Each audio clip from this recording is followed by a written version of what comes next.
Hey everyone! Tonight we're travelling to the valleys of Wales, where the earth held secrets written in seams of coal, and generations of people built lives in the shadow of slag heaps and pit wheels. This is a story about ordinary people doing extraordinary things in the darkness beneath the hills, and how their world, now mostly forgotten, shaped the modern age in ways you probably never considered. So, as we ease in, take a moment to drop a like and let me know where you're tuning in from and what time it is for you. Now, let's dive in, shall we? Close your eyes for a moment and imagine Wales before the mines came. Picture rolling green valleys carpeted with bracken and heather, where sheep wandered freely across hillsides that had known nothing but farming for thousands of years. Streams ran clear over grey stones, and the air smelled of rain and wild grass. The people who lived here spoke Welsh in lilting voices, tended small plots of land, and probably never imagined that beneath their feet lay enough coal to heat half of Britain and power an industrial revolution. The landscape of South Wales is the kind of place that poets write about when they're feeling particularly moved by nature's architecture. Steep-sided valleys carved by ancient rivers create natural corridors between mountains that aren't quite dramatic enough to be Alps, but are far more imposing than your average hill. The Welsh call these valleys stwyi, and if you've never heard that word pronounced properly, you're missing out on one of the language's most satisfying sounds. It rhymes with boom, but starts with a soft, almost musical consonant that exists nowhere in English. In these valleys, the geology had been doing something interesting for about 300 million years. During the Carboniferous period, when the planet was busy growing enormous ferns and dragonflies the size of seagulls, layer upon layer of vegetation had grown, died, and been compressed under the weight of time and sediment into coal. Different types too, anthracite in some places, bituminous coal in others, each with its own properties and uses. It was like the Earth had been running a very slow bakery, turning organic matter into the fossil fuel that would eventually power steam engines, warm homes, and change the trajectory of human civilization. For centuries, people knew the coal was there. Small-scale mining had occurred since Roman times, when someone figured out that these black rocks burned longer and hotter than wood. Medieval monks worked shallow pits to heat their monasteries, and farmers occasionally dug coal from outcrops along riverbanks when they needed extra fuel for winter. But these were modest operations, a few people with picks and baskets, taking what they needed and nothing more. Then came the 18th century, and with it, the realization that coal wasn't just useful for keeping warm. It could power engines, it could smelt iron, it could drive machinery that would transform manufacturing from a cottage industry into an industrial juggernaut. Suddenly, everyone wanted coal, and Wales discovered it was sitting on one of the richest deposits in the world. The transformation happened gradually at first, like dawn creeping over those Welsh hillsides. A landowner would notice coal seams on his property and hire a few men to dig. Those men would need places to live, so cottages appeared. The cottages needed shops, which needed roads, which needed more workers. Success bred expansion. One small mine became 2, then 5, then 20. The peaceful farming valleys began to change, acquiring a new landscape written in industrial structures, pit heads with their distinctive wheel mechanisms, railroad tracks snaking along valley floors, and eventually the slag heaps that would become as much a part of Welsh identity as the mountains themselves. By the early 1800s, the mining industry was picking up serious momentum, attracting workers from across Wales and beyond. English labourers came seeking better wages than agriculture could provide. Irish families arrived during the potato famine, desperate for any work that would feed their children. The Welsh valleys became a melting pot of accents and traditions, all united by the common purpose of extracting coal from the reluctant earth. The coal owners, mostly English aristocrats and wealthy industrialists, saw the mines as investments that would make them staggeringly rich. And they were right. The workers saw them as opportunities for steady employment, which was more than most could expect from farming. Everyone else saw smoke rising from valleys that had been clear for millennia and wondered what all this change would mean. What it meant, ultimately, was that these valleys would become the engine room of the British Empire. The coal pulled from Welsh mines would fuel the ships of the Royal Navy, power the factories of the Industrial Revolution, and heat the homes of Victorian London. The men who extracted it would create communities with their own culture, their own struggles, and their own kind of dignity forged in conditions that would horrify modern safety inspectors. But we're getting ahead of ourselves. First, you need to understand what it actually meant to work in these mines. Not the romanticised version from period dramas, but the real, gritty, sometimes absurd reality of spending your days underground in pursuit of fossilised ferns. Imagine your morning commute involves getting into a metal cage with 20 other people and dropping into the earth at speeds that make your stomach float into your throat. That was a Welsh coal miner's typical Tuesday, and they did it before they'd had breakfast. Most miners lived within walking distance of their pit, usually because their houses had been built specifically for mine workers and couldn't really be described as located near the mine so much as arranged around it like reluctant satellites. The pit whistle would sound around 5 in the morning, a noise that neighbours described as somewhere between a train horn and a banshee having a particularly bad day. You'd pull on your work clothes, which never really got clean because coal dust has a way of becoming part of the fabric at a molecular level, and head to the pit head. The pit head was the mine's front door, though calling it that makes it sound much more welcoming than it actually was. Picture a tower structure supporting a massive wheel, called a winding wheel, that looked like a Ferris wheel designed by someone who hated fun. Steel cables wrapped around this wheel, connecting to the cage that would transport you and your colleagues down the shaft. Modern elevators have safety features, emergency brakes, and calming music.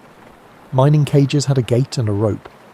Before descending, you'd collect your lamp, initially candles, later oil lamps, and eventually the famous Davy lamp with its wire mesh safety screen designed to prevent methane explosions. The Davy lamp is celebrated as a brilliant invention that saved countless lives, which it did, though miners noted that it also gave off about as much light as a particularly ambitious firefly. Working by Davy lamp meant you could see approximately 2 feet in front of your face, which was just enough to appreciate the claustrophobia, but not enough to see what you might trip over. The descent into the mine was an experience that never became routine, no matter how many times you did it. The cage would lurch, then begin dropping at speeds that made plummeting feel like an accurate verb. Darkness swallowed you almost immediately as you left the surface world behind. The temperature changed first, the shaft bringing a damp coolness that contrasted sharply with whatever weather you'd left above. Then came the sounds, the creak and groan of cables, the rush of air, the occasional drip of water from shaft walls, and the breathing of the men packed around you, most of whom had learned that talking during descent was pointless because nobody could hear anything anyway. Depths varied depending on the mine and the coal seam being worked. Some mines went down a few hundred feet, others descended over 1,000 feet into the earth. To put that in perspective, that's deeper than the Eiffel Tower is tall, except you're going in the wrong direction and there's significantly more chance of the ceiling falling on your head. When the cage finally stopped at the pit bottom, and miners appreciated the drivers who managed smooth stops rather than the ones who seemed to think they were competing in some kind of aggressive elevator Olympics, you'd step out into a different world. The pit bottom was usually the widest part of the underground network, a junction where multiple tunnels branched off toward different coal faces. Here, you might find stables for the pit ponies, storage areas for equipment, and the general organised chaos of men sorting themselves into work crews and heading off to their assigned sections. The walk from the pit bottom to your actual work area could take anywhere from a few minutes to over an hour, depending on how far the mine had expanded. These weren't pleasant strolls through well-maintained corridors. Mining tunnels, or roadways as they were called, were typically just tall enough for a man to walk stooped over, and just wide enough for coal trucks to pass through. Water dripped constantly from roofs, pooling in depressions and ensuring that your feet would be wet within the first 5 minutes of your shift. The air quality ranged from breathable but musty near the shaft to soup-like with coal dust, deeper in the workings. Props, wooden support beams, held up the roof at regular intervals, though regular is doing a lot of work in that sentence. The props were insurance against the millions of tons of rock that would very much like to obey gravity and fill in the space you'd created by removing coal. You learned to read the language of creaking wood and shifting stone, developing an almost supernatural sense for when a roof was feeling unstable. Miners would tap props with their hammers as they walked, listening for the solid thunk that meant the wood was still doing its job, versus the hollow sound that meant you should probably walk faster. Your destination was the coal face, the wall of coal where the actual mining happened. This was where the day's real work began, and where you'd spend the next 8 to 12 hours in conditions that would make a modern health and safety inspector weep into their clipboard. Coal doesn't give itself up willingly. It sits in seams, geological layers that might be anywhere from a few inches to several feet thick, surrounded by harder rock that has no intention of making your job easy. Getting the coal out required a combination of skill, strength, and a casual disregard for personal safety that would be remarkable if it wasn't so necessary. The coal face itself was typically a wall of black mineral gleaming dully in lamplight, running along the seam for as far as the mine had been worked. Seam heights varied dramatically. Some lucky miners worked seams tall enough to stand in, which must have felt like luxury. Others worked in seams as low as 18 inches, which meant spending your entire shift lying on your side, swinging a pickaxe in spaces that would make a sardine can feel spacious. The basic technique hadn't changed much since medieval times. You undercut the coal seam, weakening it, then brought it down in manageable chunks. Undercutting meant lying on your side or back at the very bottom of the seam, using a small pickaxe to hack away at the coal's base. This created a gap, usually about 3 feet deep, that undermined the coal above. It was exhausting, cramped work that left your shoulders screaming and your back promising to never forgive you. Once undercut, the coal needed to be brought down. In earlier periods, this meant using wedges and sledgehammers to crack the weakened coal and pry it loose in chunks. Later, explosives entered the picture, which was either a great innovation or a terrible idea depending on who you asked and whether the blast had just gone correctly. Controlled explosions in confined underground spaces surrounded by flammable gas and supported by wooden props. What could possibly go wrong? Actually, quite a lot, though miners became remarkably skilled at blast work. Shot firers, specialists in explosives, would drill holes in the coal face using hand-powered drills that required one man to hold the drill while another swung a sledgehammer to drive it forward. This was partnership work of the highest order, requiring trust that your colleague wouldn't miss and turn your hands into something resembling tenderized beef. Once the holes were drilled, they'd be packed with explosives and fuses. Everyone would retreat to a safe distance, and the shot firer would light the fuses and hope his calculations were correct. The blast would crack the coal, bringing it down in pieces that ranged from manageable chunks to slabs that required several men to shift. This coal then needed to be loaded into trucks, initially wooden carts pushed by hand, later metal trams pulled by ponies or small underground locomotives. The loading was done by the same men who'd cut the coal, using shovels and physical effort that would make modern gym workouts look gentle. Here's something that might surprise you. Miners were typically paid based on how much coal they produced, not how many hours they worked. This piecework system meant your earnings depended entirely on the amount you could cut, blast and load in a shift. It created intense motivation to work quickly, but also meant that difficult geological conditions, hard coal, wet faces, unstable roofs, directly affected your family's income. If you spent half your shift dealing with a roof fall instead of cutting coal, you made half the money. The physical toll of this work is hard to overstate from the comfort of your bed. Imagine swinging a pickaxe while lying on your side for hours at a time. Imagine breathing air thick with coal dust that turned your snot black and made every cough sound like you were bringing up something solid. Imagine working in temperatures that could range from near freezing in wet sections to sweltering heat near the deeper faces, where the Earth's natural warmth combined with human exertion created conditions like a sauna designed by someone who hated you. Your body adapted, or it broke. Miners developed distinctive physiques, powerful shoulders and arms from swinging picks and shoveling coal, but often crooked backs from working stooped or kneeling. Their hands became calloused to the point where they could handle rough coal and splintered props without flinching. Their lungs accumulated coal dust with every shift, a process that would eventually catch up with them, but seemed acceptable when you had a family to feed. The danger was constant and varied. Roof falls could crush you instantly or trap you under tons of rock. Gas explosions could race through the mine faster than you could run, the flame front turning anyone in its path into a casualty before they even understood what was happening. Flooding from underground water sources could drown entire work crews, and then there were the smaller everyday hazards. Crushed fingers from mishandled tools, lacerations from sharp coal faces, burns from lamps, and the omnipresent risk of simply tripping over something in the dark and breaking a bone in a place where medical help was hundreds of feet above you. Yet the men kept going back, shift after shift, year after year. Partly because they had no choice. Mining was the only real employment available in these valleys. But also because there was a kind of pride in the work, a craftsman's satisfaction in cutting a clean face or setting props that would hold steady.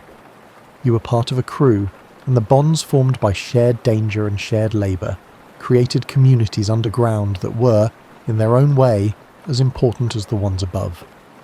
The coalface was where the dramatic work happened, but a mine was really a complex ecosystem requiring dozens of specialised jobs to function. Walking through an active mine in its heyday was like touring a small underground city, complete with transportation networks, workforce hierarchies, and its own peculiar culture. Perhaps the most beloved members of this subterranean community were the pit ponies. These weren't your typical farm horses, they were compact, sturdy animals specifically bred or selected for underground work. Shetland ponies were favourites because their small size allowed them to work in lower passages, while their strength was remarkable for their stature. These ponies hauled coal trams from the face to the pit bottom, navigating the maze of tunnels with intelligence that regularly amazed the men who worked with them. The ponies lived underground, sometimes for months at a time. They had stables at the pit bottom, actual underground stables with stalls, hay and water. The horses knew the routes better than many human workers and would automatically stop at passing places when meeting oncoming traffic. Some miners swore the ponies could sense dangerous gas before the safety lamps detected it, and would refuse to enter certain areas when conditions were risky.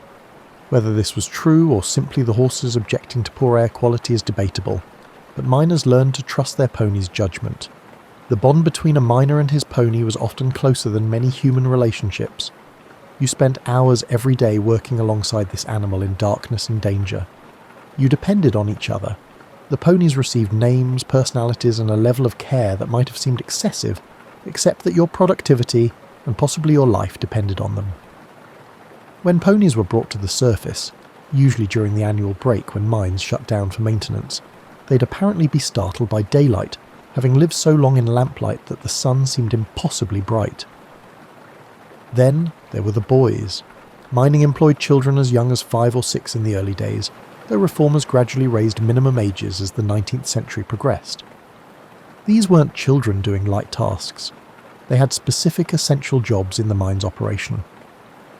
The youngest boys often worked as trappers, sitting alone in the darkness operating ventilation doors. When a coal tram approached, the boy would open his door, let it pass, then close it again to maintain the mine's airflow. Hour after hour in darkness, broken only by a small lamp, usually sitting on a pile of coal or a makeshift seat, waiting for the next tram.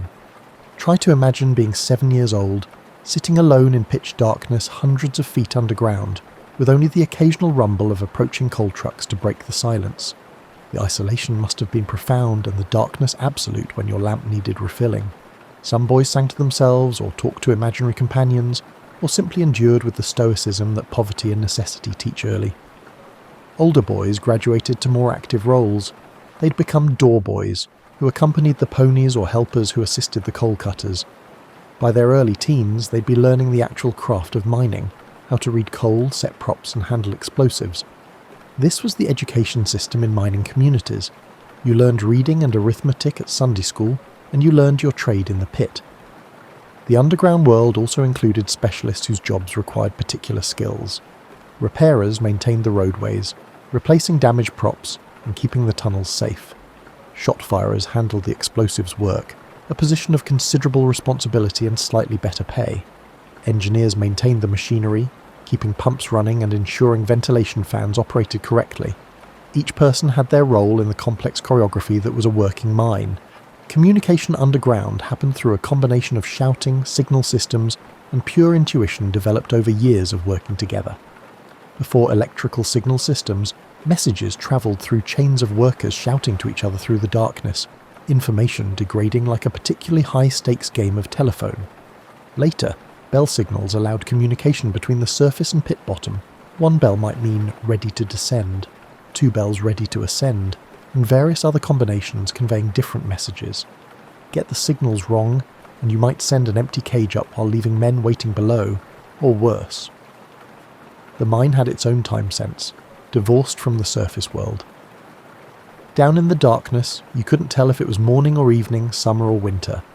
Your shift was measured by the work done rather than the passage of hours. Some men claimed they could feel time passing through the quality of the air or the behaviour of the ponies, developing almost supernatural awareness of the shift's progress. Others simply worked until someone came to tell them it was time to head back to the cage. Meal breaks happened at the face, with men sitting on coal piles eating bread and cheese that had acquired a distinctive gritty texture from the coal dust that coated everything. Water tasted faintly of minerals and whatever the pipes had picked up on their journey underground. Some mines allowed tea cans that could be warmed on small fires, though open flames were prohibited in most sections due to gas risks. The food never tasted quite right. Coal dust got into everything, but it provided the calories needed for the extraordinary physical exertion. The culture that developed underground was distinctive and powerful. Men learned to trust each other completely because their lives literally depended on it. If someone called out a warning about a bad roof or dangerous gas, you didn't debate, you moved.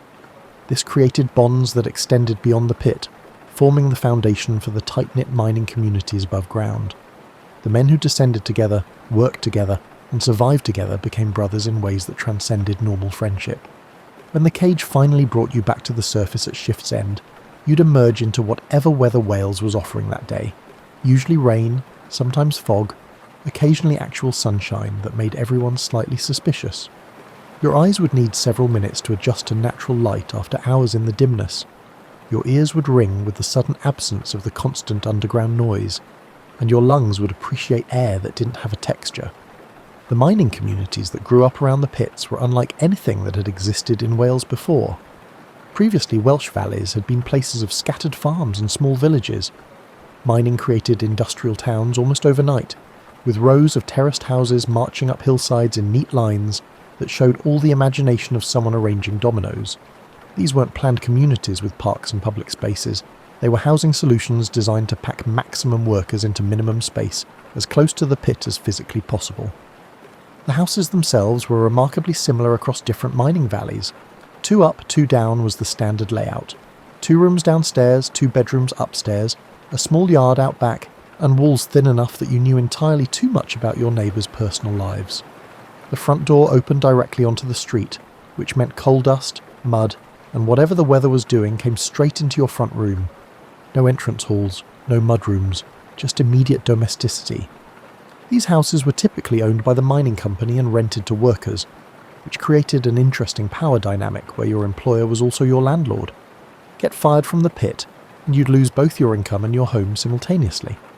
This arrangement wasn't designed for worker welfare so much as company convenience, ensuring a captive workforce who couldn't easily move to seek better wages elsewhere.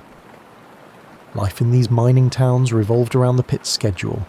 When the day shift ended, streets would suddenly fill with men in blackened work clothes heading home for a wash and dinner. The night shift would pass them going the opposite direction, creating a twice-daily tidal exchange of workers. Women timed their household tasks around these rhythms. Water needed to be heated for washing, meals needed to be ready when men returned, and laundry had to be done when it wouldn't be coated in fresh coal dust. The washing of a miner presented its own challenges. Before pithead baths became common in the early 20th century, men came home covered head to foot in coal dust and had to wash in the house. This typically meant a zinc tub placed in front of the kitchen fire filled with water heated on the stove. The miner would strip down and scrub away the day's accumulation, while family members politely ignored his nakedness or helped scrub his back. The water would turn black immediately, and the process would need multiple rinses to actually get clean. Some coal dust, however, never came out.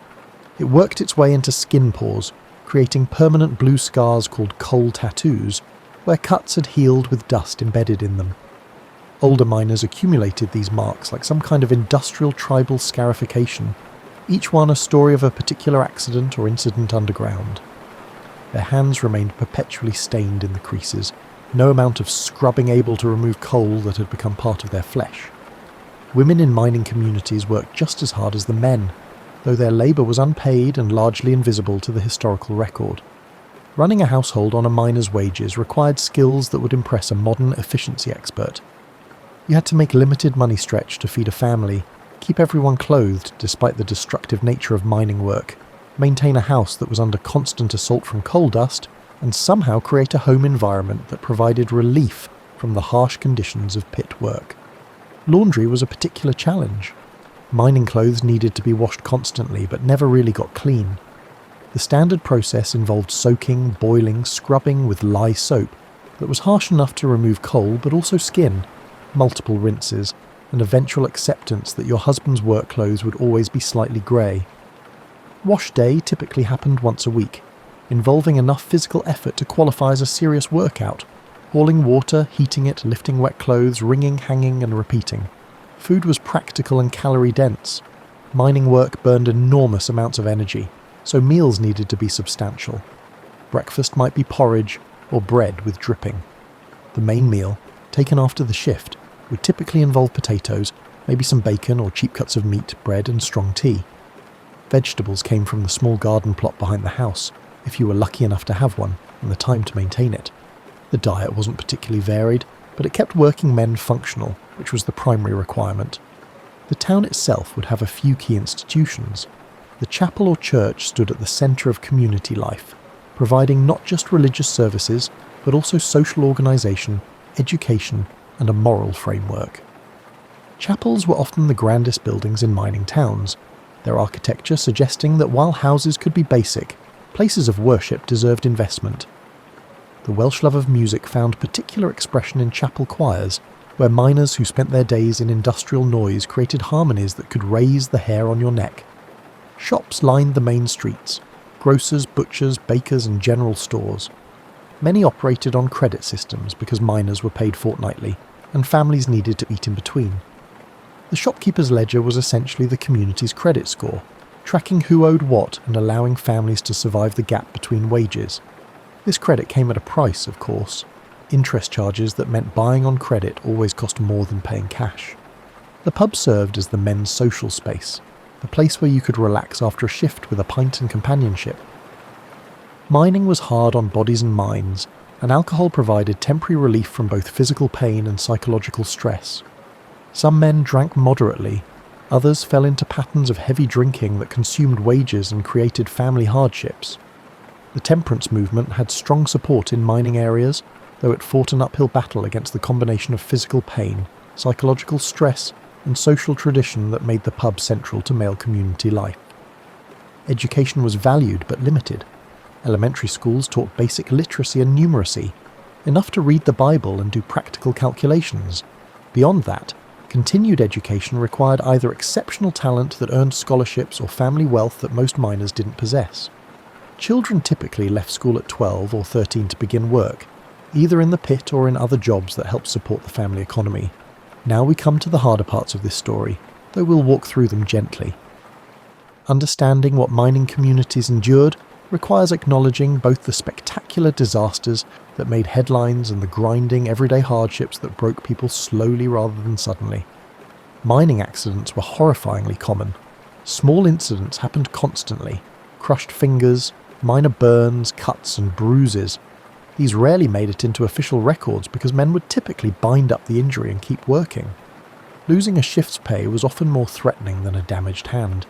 More serious injuries meant time off work, which meant no income, which meant family hardship. Then there were the disasters. Mine explosions killed dozens or hundreds at once, usually caused by methane gas accumulating in poorly ventilated areas and igniting from a lamp, a spark, or the explosion itself creating more explosions. These catastrophes would devastate entire communities overnight. One moment men were working normally underground. The next, families were gathering at the pit head, waiting for news, knowing from the smoke and chaos that many wouldn't be coming home. Roof falls claimed lives regularly, suddenly and without warning. One minute you're working the coalface, the next, tons of rock have crushed you or trapped you in darkness, while the lamp burns down and air runs out. Rescue efforts were heroic but often futile. Moving the fallen rock required time and equipment, and trapped men rarely had enough of either. Water in rushes could flood entire sections of the mine in minutes. Underground water sources were unpredictable, and sometimes mining work would inadvertently breach barriers, holding back underground lakes or streams. The water would pour in with tremendous force, drowning anyone who couldn't reach higher ground or the shaft quickly enough. The aftermath of disasters followed predictable, tragic patterns. The company would express regret while denying responsibility. Funerals would be held for those whose bodies could be recovered. Families would be left without income, often without housing since they lived in company-owned homes. Inquests would be held, recommendations made, and usually nothing fundamental would change. But the slow disasters were equally devastating in their own way. Pneumoconiosis, called black lung, was the miner's disease, caused by decades of breathing coal dust that accumulated in lungs until breathing became increasingly difficult. There was no cure, no treatment, just a gradual decline where every breath became work, and the former strong man became a wheezing invalid who couldn't walk up the stairs without stopping to catch his breath. The progression was cruel in its predictability. First, you'd notice you couldn't quite keep up with younger men anymore. Then climbing hills became difficult. Eventually, breathing became the main activity of your day, each breath a conscious effort rather than an automatic background function. Men in their 50s looked 80, worn out from inside by the coal they'd spent their lives extracting. Injuries accumulated over careers, bad backs from years of working stooped, damaged knees from kneeling on hard coal and rock, shoulders that ached in wet weather from swinging picks thousands of times per shift, hearing loss from working in constant noise. These weren't dramatic injuries, but the physical cost of decades of doing brutally hard work in terrible conditions. The psychological toll is harder to document because mental health wasn't a concept that mining communities had language for, but it was real nonetheless. Men who'd survived disasters often showed what we'd now recognise as PTSD, nightmares, anxiety, and inability to return underground.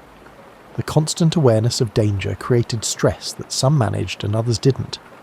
The combination of dangerous work, financial insecurity, physical pain, and limited options for change weighed on people in ways that expressed themselves through irritability, depression, or drinking. Family life under these pressures required remarkable resilience.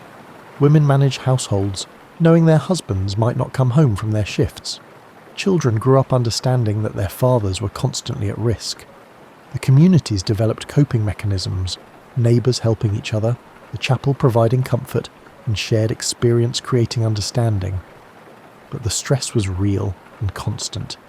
Economic hardship was the backdrop to everything. Mining wages were better than farm work, but never enough to build security. A miner's widow often faced immediate poverty, unless she could find work or had grown children to support her. Illness or injury meant financial disaster. There were no safety nets, no insurance, no welfare state, just charity that was never sufficient, and community support that was generous but limited. Yet through all this hardship, the communities endured. They created culture despite poverty, the male voice choirs that made Welsh mining famous, the brass bands that practiced in drafty halls, and the poetry and literature that emerged from these valleys. They built institutions, trade unions that fought for better conditions, cooperative societies that provided affordable goods, and educational institutes that offered learning opportunities. The perseverance wasn't some romantic quality to be admired from a distance.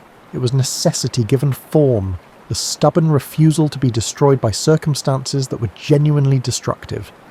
You kept going because the alternative was unthinkable. You sent your children down the pit because they needed to eat. You went back underground after disasters because your family needed the income. You built a life in the cracks between hardship because humans are remarkably good at doing exactly that. The decline of Welsh coal mining didn't happen overnight. It was a slow process, like watching a sunset that takes decades instead of minutes, beautiful in its own way but marking the end of an era. The first hints came after World War I, when foreign competition began undercutting Welsh coal prices. Other countries had developed their own mining industries, and shipping coal across oceans became less economical than burning local supplies. The British market remained, but it was shrinking as oil began replacing coal for some purposes. Diesel locomotives were more efficient than steam. Oil heating was cleaner than coal. The world was changing its energy sources, and coal was slowly becoming yesterday's fuel. The Great Depression hit mining communities with particular brutality. When industries cut production, they needed less coal. Miners closed or reduced shifts. Men who'd worked their entire lives underground found themselves unemployed with no other skills and no other opportunities in towns built entirely around mining. The dole, unemployment benefit, kept families from starvation but not from poverty. and the psychological impact of idleness in communities where identity was built around work was devastating. World War II brought temporary revival. Coal was essential for the war effort, and mines operated at full capacity. Men too old for military service worked double shifts. The industry remembered its importance, and workers remembered steady employment. But it was a reprieve rather than a reversal, the economy running on wartime needs that would end with peace. Nationalisation in 1947 brought the mines under government control, creating the National Coal Board. Miners hoped this would mean better conditions and more secure employment. In some ways it did. Safety improved, wages became more standardised, and benefits were introduced. But nationalisation couldn't solve the fundamental problem. The world needed less coal, and Welsh coal was becoming expensive to extract compared to other sources. The 1950s and 60s saw systematic closures. Mines that had employed hundreds closed permanently, their pit wheels stopping for the last time. Communities that had existed for generations faced existential questions. What happens to a mining town when the mine closes? Where do people go when the only skill they have is extracting coal that nobody wants anymore? Some families moved to England, seeking work in factories or construction. Others stayed, clinging to familiar places even as employment vanished. The young left in disproportionate numbers, draining valleys of energy and future. Villages became places where old miners retired and died while their children built lives elsewhere. The strikes of the 1980s were a last desperate attempt to save an industry that economics had already condemned. The 1984 to 85 strike lasted a year, pitting miners against a government determined to reduce coal dependency. It was brutal, bitter, and ultimately unsuccessful. Communities tore themselves apart over whether to strike or work. Families survived on charity and determination, and in the end the mines closed anyway. Walking through a Welsh valley today, you can still read the history written in the landscape. The terraced houses remain, though many are now holiday cottages or have been renovated beyond recognition. Chapel buildings stand converted to apartments or community centres, their singing replaced by silence. The pitheads are gone, their sites reclaimed by grass and trees or marked by memorials. The slag heaps have been landscaped into gentle hills, their sharp angles softened by decades of erosion and deliberate reshaping. The last deep mine in Wales closed in 2008. Tower Colliery had been saved by workers who bought it themselves in the 1990s, operating it as a cooperative that proved mining could still work if workers controlled it. When coal quality declined and reserves depleted, they closed it voluntarily rather than waiting for economic forces to make the decision for them. It was an ending that somehow maintained dignity, with workers choosing to close their own mine rather than having it shut down by external decree. The end of coal mining in Wales marked the conclusion of an era that had lasted roughly 200 years. 2 centuries during which these valleys had been transformed from farming country to industrial powerhouses and back to something else entirely. Communities searching for new identities while honouring the extraordinary history that had shaped them. The transition wasn't smooth. Mining towns struggled with unemployment rates that would shock economists. Young people left because there were no jobs, creating ageing populations in communities built for young families. The social fabric that mining had created, the solidarity, the shared purpose, the tight-knit neighbourhoods, began to fray when the industry that had woven it together disappeared. Some valleys found new purposes. Tourism discovered that the industrial heritage people had lived with daily was actually fascinating to outsiders. Former mines became museums where guides, often former miners themselves, led visitors through preserved workings, explaining how the job was done and what life was like underground. There's something both touching and slightly odd about paying to experience a sample of work that people had once been paid to do and had desperately hoped their children wouldn't have to follow them into. Regeneration projects attempted to diversify local economies. Light industry, call centres, tourism and service jobs replaced heavy industry.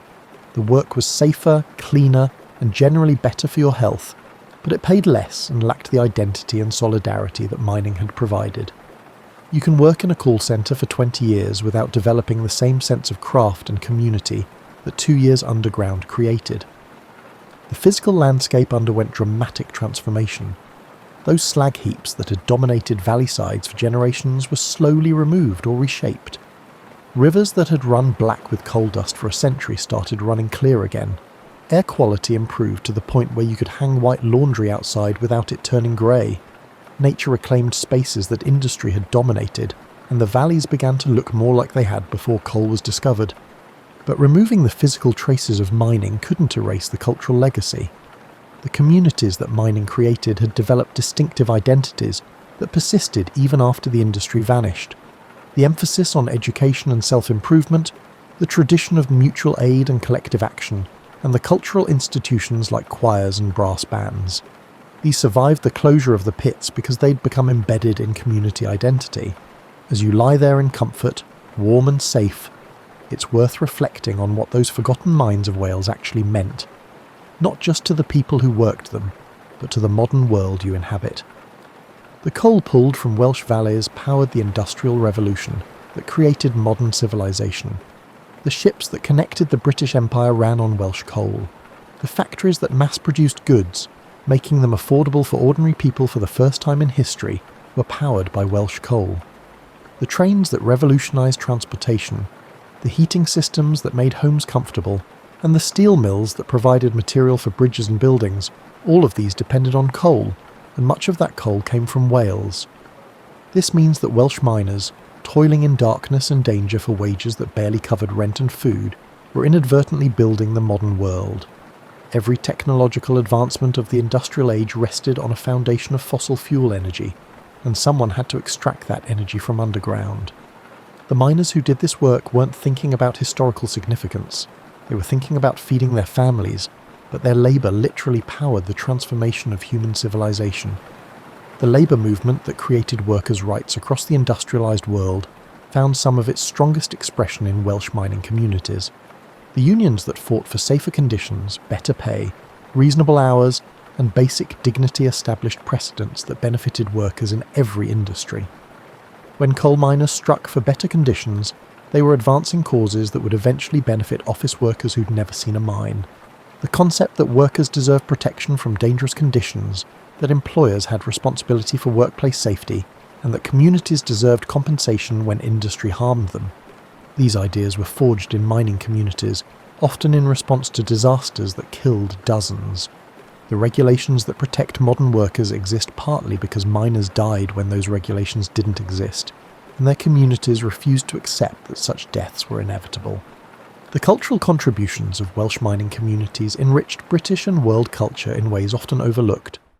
The male voice choir tradition that spread globally had its strongest expression in mining valleys, where men who spent their days in industrial noise created beauty through harmony.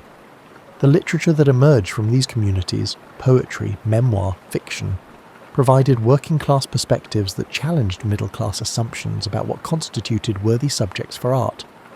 Welsh mining communities also demonstrated something important about human resilience and community solidarity. They showed that people could build meaningful lives under objectively terrible conditions, that communities could develop rich cultures despite poverty, and that dignity wasn't dependent on material comfort. This isn't to romanticize hardship. The conditions were genuinely awful, and nobody should have had to endure them, but rather to acknowledge the remarkable human capacity to create meaning and community, even in difficult circumstances. The environmental legacy is more complicated. Coal mining damaged the landscape extensively, polluted waterways, and contributed to air pollution that harmed health across industrial regions. The carbon emissions from burning Welsh coal contributed to climate change that we're now struggling to address. The environmental restoration of former mining areas has been expensive and ongoing, attempting to repair damage that accumulated over 2 centuries of intensive extraction. Yet the energy transition we're currently experiencing, moving from fossil fuels to renewable sources, builds on lessons learned from the coal era. We understand now that energy extraction has environmental costs that must be considered. We recognise that communities built around single industries are vulnerable when that industry declines. We know that workers displaced by economic change deserve support and retraining rather than abandonment. These lessons came partly from watching what happened when coal mining ended. The museums and heritage sites that preserve mining history serve an important function beyond tourism. They ensure that future generations understand where their comfortable, technological lives came from. It's easy to take electricity, heating and manufactured goods for granted without considering the human cost that made them possible. Seeing an actual coal face, understanding what working underground meant, and recognizing the sacrifices made by people whose names are mostly forgotten. This provides perspective that pure prosperity can't teach. In Wales itself, mining identity remains powerful, even among people too young to have ever worked underground. The values that mining communities developed, solidarity, mutual support, education and cultural expression, continue to shape these regions. The political culture of Welsh valleys, with its strong support for collective action and social welfare, reflects lessons learned when communities discovered that individuals couldn't survive without community support. The descendants of miners live across the world now, carrying family histories of underground work to places far from Welsh valleys. These stories, passed down through generations, keep alive the memory of what previous generations endured. Your colleague whose grandfather was a Welsh miner, your friend whose great-aunt emigrated from a mining town, and the person you met who casually mentioned their family's mining background, they're carrying pieces of this history forward. Perhaps most importantly, the mining era teaches us about the human cost of the energy and materials that modern civilization requires. We still need energy. We still need raw materials. Someone somewhere is still doing difficult, dangerous work to extract what we consume casually. The working conditions have improved in developed nations, partly due to lessons learned from mining history. But the fundamental truth remains. Our comfortable lives rest on labour that most of us never see and rarely consider. History written in broad strokes can miss the texture of actual human experience. So let's slow down and consider what all this meant at the individual level, through the kinds of stories that former miners and their families shared when they talked about their lives. Imagine being 8 years old, starting work as a trapper boy. You'd wake before dawn, eat whatever breakfast your family could afford, and walk to the pit with your father or older brothers. The descent into darkness would terrify you initially. The dropping sensation, the blackness, and the damp smell of underground spaces. But children adapt, and within weeks this journey would become routine. Your job station would be a ventilation door somewhere in the mine's network. You'd sit on a small wooden seat or pile of coal, holding a string attached to the door. When you heard a coal tram approaching, and you learned to distinguish the sound of different trams, different ponies, and different drivers, you'd pull the string to open the door. The tram would pass through, and you'd close the door to maintain airflow. Then silence would return, and you'd sit alone in darkness lit only by your small lamp, waiting for the next tram. Hour after hour in silence broken only by distant sounds of mining work, dripping water, and the occasional scurrying of rats that lived underground. You couldn't read because the light was too poor, and you probably couldn't read anyway. You couldn't move around because you needed to stay at your station. You just sat and waited and tried not to think about the tons of rock above your head, or the darkness that pressed in from all sides. Some boys handled this solitude better than others. Some sang quietly to themselves, or talked to imaginary friends, or simply developed the capacity to sit with their own thoughts for 12 hours at a stretch. Others found it psychologically damaging, developing fears that would last their entire lives. But all of them did it because their families needed the income, and 8-year-olds didn't really get a choice about employment. Now imagine being a young woman married to a miner. Every time your husband descended into the pit, you'd have to make peace with the possibility that he might not return. You'd listen for the pit whistle that signalled accidents, knowing that its particular pattern would tell you whether to worry or to panic. When disaster struck other families, you'd attend funerals while thinking, that could have been us. Because it could have been, and the only thing separating your intact family from the grieving widow down the street was pure luck. Your daily work would be constant and exhausting. Washing, cooking, cleaning, and maintaining the house against the constant assault of coal dust. Managing the family budget with the precision of an accountant, making every penny count because there weren't any extra. Caring for children while also, in many cases, taking in lodgers, or doing laundry for other families to earn extra income. Running a mining household was a full-time job that paid nothing but was absolutely essential to family survival. You'd develop strategies and skills that would impress modern efficiency experts. You'd know how to make a small amount of meat feed 6 people by combining it with potatoes and vegetables. You'd master the art of repairing clothes so extensively that they could be passed down through multiple children. You'd create cleaning schedules that minimized dust accumulation and made the most of available water and fuel. You'd become an expert at reading your husband's mood and health, knowing when he was simply tired versus genuinely ill, and when he needed space versus comfort. Or imagine being a miner in your prime, say 35 years old with 20 years of underground experience. You'd have developed a sophisticated understanding of coal, rock, and mining engineering that was partly taught and partly intuitive. You'd know how to read subtle signs in the coalface that indicated what would happen when you undercut it. You'd understand roof stability from the sound of creaking props and the feel of air pressure changes. You'd have learned through experience where gas tended to accumulate and how to recognise danger before it became disaster. Your body would be a map of your career. Scars from various accidents, coal tattoos from healed cuts, and the distinctive miner's physique of powerful shoulders and arms, combined with a back that was starting to curve from years of stooped work. Your hands would be calloused to the point of being almost leather-like, able to handle rough coal and splintered wood without much discomfort. Your lungs would have started accumulating the coal dust that would eventually cause problems, though at 35 you probably wouldn't notice symptoms yet. You'd have a position in the underground social hierarchy based on skill, experience, and personality. The best coal cutters were respected for their craft. Shot firers who were reliable and safe earned trust. Men who panicked in emergencies or couldn't be counted on to pull their weight in difficult conditions would find themselves subtly marginalised. The underground world had its own social rules, and reputation mattered intensely in a place where lives depended on teamwork. Your relationship with the mine itself would be complex. You'd hate the danger, the discomfort, and the toll it took on your body. But you'd also feel a craftsman's pride in doing difficult work well. There was satisfaction in cutting a clean face, in setting props that would hold, and in knowing you could handle conditions that would defeat someone with less skill and experience. The mine was your adversary and your livelihood, the thing you struggled against daily and the thing that gave your life structure and purpose. As we near the end of our journey through Welsh mining history, it's time to draw together the threads and understand how this vanished world still touches the present in ways both obvious and subtle. The physical landscape of Wales still bears mining's signature, even where active restoration has occurred. Those valley towns with their terraced houses remain, adapted to new purposes but unmistakable in their origins.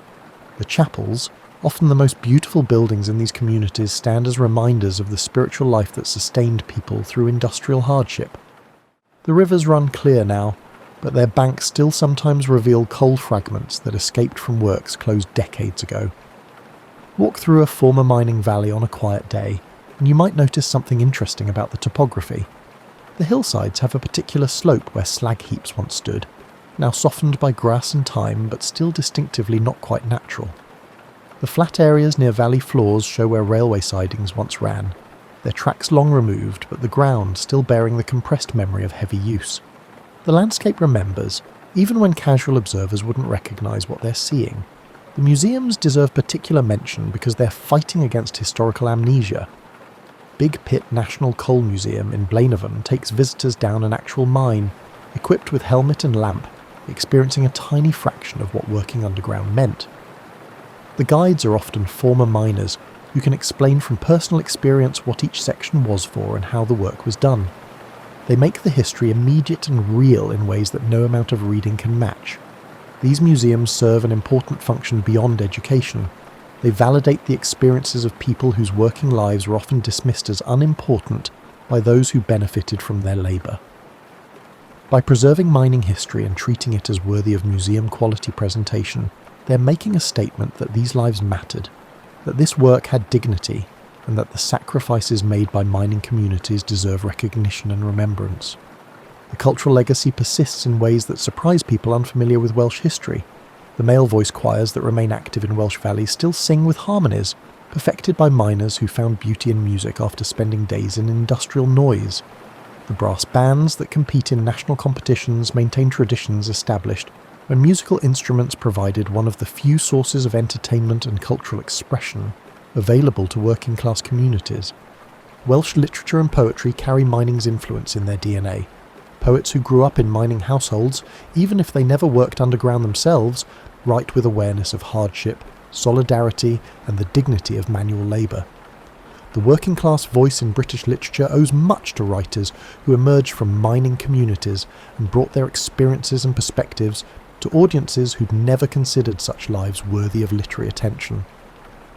The political culture of Wales reflects mining's legacy in tangible ways.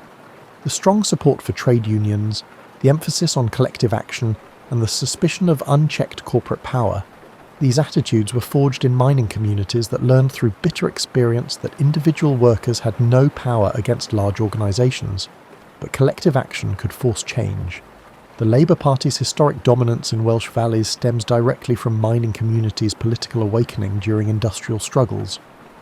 More subtly, the values that sustained mining communities, mutual support, community solidarity, emphasis on education as a path to advancement, continue to influence Welsh culture, even as economic circumstances have changed entirely. The tradition of neighbours helping neighbours during hardship, of communities rallying around families facing difficulties, of viewing education as communally valuable, rather than just individually beneficial, these reflect lessons learned when survival depended on community cohesion. For individuals with mining heritage, the connection to this history often runs deep, even when separated by generations.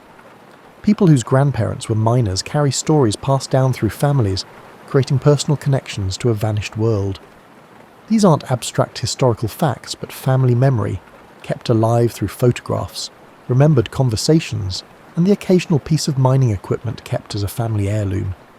The contemporary energy transition, the shift from fossil fuels to renewable sources, has brought unexpected resonance to mining history. Wales is now investing in wind farms, tidal power, and solar installations, transitioning from extracting energy from the ground to harvesting it from natural forces. Some former mining communities are becoming centres for renewable energy, finding new purpose in energy production, even as the energy sources change completely.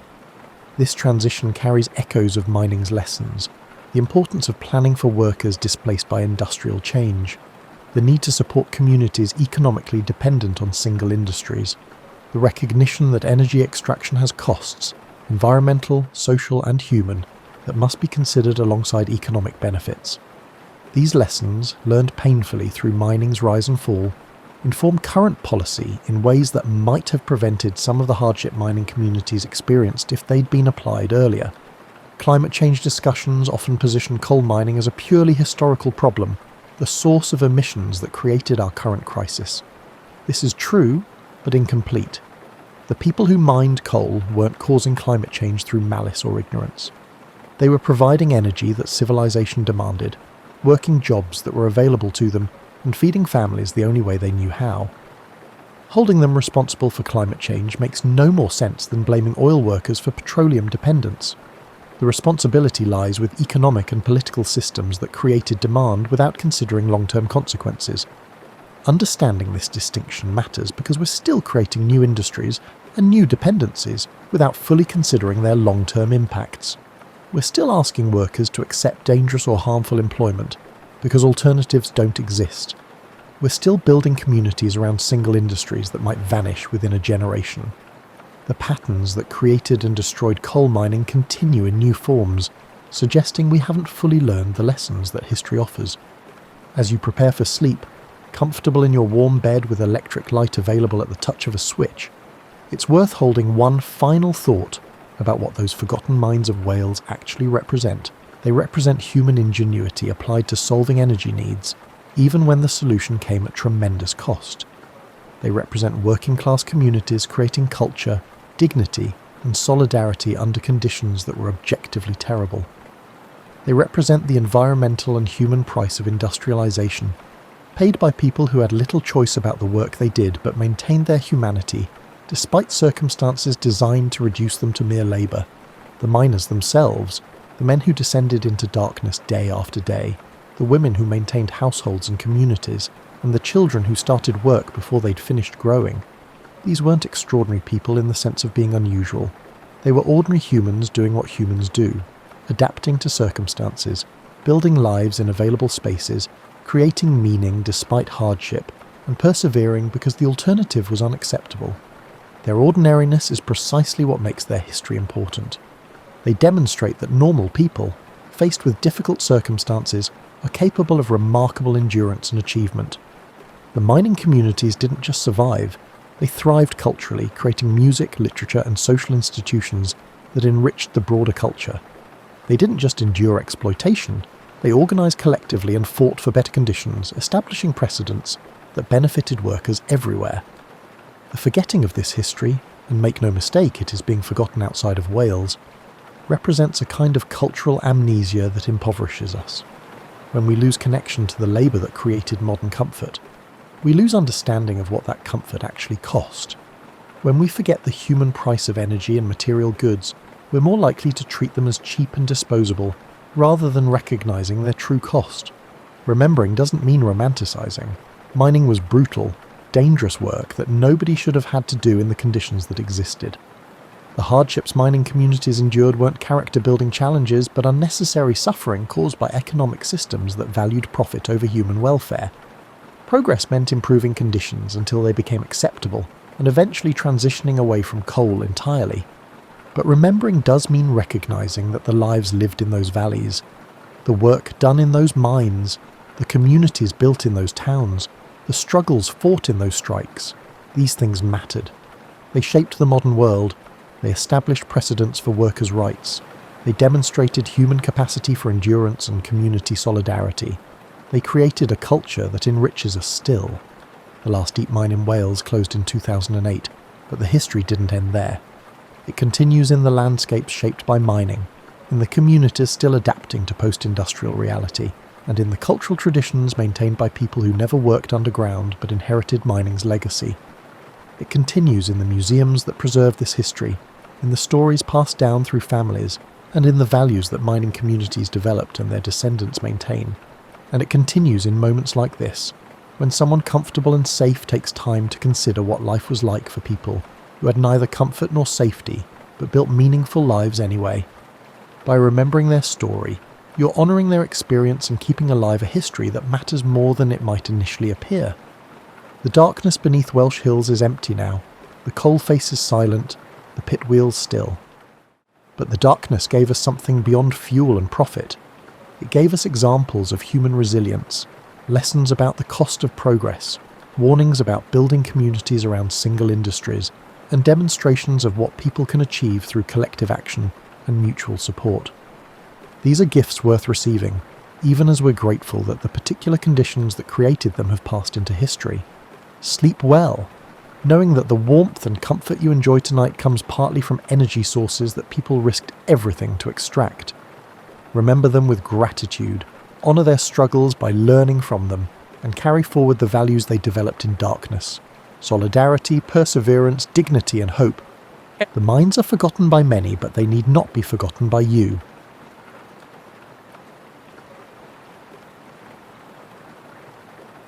Imagine passing through a hefty wooden gate with iron hinges that creak like a long-time friend clearing their throat. A medieval garden that has been waiting for centuries to reveal its secrets to you is something truly remarkable that you've just entered. It might be 1250 or 1350. Here time seems to move more slowly. The air is scented with lavender and damp earth, and each path seems to be whispering, "Slow down, you're safe now." In an era known for plagues, wars and the occasional dragon sighting, well, that last one was mostly in the stories, but you never know, you might ask why anyone would bother designing elaborate gardens. The response is incredibly straightforward. Humans have always required breathing spaces. Medieval gardens were meticulously planned havens that could literally save your sanity, not just lovely places. Take a moment to imagine life in the Middle Ages. You're crammed into cities with dark, narrow streets that, let's face it, smell like things you'd rather not recognise. You have to avoid suspicious puddles, dodge horses, and hope the person selling you bread hasn't been experimenting with using sawdust instead of flour. By nightfall, your nervous system is more tightly wound than the drawbridge of a castle. Imagine now finding a secret garden in a castle courtyard or behind the walls of a monastery. It's like walking into a warm kitchen after a thunderstorm. Suddenly, the cobblestones that seem to take offence at your ankles are replaced by neat pathways beneath your feet. Instead of flags snapping urgently in the wind, flowers nod in soft breezes. The only sounds are bees humming their old working songs, and the water trickles rather than rushes. The need for specially designed areas to help people relax was recognised by medieval garden designers, something we're still learning today. They were using centuries of meticulous observation about what truly makes people feel at ease, rather than psychology textbooks, which had not yet been created. These gardens adhered to the enclosed embrace concept. Every serene medieval garden was encircled by buildings, hedges or walls, giving the impression that one was being held rather than left open. You were entering a protective cocoon where the chaos of the outside world couldn't follow you, not just a garden. The enclosure was also useful. Medieval gardens required protection from straggling animals, think attempting to meditate while chasing a determined goat away, severe weather, and the odd bandit who might be more concerned with your turnips than your spiritual health. The psychological impact, however, was even more significant. Your mind stops looking for far-off dangers and becomes focused on the here and now when you are unable to see past the garden's boundaries. Every design featured water as a key component, not tumbling waterfalls or flamboyant fountains, which were added later when people felt that leisure had to be more thrilling. Water in a medieval garden flowed slowly and purposefully. Rainwater could be collected in a simple stone basin, which would serve as a drinking area for birds and a mirror for clouds. Water flowed along raised beds in tiny channels, creating the softest sound imaginable, like rain on leaves or a lullaby to the ground. The pathways themselves were psychological engineering masterpieces. Medieval garden paths were intended for wandering, in contrast to contemporary gardens where paths frequently lead to designated locations. They were never hurried, but instead curved gently, offering fresh views at every bend. It may appear to be a rose bush, but as you approach it, you'll find a tiny herb garden behind it, which leads to a sunny area where you can sit and watch butterflies compete for the best flowers. These designs weren't haphazard. Although they would have scoffed at such a pretentious title, the first landscape therapists were the designers of medieval gardens. They were just individuals who realized that time, beauty, safety, and gentle stimulation are all necessary for the human spirit to unfold. A ton of time, you'll find that each component had a purpose as you get comfortable exploring these gardens during our journey together. The herbs weren't only used to season soup. Depending on your needs, they release scents that could increase energy or reduce anxiety. In addition to being lovely, the flowers' hues and forms were selected to soothe weary eyes and promote the kind of gentle concentration that allows your mind to relax. Even the upkeep of these gardens was planned with tranquility in mind. In contrast to contemporary landscaping, which necessitates loud machinery and last-minute weekend labour, medieval gardens developed their beauty gradually, season by season. Pruning, weeding, watering, all gentle, repetitive tasks that allow your thoughts to settle like sediment in a peaceful pond, became a kind of moving meditation. As you fall asleep tonight, picture yourself as the garden's caretaker. As you check on young seedlings, feel the morning dew on your fingertips, hear the gratifying hum of your blade cutting overly eager herbs. Imagine yourself sitting on a plain wooden bench in the evening light, watching the last bees of the day visit flowers that appear to glow in the golden hour. In your fantasy medieval world, you awaken to the sound of bells ringing throughout the countryside. Not the startling clatter of contemporary life, but the soft bronze voices that have been calling people to prayer for centuries.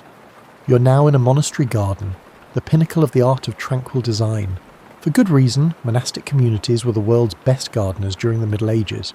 Through prayer, meditation, and what they referred to as opus manuum, the work of hands, these individuals had devoted their lives to discovering a connection with God.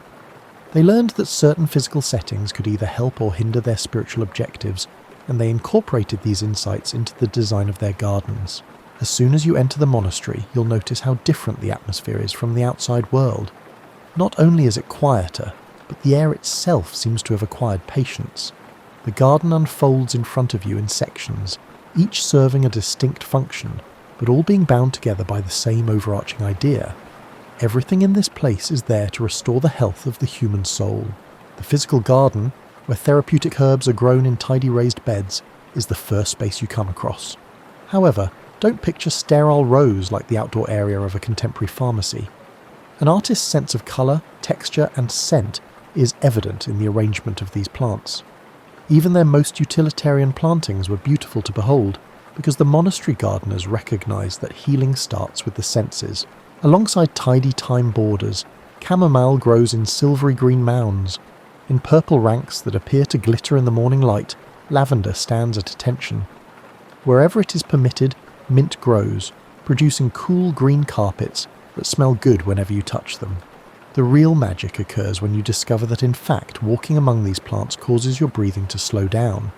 The visual effect is calming, Certain scents have direct pathways to the nervous system, a discovery made by medieval monks that modern aromatherapy is still catching up to. It's true that lavender reduces anxiety. In fact, rosemary can help with mental clarity.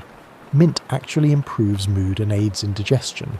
However, they did more than simply cultivate these plants. They placed them along the garden paths so that people would naturally and unconsciously experience their benefits. It was not because medieval people lacked imagination that monastic gardens were laid out according to rigid geometric patterns. These geometric patterns functioned as a kind of visual meditation. Your mind would naturally settle into the same serene rhythm if your eye followed the neat patterns, squares within squares, circles intersected by crosses and rectangles divided by diagonal paths. Beyond aesthetics, geometric garden design has a profoundly fulfilling quality.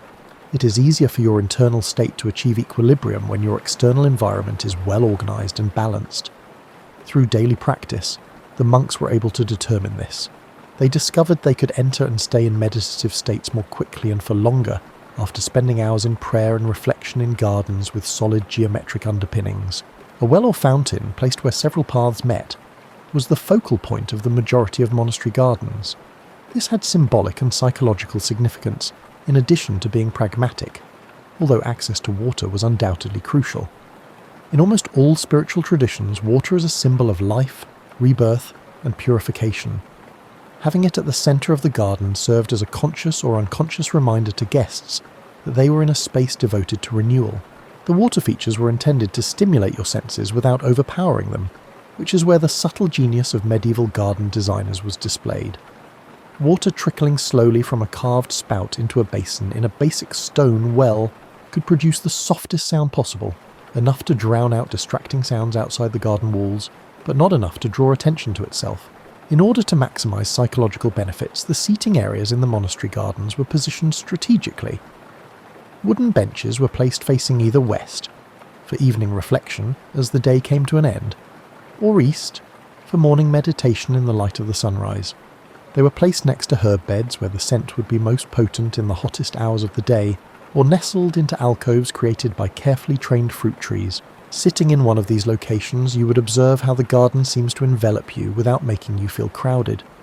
Although the surrounding hedges or walls provide privacy and security, they aren't so high that you feel confined. As the sun passes overhead, you can see the sky, watch the clouds move, and take in the shifting patterns of light and shadow. It feels like a soft, verdant hug. Monastery gardens' maintenance philosophy was a reflection of their spiritual mission. Slowly and deliberately, the work was done as a kind of prayer. Weeding was an opportunity to exercise patience and attention to detail, not a task to be hurried through. Watering was an opportunity to observe and appreciate the needs and growth of each individual plant, in addition to providing basic plant care. This method produced gardens that exuded serenity. Spaces acquire a distinct energy quality when they are maintained with love and meditation, as opposed to speed and efficiency. This phenomenon is frequently mentioned by contemporary visitors to restored monastery gardens. There is an unmistakably serene quality to these areas that transcends their aesthetic appeal. In ways we have mostly forgotten, the monks also had an understanding of seasonal rhythms. Their gardens were planned to offer various forms of aesthetic appeal and practicality all year long. The delicate blossoms of fruit trees and the new green of fresh herbs arrived with spring. Harvests were plentiful, and the scent of blooming plants filled the air during the summer. Autumn brought vibrant foliage and the joy of collecting seeds for planting the following year. With the sharp lines of the geometric design clearly visible, and evergreen herbs offering patches of life against the snow, even winter had its own stern beauty. Imagine how the light of the day gradually fades and how the air cools and carries the mixed scents of herbs as you settle into evening prayer in this monastery garden. You discover that you have spent the entire day in this verdant haven without ever feeling rushed, anxious, or out of sync with the cycles of life itself when the bells ring once more, summoning the community to Vespers. You're exchanging your modest monastery cell for something far more opulent this morning, a castle garden intended for medieval aristocracy. However, don't anticipate the extravagant extravagance of later centuries. Subtly sophisticated medieval noble gardens were designed to provide ideal settings for the kinds of pursuits that kept aristocrats sane amidst the demands of political life. The unusual living quarters of medieval aristocrats resembled a goldfish bowl. From servants to rival families to visiting diplomats who reported back to foreign courts, everyone was continuously watching, criticising, and analysing their lives. There was hardly any privacy, and leisure had to be carefully planned in between court rituals, tournaments, and the never-ending negotiations that prevented kingdoms from falling into anarchy. Their gardens, which were created especially to offer the kinds of tranquil experiences that would be practically impossible to find elsewhere in medieval society, turned into vital pressure valves. However, these were not merely enlarged monastic gardens. Noble gardens needed to do more than just impress guests. They also needed to offer useful advantages and a real escape from the bustle of the outside world. You can see how the garden areas are shrewdly tucked into areas that might otherwise go unused as you stroll through the castle's main courtyard. Every inch of protected interior space was valuable, because medieval castles were constructed primarily for defence and then for comfort. Working like puzzle solvers, the garden designers created lovely havens in small courtyards with no military use, along walls and in strange corners. One of the most clever features is what the medievals called a plaisance, basically a private outdoor space intended for leisure and small parties. Imagine a square or rectangular area surrounded by dense hedges or low walls, with thoughtfully placed sightlines that preserve views of the castle's most appealing features or far-off landscapes while obstructing views from the crowded main courtyards. These spaces were decorated to resemble outdoor living rooms. Backrests and seating were provided by raised beds, which were frequently topped with turf benches, which were essentially earth and grass sofas that were surprisingly cosy and unmistakably different. Depending on when the garden's owner wanted to escape from public responsibilities, wooden benches were positioned to benefit from morning sunlight or afternoon shade. Noble Gardens' plant selections demonstrated a deep comprehension of social dynamics and psychology. Roses were important because of their symbolic meaning in addition to their beauty.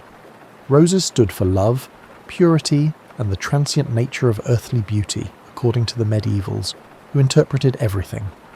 Roses were a continual reminder that there was beauty in life worth stopping to appreciate, like poetry growing right outside your window. The way these roses were cultivated, however, was the truly ingenious aspect.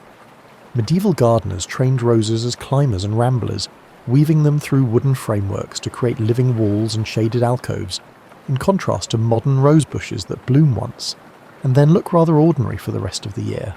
Picture yourself sitting beneath an arbour, with hundreds of tiny, highly fragrant roses that formed a natural canopy above you, and petals that occasionally fell like fragrant snow. In castle settings, herb gardens fulfilled three functions. They were useful, aesthetically pleasing, and instructive. Noble families were supposed to know how to run the home, cook, and practice medicine. The herb garden offered practical and soothing opportunities for hands-on learning.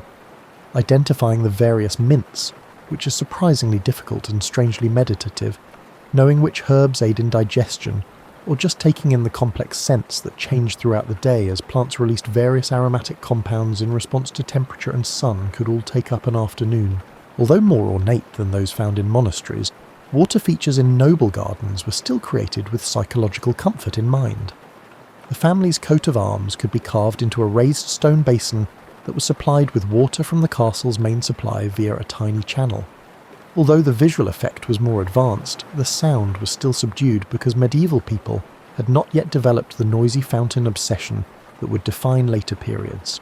These water features provided focal points for casual get-togethers and reflection. Since medieval aristocrats lacked modern-day coffee shops and living rooms, garden water features offered serene, lovely settings in which challenging discussions could take place without creating tension. Moving water seems to promote honesty while discouraging conflict. Medieval garden designers were well aware of this and took advantage of it. Unlike monastery gardens, where paths encouraged solitary meditation, castle garden paths were ideal for two-person conversations, wide enough for companions to walk side by side, but not so wide that the area felt formal or intimidating. The paths in noble gardens were made for what we might call therapeutic strolling.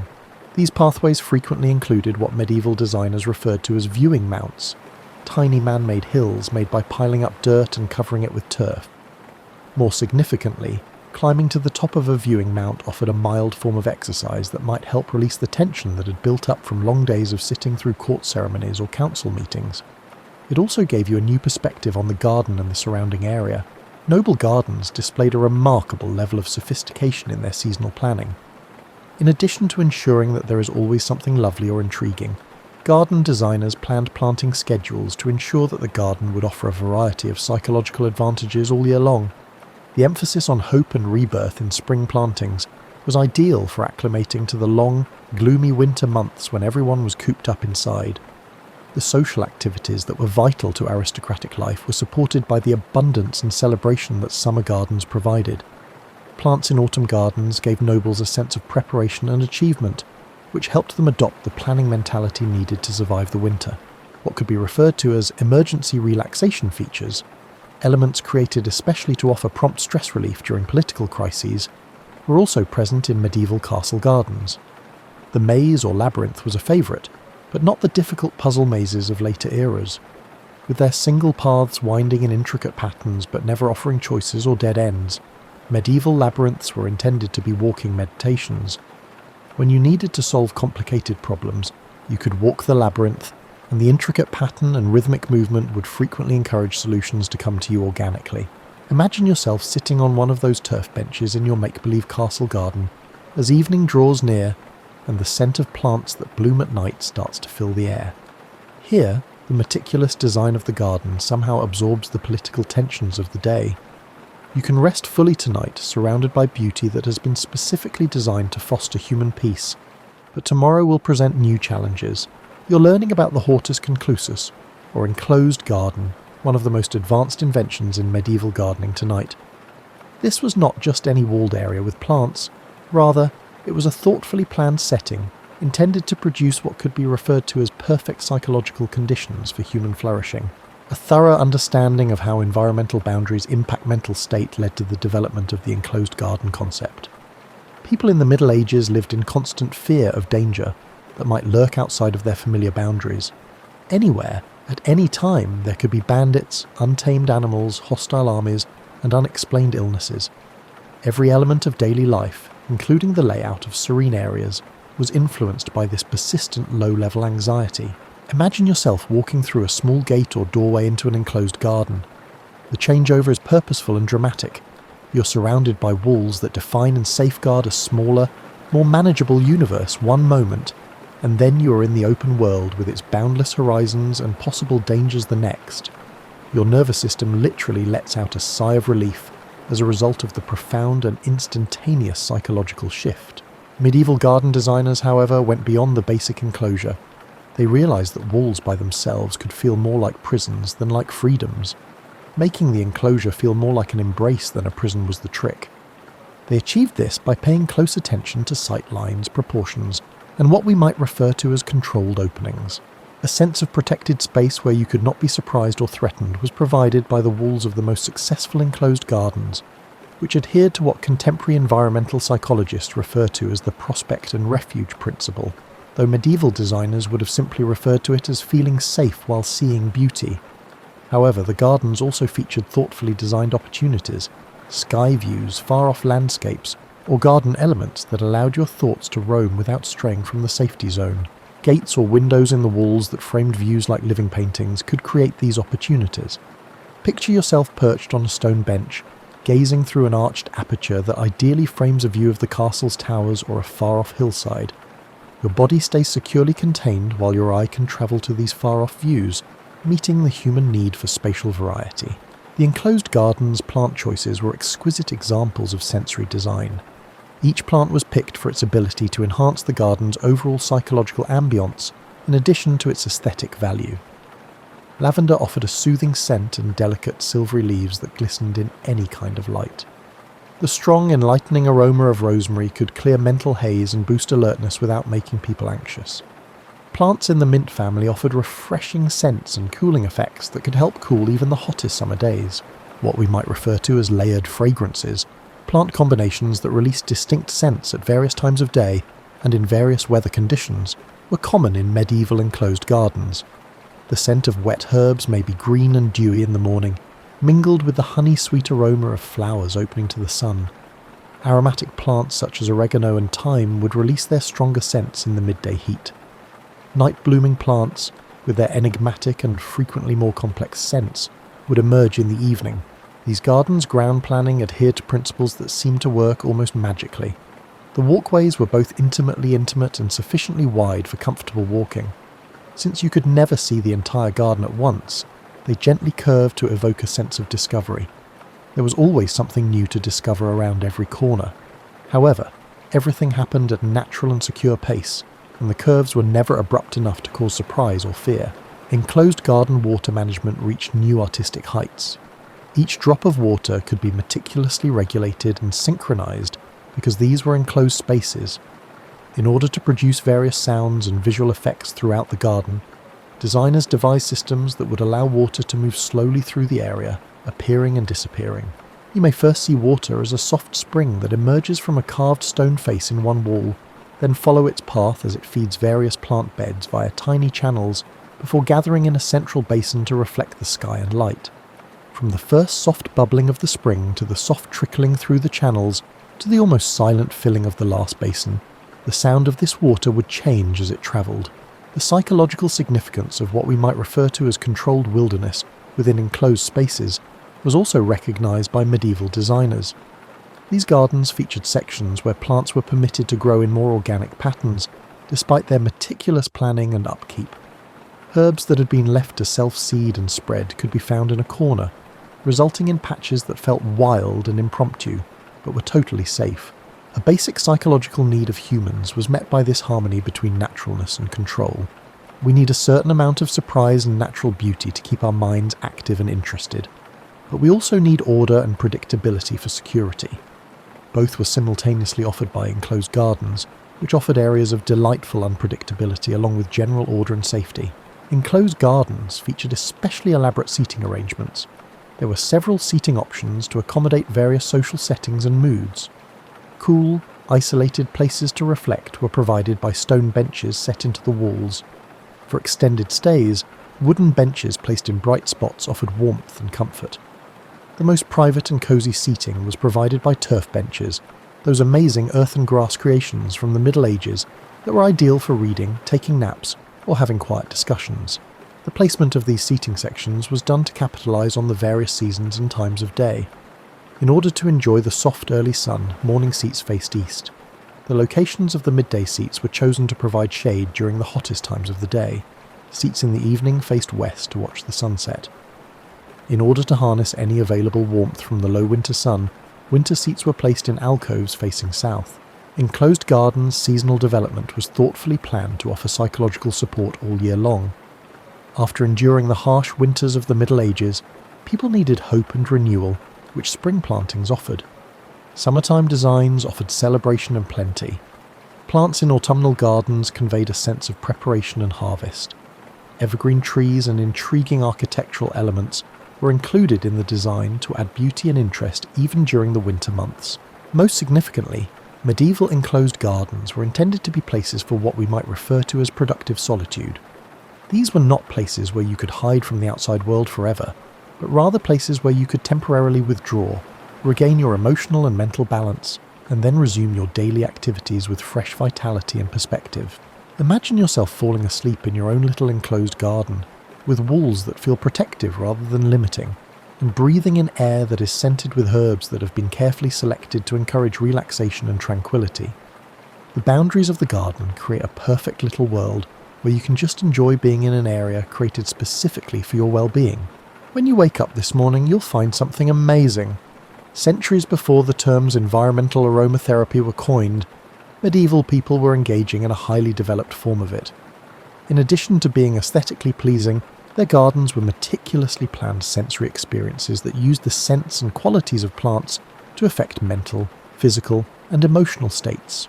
Medieval garden designers drew inspiration from a fascinating blend of traditional knowledge passed down through the generations, keen observation, and what they dubbed the doctrine of signatures, the idea that a plant's growth patterns, scent, or appearance could reveal its medicinal uses.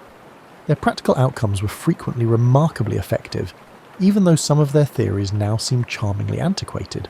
An early morning stroll through a medieval herb garden would reveal what is essentially a living pharmacy, but one that has been created with a psychologist's awareness of human needs and an artist's sense of aesthetics. Every plant was placed to provide the greatest possible therapeutic benefit to garden visitors, in addition to ideal growing conditions. Along pathways where people would naturally brush against it, chamomile was planted. It has tiny, daisy-like flowers and a sweet, apple-like scent. Although medieval gardeners were aware that the aroma of chamomile could reduce anxiety and encourage sound sleep, they also recognised that the psychological impact was greater when the scent was inadvertently inhaled rather than intentionally. Something about finding a healing scent by accident is more potent than actively seeking it out. In addition to its lovely purple blooms and unique scent, lavender was prized in medieval gardens for its incredibly consistent calming properties. The biochemistry of how lavender's linalool and linaloyl acetate compounds actually slow down nervous system activity was unknown to medieval people, but they were aware of the effects. In order to promote peaceful sleep, lavender was planted close to places where people sat, along walkways that led to private areas, and particularly close to windows in bedrooms. Lavender's placement in gardens demonstrated a sophisticated understanding of scent dispersal.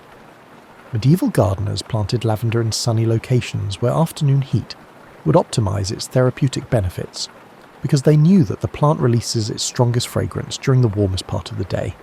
Additionally, they placed lavender bushes where people might unintentionally brush against them while strolling, because they knew that bruised lavender releases even more scent.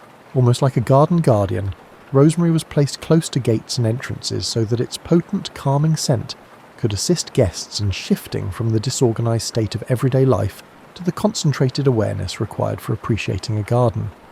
According to contemporary research, medieval people thought rosemary improved mental clarity and memory. It is true that compounds found in rosemary can enhance alertness and cognitive function. However, this is where the genius of medieval garden design was displayed. Rosemary was also planted alongside soothing herbs like chamomile and lavender. The end effect was a well-balanced scent experience that could improve mental clarity without causing overstimulation or anxiety. In these gardens, you felt more at ease and could think more clearly, two things that are surprisingly hard to combine. The most adaptable medicinal plants in medieval gardens came from the mint family. Various mints were used to achieve various physical and psychological effects. Without the potency of peppermint, spearmint provided mild digestive support and a revitalizing mental boost. The sweeter, softer scent of apple mint was ideal for unwinding in the evening. In the damp spots next to garden water features, where its cooling qualities could intensify the revitalizing effects of flowing water, water mint flourished. Medieval gardeners also recognized a fact that contemporary aromatherapy is rediscovering. Combinations of plants, rather than individual species, frequently produce the most potent therapeutic fragrances.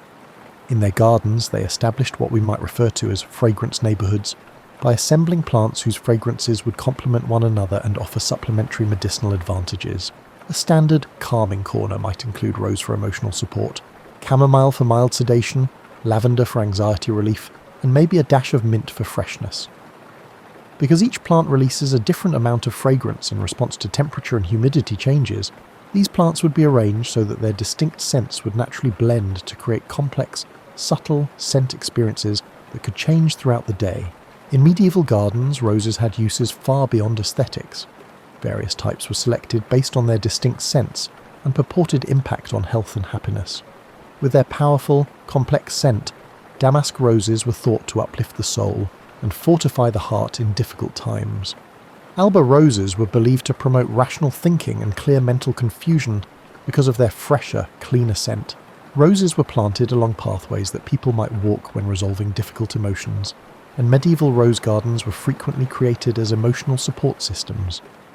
The perfect environment for processing and healing emotions was created by the combination of therapeutic fragrance, lovely visual stimulation, and mild physical exercise. Medieval gardens' seasonal fragrance progression was thoughtfully planned to promote mental well-being all year long. Fresh green fragrances that could alleviate winter depression and promote mental rejuvenation were the focus of spring gardens. Early herbs, such as young rosemary and mint, offered astringent, energizing scents that might help dispel the mental sluggishness that frequently accompanied the dark months. With several plants blooming at once to create intricate, multi-layered scent environments, summer gardens provided the most complete fragrance experiences. However, these weren't overpowering sensory attacks. Medieval gardeners recognized the value of restraint and balance.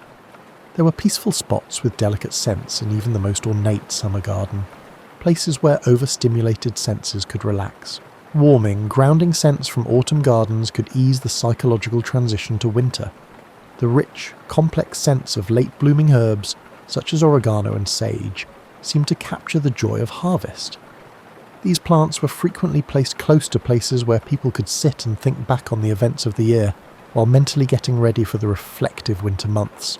Medieval herb gardens also served as therapeutic environments for their upkeep. Herb harvesting required methodical, slow attention to timing, plant conditions, and appropriate methods. Spaces filled with concentrated fragrances from drying herbs could benefit from aromatherapy for weeks. Since disturbed herb plants released their fragrances as you worked, even weeding herb gardens was more enjoyable than other garden maintenance. The significance of a personal connection to medicinal plants is another thing that medieval people understood that we are still learning about. They urged garden visitors to form bonds with individual plants, learning about their unique growth patterns, best times to harvest them, and distinctive scent patterns. The therapeutic effects were enhanced by this individualized attention. The benefits of a plant seem to be more potent when you know it well. Imagine yourself surrounded by carefully selected and arranged plants that will support your health as evening descends on your make-believe medieval herb garden. A delicate combination of scents permeates the air, calming the stresses of the day and preparing your mind for a good night's sleep. Every breath brings you compounds that have been used for thousands of years to help people find health and peace. These compounds were arranged by gardeners who realized that healing occurs most effectively in settings that are beautiful and thoughtfully designed. You're studying one of the most intriguing facets of medieval gardening this morning, the creation of spaces that have the power to literally alter human perception through the use of geometric patterns and symbolic designs. Plants were not arranged haphazardly or in accordance with contemporary aesthetic standards by medieval garden designers. Their work was based on a deep understanding of how spiritual awareness and mental state are influenced by visual patterns. In the world of the medieval people, everything was thought to have symbolic meaning. Rather than being merely ornamental choices, numbers, shapes, colours, and spatial relationships were seen as stepping stones to a greater comprehension of natural harmony and divine order. This symbolic language was employed by garden designers to create areas that could lead guests to particular spiritual and psychological states. You would instantly notice the sense of balance and justice that seems to emanate from the layout itself if you were to walk into a medieval garden that was created using sacred geometric principles. Pathways that follow mathematical proportions found in nature, the same ratios that are present in human bodies, flower petals and seashells, would entice your attention. Your mind would perceive these patterns as essentially reliable and harmonious, even if you were not familiar with the technical specifics. The square formed by intersecting pathways into 4 smaller squares was the most popular geometric foundation for medieval gardens. The 4 elements, earth, air, fire, and water, the 4 seasons, the 4 cardinal directions, and the 4 rivers of paradise mentioned in biblical texts were all represented by this pattern, which is known as a quadripartite design. Beyond its symbolic significance, however, this design had useful psychological effects. Quadripartite gardens offered a visual order that was both simple enough to be instantly understandable and complex enough to be fascinating. The overall pattern was easy for your mind to understand, giving you a sense of control. However, there was space for variation and surprise within each quadrant. Human psychological needs appear to be well served by this blend of controlled variation and predictable structure. Geometrically designed gardens had pathways that were more than just ways to get from one place to another. They served as what we might refer to as contemplation guides, physical objects that, by merely walking, could induce meditative states in your mind. Special features such as a fountain, an especially lovely plant, or a religious sculpture that encouraged pause and contemplation were frequently used to mark the intersections where pathways crossed. Medieval garden designers realized something that contemporary meditation instructors have rediscovered: that beautiful visual stimulation coupled with repetitive rhythmic movement can create deeply calming and restorative altered states of consciousness. It became a kind of moving meditation to follow the geometric paths of a medieval garden, with their predictable curves and intersections. Geometric gardens with circular features had unique psychological purposes. Curved alcoves, round fountains, and circular herb beds offered visual respite from the overall geometric framework's angular precision. More significantly, however, in medieval symbolic thinking, circles stood for wholeness, harmony, and perfection. It was thought that incorporating circular elements into garden design would aid guests in achieving spiritual integration and psychological wholeness. What we might refer to as sacred proportion systems, mathematical relationships thought to reflect divine harmony, were incorporated into the most elaborate medieval gardens. The golden ratio, which can be found in everything from nautilus shells to sunflower seed spirals, was frequently used to establish the connections between various garden sections. Even when visitors were unable to consciously pinpoint the reason, these proportional systems produced gardens that felt enigmatically fulfilling to experience. Your mind would react with a sense of calm and righteousness that seemed to come from the surroundings rather than from any deliberate effort on your part as your eye moved through areas that felt harmonious and well-balanced. Geometric gardens featured equally complex colour schemes. Based on observed psychological effects and symbolic associations, medieval designers employed what they dubbed colour harmonies. White flowers were frequently planted in central areas or along main routes because they symbolised purity and spiritual illumination. Red flowers were placed where their emotional intensity could be appreciated without overpowering the tranquil atmosphere of the garden, symbolising both earthly passion and divine love. Despite being comparatively uncommon in medieval gardens, blue flowers were prized for their purported capacity to foster introspection and spiritual understanding. They were frequently placed in peaceful nooks or beside walkways that led to places of prayer, where their calming hue might assist guests in turning their attention from material worries to spiritual ones. Keeping up geometric gardens was a kind of spiritual exercise in and of itself. Regular, patient attention was necessary to maintain the pattern's clarity and accuracy. The gardeners who cared for these areas frequently referred to their labour as a kind of meditation or prayer. Replanting to maintain colour arrangements, weeding to preserve the clarity of planted patterns, and trimming hedges to maintain clean geometric lines all became opportunities to practice the kind of focused attention that medieval people associated with spiritual development. Geometric gardens were designed with seasonal changes in mind to preserve the key patterns, while offering year-round diversity and interest. The linear features of the garden, such as the bulbs placed along the edges of the pathways to produce clear lines of colour, could be highlighted with spring plantings. While keeping their fundamental boundaries, summer plantings could fill in the geometric shapes with a profusion of growth. Even as their foliage changed colour, plants that offered strong structural elements could be found in autumn gardens. In order to maintain the geometric patterns even when the majority of the plants were inactive, winter gardens relied on hardscape components and evergreen plants. The psychological significance of what we might refer to as pattern completion was also recognised by medieval garden designers, who produced geometric designs that encouraged guests to actively perceive the patterns rather than merely passively observing them. The entire geometric pattern may not be immediately apparent when you first enter a garden. Instead, you may need to navigate through different sections and observe the area from different perspectives before the entire pattern becomes clear to you. Important psychological purposes were fulfilled by this gradual pattern recognition process. It was a gentle, fulfilling puzzle with a clear solution that kept your mind active. Garden patterns could be fully comprehended and appreciated, in contrast to the intricate and frequently intractable issues of everyday medieval life. A sense of emotional and intellectual relief that was hard to find elsewhere was brought on by this experience of understanding and completion. The geometric garden design's symbolic meanings also gave guests what we might refer to as contemplation frameworks, organised approaches to considering life's more profound issues. A garden that is themed around the number 4 could inspire contemplation of the 4 seasons of spiritual growth, the 4 stages of life, or the 4 virtues. Through garden design, these ideas were made tangible and approachable rather than being abstract philosophical concepts. Geometric gardens' maze and labyrinth features had specific psychological purposes. Since they could engender fear rather than serenity, true mazes, with their numerous paths and dead ends, were less prevalent in serene medieval gardens. But because of their meditative properties, labyrinths, single-path patterns that wound in intricate yet predictable ways toward a central goal, were well liked.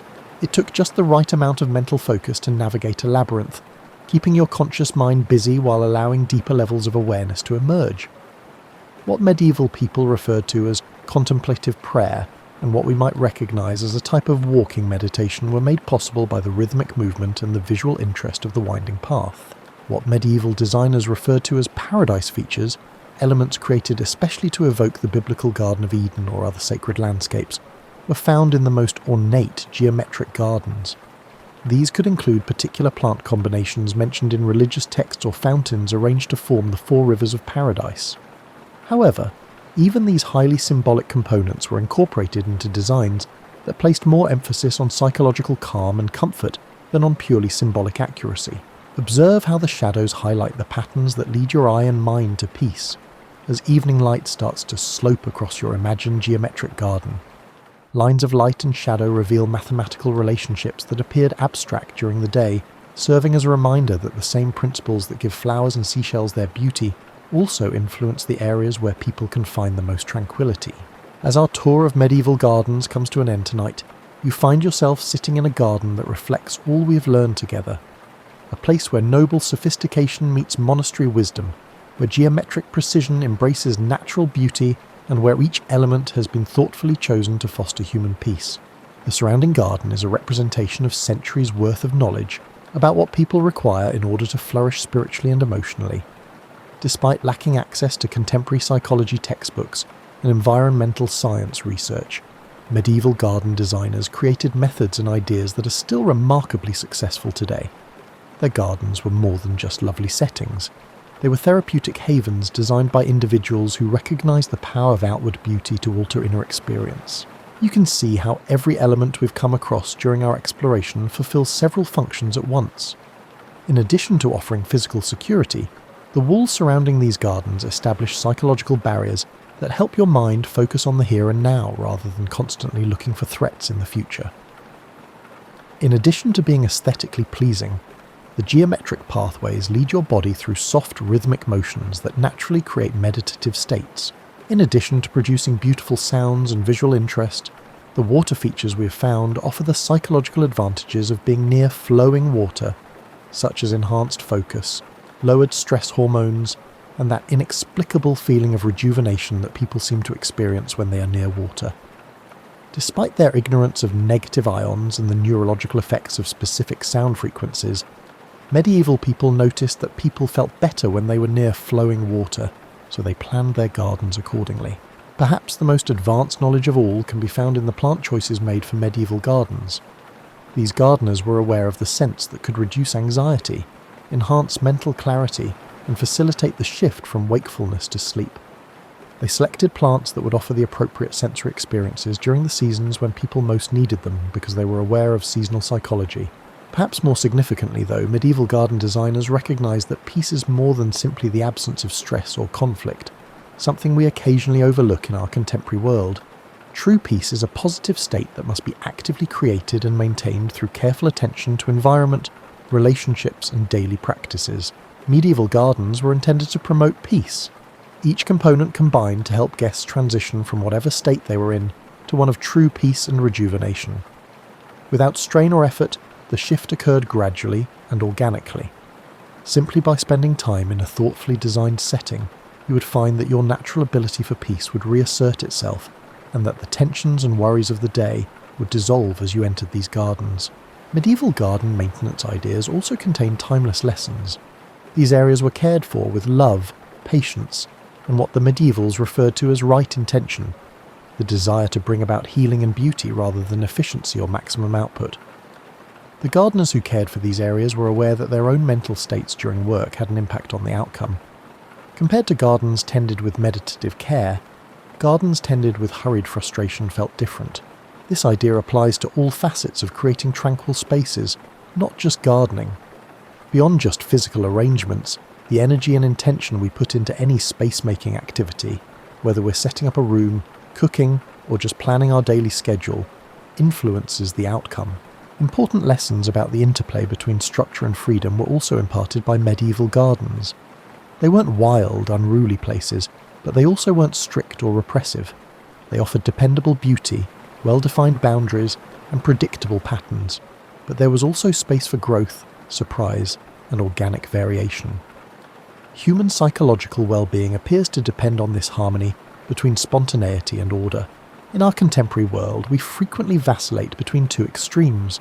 Either we give up on structure completely and hope that freedom alone will bring peace, or we attempt to control every element of our surroundings and schedule. Medieval gardens offer a compromise, building pillars that support rather than impede our innate ability to be happy and peaceful. Another timeless lesson is provided by the seasonal awareness incorporated into medieval garden design. Recognizing that people have different needs at different times and seasons, these gardens were created to offer a variety of gifts throughout the year. After long winters, when people most needed encouragement, spring gardens provided hope and renewal. Summer gardens supported the active growing season with celebration and plenty.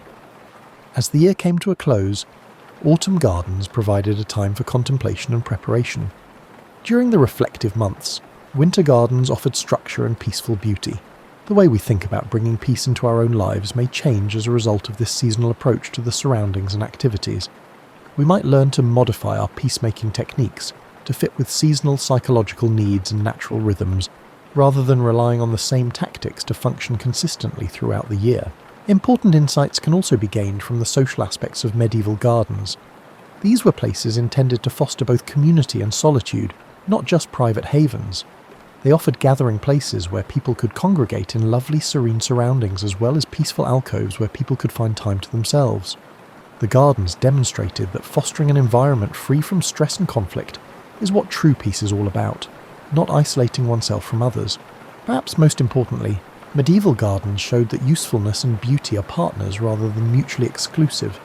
Every lovely feature in these gardens had a functional function as well, whether it was to improve growing conditions, supply medicinal plants, control water flow, or promote mental well-being in people.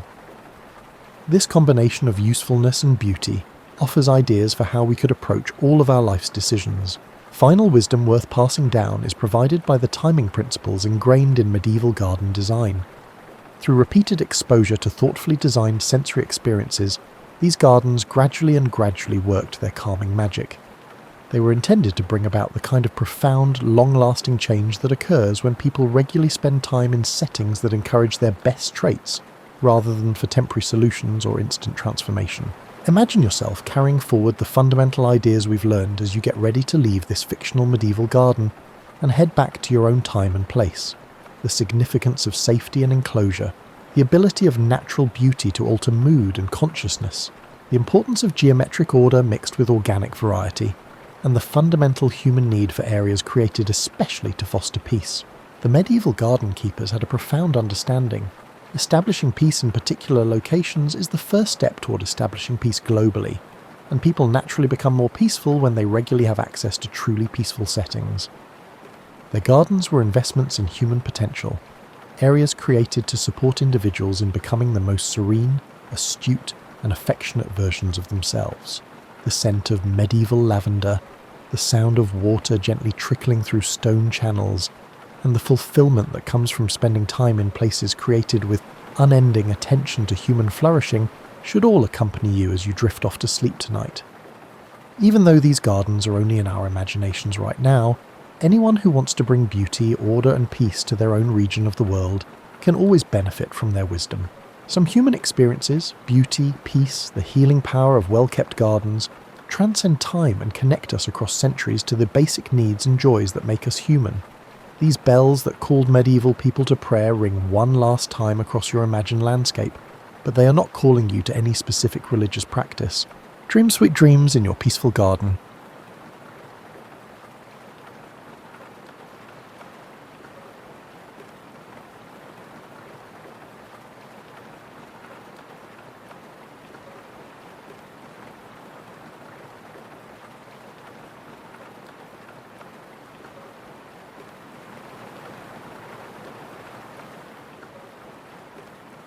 Jeanne-Antoinette Poisson, destined to become the immortal Madame de Pompadour, arrived in a Paris that was both glittering and precarious.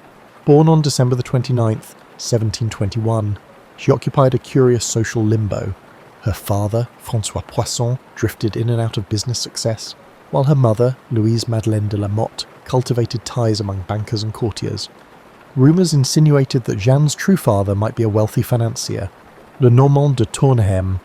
Whispers aside, from infancy, she received an education far above what most middle-class girls could dream of, learning not only to read and write, but also to dance, sing, and appreciate the subtlety of wit, skills that would later prove invaluable.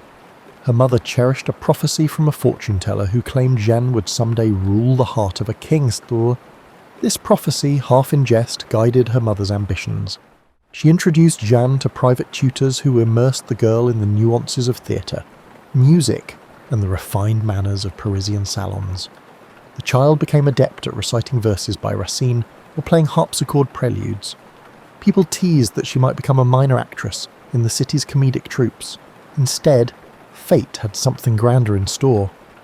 At age 9, Jeanne was placed briefly in the Ursuline convent to polish her moral upbringing, though the real impetus behind this stay was to shield her from a smallpox outbreak. There, in a stark room with stone floors, she first confronted the gulf between the cheer of drawing room society and the bleak realities of illness and mortality. She survived with her health intact, returning to secular pastoral life with a renewed sense of carpe diem. Her mother's circle had not diminished. On the contrary, they believed Jeanne's brush with potential tragedy demanded that she enjoy the world's pleasures with heightened urgency. By adolescence, she graced the occasional soirée. Her presence glowed, large, expressive eyes, a lively intelligence, and a measured confidence that belied her youth. One had to be careful, though ambition in a woman could be ridiculed or scorned. So Jeanne cultivated an outward modesty, letting her talents speak softly. Through the dynamic swirl of Paris's haute bourgeois gatherings, she eventually met Charles Guillaume Lenormand d'Etiolles, a relative of her rumoured patron father. This connection sparked talk of a suitable marriage. The match appealed to her mother, who hoped it would secure Jeanne's future. For her part, Jeanne saw in Charles a kind soul, if not a blazing passion. The union in 1741 launched her into a comfortable life of receptions and mild amusements on their estate near Paris. Yet the city's gravitational pull was strong. Jeanne received numerous invitations to select aristocratic salons, as people quickly noticed her wit in conversation. She did not shy it from discussing art or drama, nor from gently critiquing certain aspects of courtly extravagance. That slight dash of candour, balanced by charm, distinguished her from the endless parade of stiff, self-conscious ladies. Within months, word spread. There is a Madame d'Etiolles whose presence lights up any gathering. The Comtesse de Feuquières introduced her to more exclusive circles, culminating in an opportunity to attend a masked ball at Versailles in 1745, celebrating the marriage of the Dauphin. There, among a crush of masked revellers, she caught the eye of King Louis XV. The king, reticent by nature, found in her a refreshing mixture of grace and candour. While elaborate intrigues swirled around him, this newcomer radiated sincerity. Their brief conversation that evening was filled with an electricity that neither of them could forget. Court watchers speculated, but none predicted how swift the next moves would be. Madame d'Etiolles was no naive maiden. She recognised the risk of courting royal attention. The previous royal favourite, the Duchesse de Châteauroux, had recently died, leaving an emotional gap in the king's life. Yet stepping into that void threatened scandal, especially for a woman not of noble birth. Still, from behind her modulated smiles, Jeanne sensed destiny aligning. The prophecy her mother once whispered returned to mind. She would rule the heart of a king. She recognised that in a rigidly stratified society, becoming the king's confidant might be her only path to real influence. By the year's end, a plan was set in motion. The king's valet discreetly arranged a meeting. Under the veil of secrecy, they exchanged letters. Her husband, outraged, found himself powerless. The monarchy overshadowed personal protest.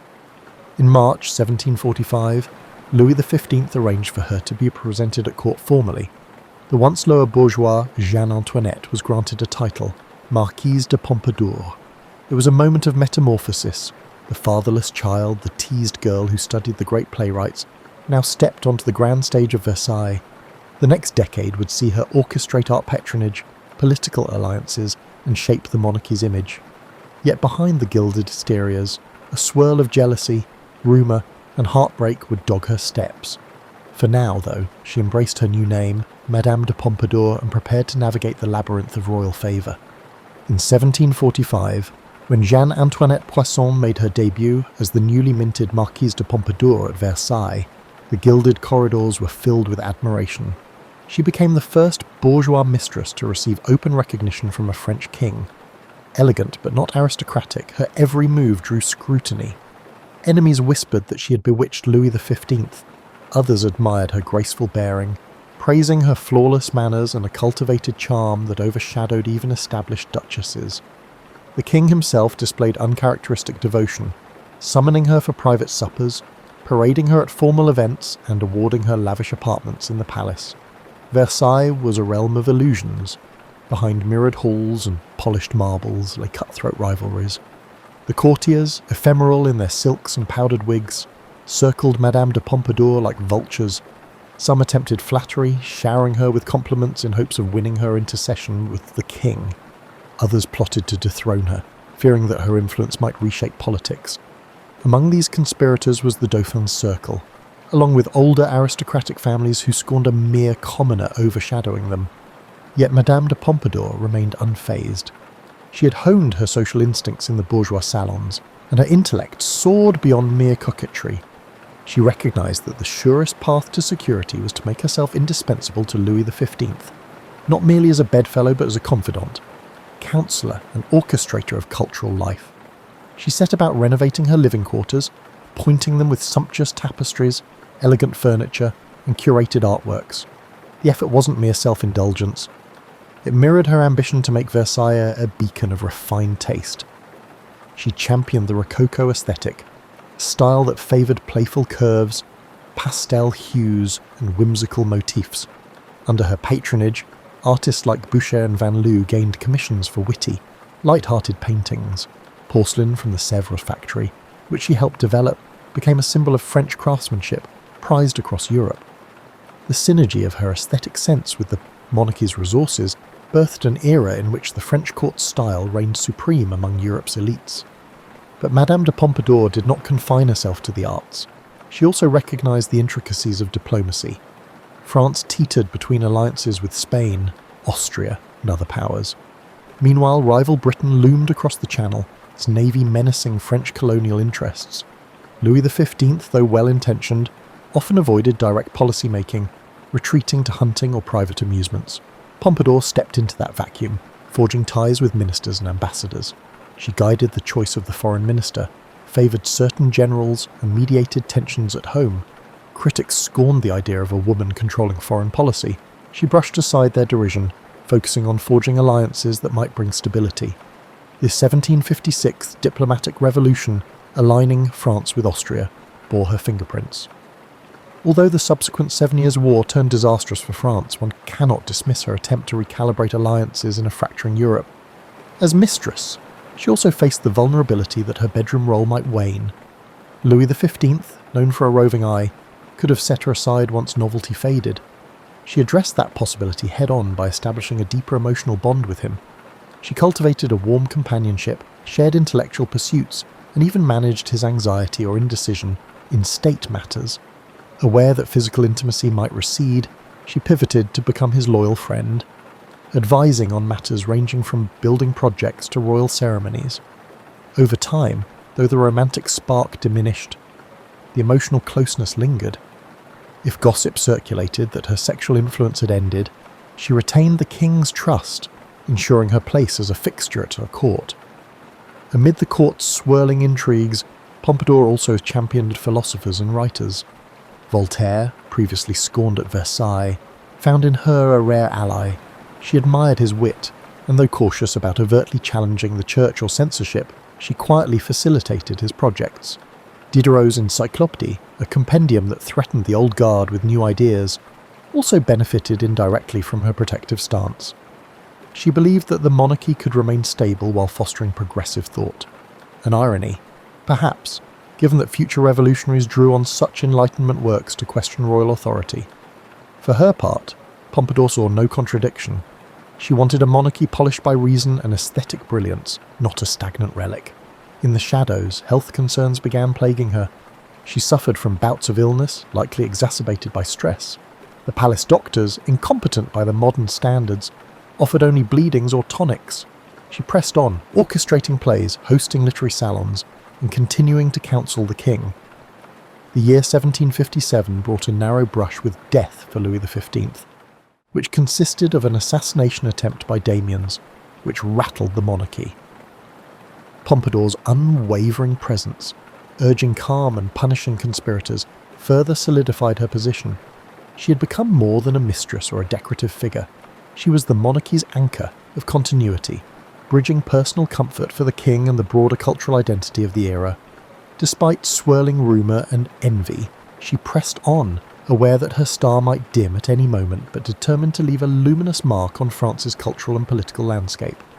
As the 1750s advanced, Madame de Pompadour's role in Versailles crystallised. She reigned as an unmatched patroness of the arts, ensuring that the palace no longer served solely as a symbol of absolute monarchy, but also as a stage for creative brilliance. She championed painters like François Boucher, whose pastoral scenes and playful mythologies perfectly suited the Rococo style Pompadour adored.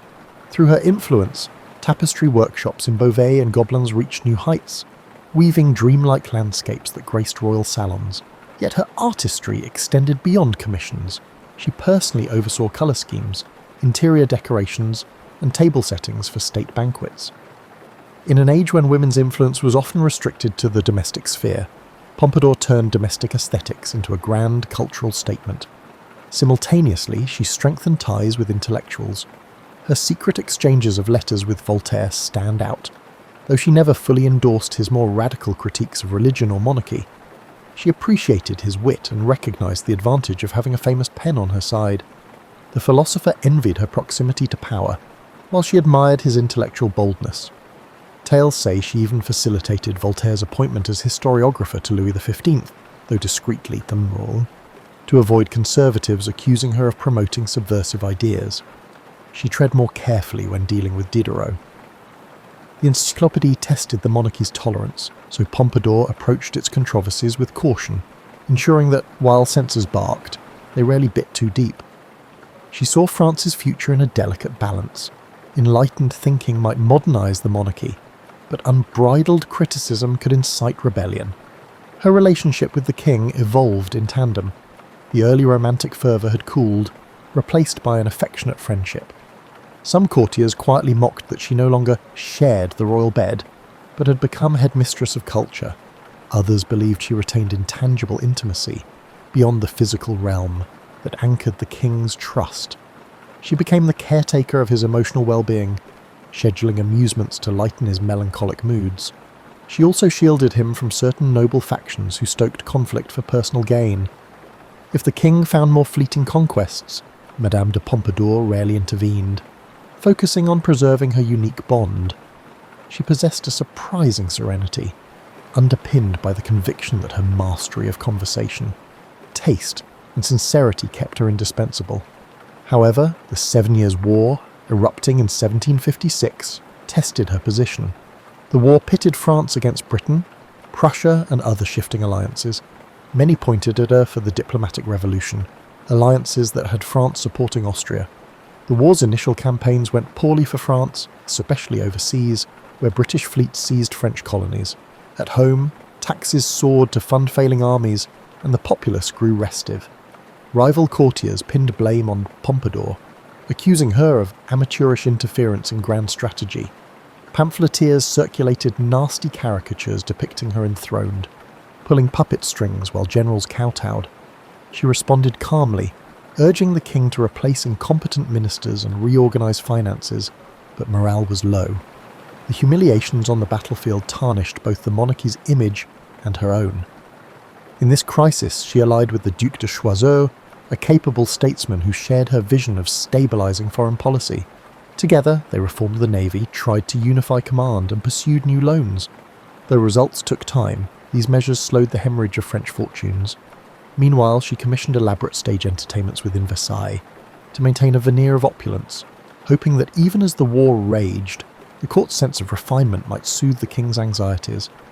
Critics referred to her as frivolous, yet she steadfastly maintained that if the monarchy seemed to crumble from within, the entire nation could become disheartened.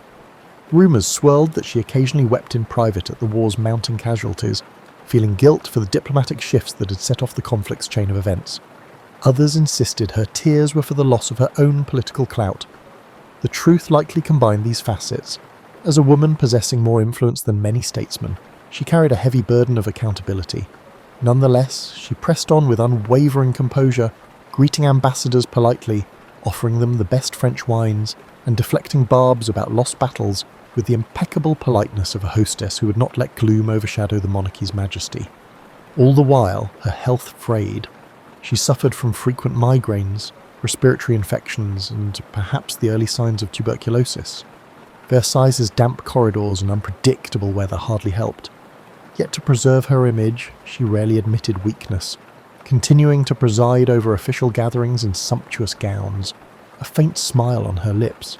She confided in a small circle, noting that though her body felt battered, her spirit remained fiery. She was no naive ingenue. She recognized that if her health collapsed, her enemies would swoop in, reconfiguring the monarchy's circle of favourites. She needed to maintain her integrity, at least in public, to prevent the flame of her ambitions from fading. As the war continued into the early 1760s, the reputation of Madame de Pompadour began to fade due to her numerous defeats. Many corners of Versailles whispered that the monarchy needed a scapegoat for the lost battles in distant lands, like the humiliations in India and Canada, and who better to blame than the bourgeois mistress turned stateswoman? Meanwhile, King Louis XV had grown more taciturn, burdened by gloom as reports from the front lines showcased fiasco after fiasco. Pompadour, though, refused to retreat into obscurity. She believed her cultural legacy, if not her foreign policies, might yet salvage her name in history. She threw herself into grand architectural projects. The Petit Trianon, for instance, took shape as a small chateau in the palace's grounds. Officially, it was an expression of refined tastes, an embodiment of the new neoclassical style that was edging out Rococo flamboyance. Pompadour championed this shift, instructing architects to favour clarity, proportion, and a gentle grandeur. She oversaw landscaping, ensuring the gardens offered a tranquil retreat from Versailles' stifling pomp. Though some courtiers mocked the expense amid a draining war, she defended it as fostering national artistry and craftsmanship. Indeed, her unwavering support for Sèvres porcelain, tapestry weavers, and furniture makers kept them afloat despite war-induced financial crises. These actions ironically preserved France's global reputation for luxury goods, even as military fortunes waned. A more private pastime was her encouragement of scientific curiosity. She facilitated gatherings where mathematicians and natural philosophers demonstrated the latest theories on electricity or the cosmos. On rare nights, the king himself might wander in, feigning mild interest, while she asked pointed questions about planetary orbits or experimental contraptions. If some at court found it absurd for a mistress to delve into science, she responded with an elegant shrug. Beauty, she believed, encompassed knowledge too. Though never an Enlightenment radical, she saw no harm in letting conversation roam beyond strict orthodoxy, provided it didn't undermine monarchy or faith. At her private dinners, one might overhear discussions of Newton, echoes of Voltaire's praise for Newtonian physics, and speculations about whether the cosmos reflected God's grandeur or reason's supremacy. Despite this glow of intellectual patronage, the war pounded on, culminating in the Treaty of Paris 1763, which sealed France's losses overseas. The king's morale sank further, as did public opinion of the monarchy.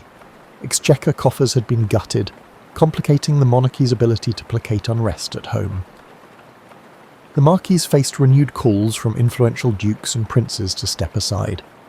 But each time, Louis XV reaffirmed her presence, telling critics quietly that her loyalty and counsel were more precious than ephemeral scapegoats. Even so, her influence on foreign or economic policy receded somewhat, ceding space to ministers like the Duc de Choiseul. She recognised that sometimes stepping back could preserve her position in a monarchy grown suspicious of overreach. Her personal life took a bittersweet turn as well. While she and Louis XV parted physically, their emotional bond endured. She oversaw some discreet new favourites for the king, ensuring they remained overshadowed by her serial and emotional role. This arrangement caused outward scandal, like a mistress who arranged lesser mistresses for the king. To her, it was a strategy to maintain unity. She avoided illusions about romance. She valued the monarchy's stability, her safety, and the king's contentment. Courtiers who smelled hypocrisy could do little but whisper. Meanwhile, Exhaustion gnawed at her. Her health demands soared. She sought cures in mineral baths, sojourns to fresh country air, or quackish potions. At times, she coughed blood, a dire sign. Doctors pleaded with her to relinquish intense court duties. She demurred, worried the vacuum might invite her enemies to corner the king. On good days, she could host a modest dinner, entertaining ambassadors with wry anecdotes about cultural trifles. On terrible days, she lay bedridden, instructing maids to deliver sorors, deliver urgent messages to or from the king's cabinet. Rumours circulated that she might not outlive the decade. Some courtiers rejoiced in that possibility. One morning in 1764, she travelled to Paris for a medical consultation. The city, abuzz with new philosophic clubs, briefly reminded her of simpler times, long before she was Madame de Pompadour, when she was just Jeanne d'Etiole, enthralled by the capital's vibrancy. Nostalgia mingled with anxiety about her fate. The doctor's diagnosis was grim: advanced pulmonary disease. She still resolved to return to Versailles, determined not to show mortal frailty in front of her detractors. The monarchy demanded the facade of unchanging grace.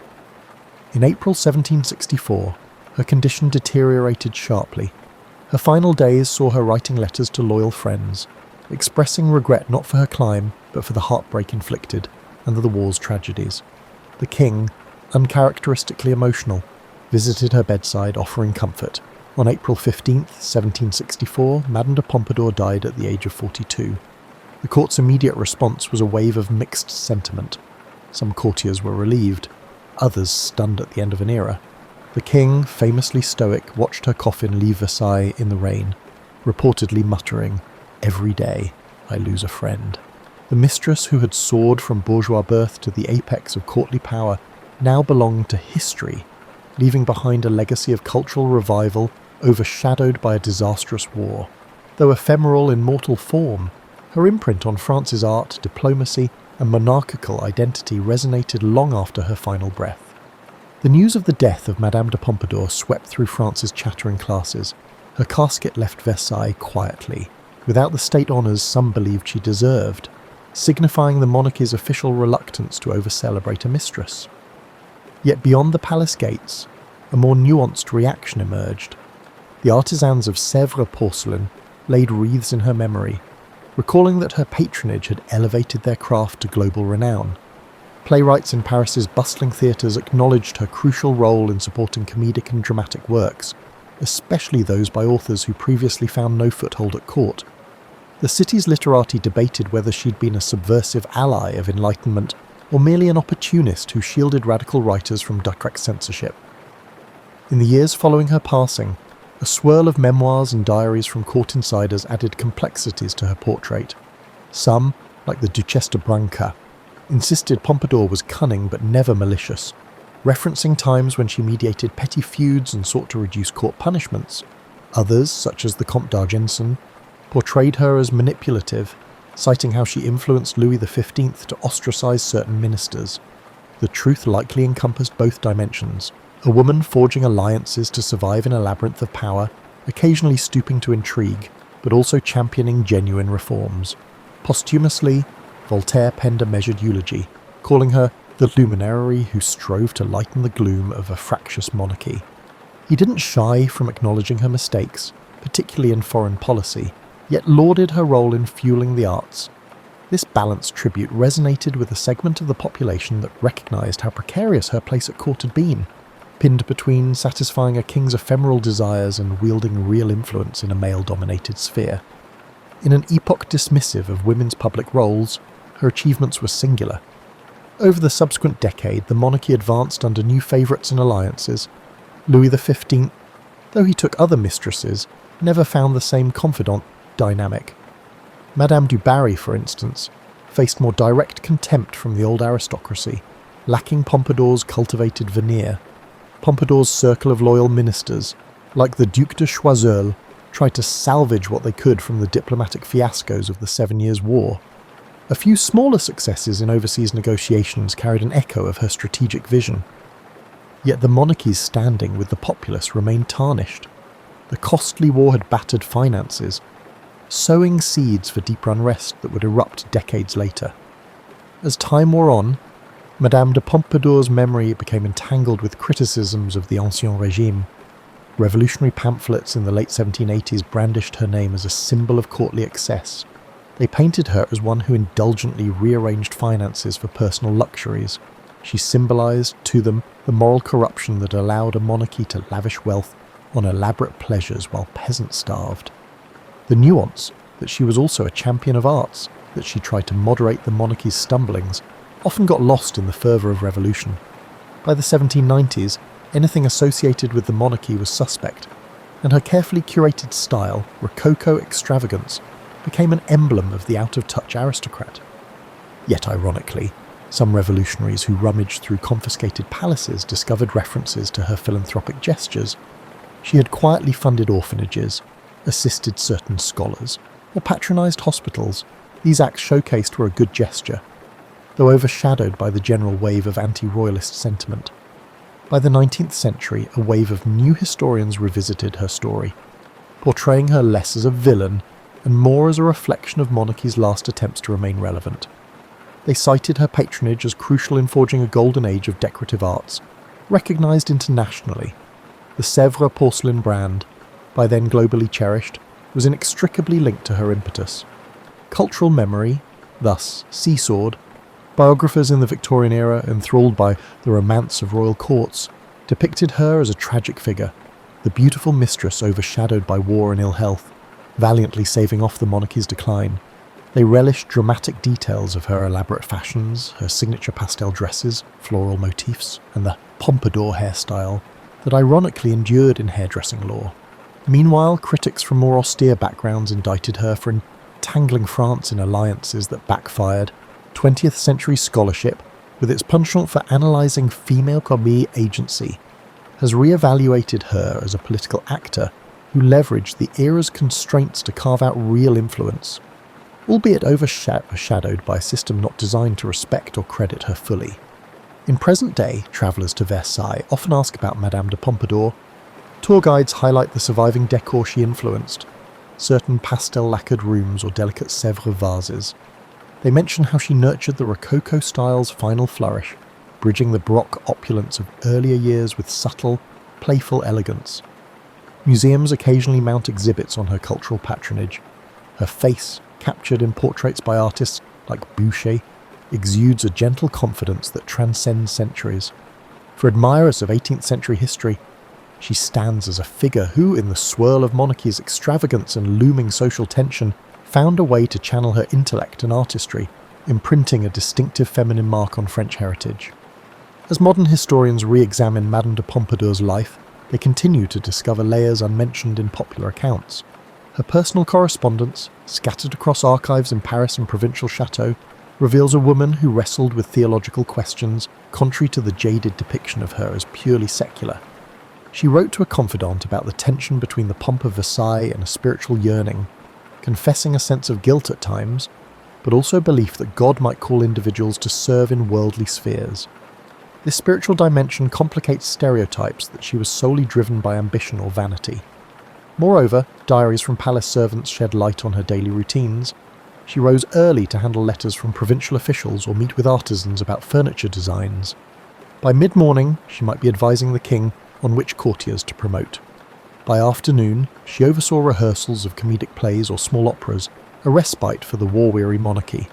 In the evening, private dinners with the king, wreathed in the flicker of candle-lit chandeliers, allowed her to glean insights into his anxieties. She balanced each role with remarkable stamina, though migraines and palpitations often tormented her. A newly discovered note from her lady-in-waiting described how, after hosting a lavish ball, Pompadour would retire behind closed doors, pressing cold cloths to her forehead, tears of pain slipping quietly as she resolved not to betray weakness the following day. In addressing her romantic liaisons, it's easy to assume her life was consumed by the king's attentions. Yet subtle references suggest she once harboured affections for an unnamed court musician, exchanging whispered confidences in corridor alcoves. Realising the danger in such a dalliance, she ended it swiftly to avoid scandal, leaving behind a clue to her capacity for self-denial. Another rumoured flame was a philosopher she corresponded with under a pseudonym. Whether that was purely intellectual or tinged with romance remains debated. The overriding truth is that she recognised that enthralling the king required keeping secrets. She had to preserve the monarchy's illusions, even if that meant sacrificing personal longing. Her sense of strategy in coping with the backstabbing environment remained striking. She carefully placed allies in minor roles, a guard captain, a chamberlain, a bishop, so that vital threads of palace life led back to her. If a plot surfaced, she'd hear rumours early enough to steer the king away or quell conspirators. She likewise practiced generosity to those in need, awarding small pensions to older courtiers or assisting impoverished aristocrats with dowries. This generosity wasn't purely altruistic. It fostered an environment where indebted souls recognised her as a pillar of stability. For many at court, she assumed the role of a quiet caretaker, serving as a bridge between a distant monarchy and everyday crises. In an era lacking official welfare, her patronage served as an informal safety net. The deeply personal dimension of her existence was her unwavering devotion to her daughter, Alexandrine. Born before her ascendancy at Versailles, the child's well-being weighed heavily on Pompadour's mind.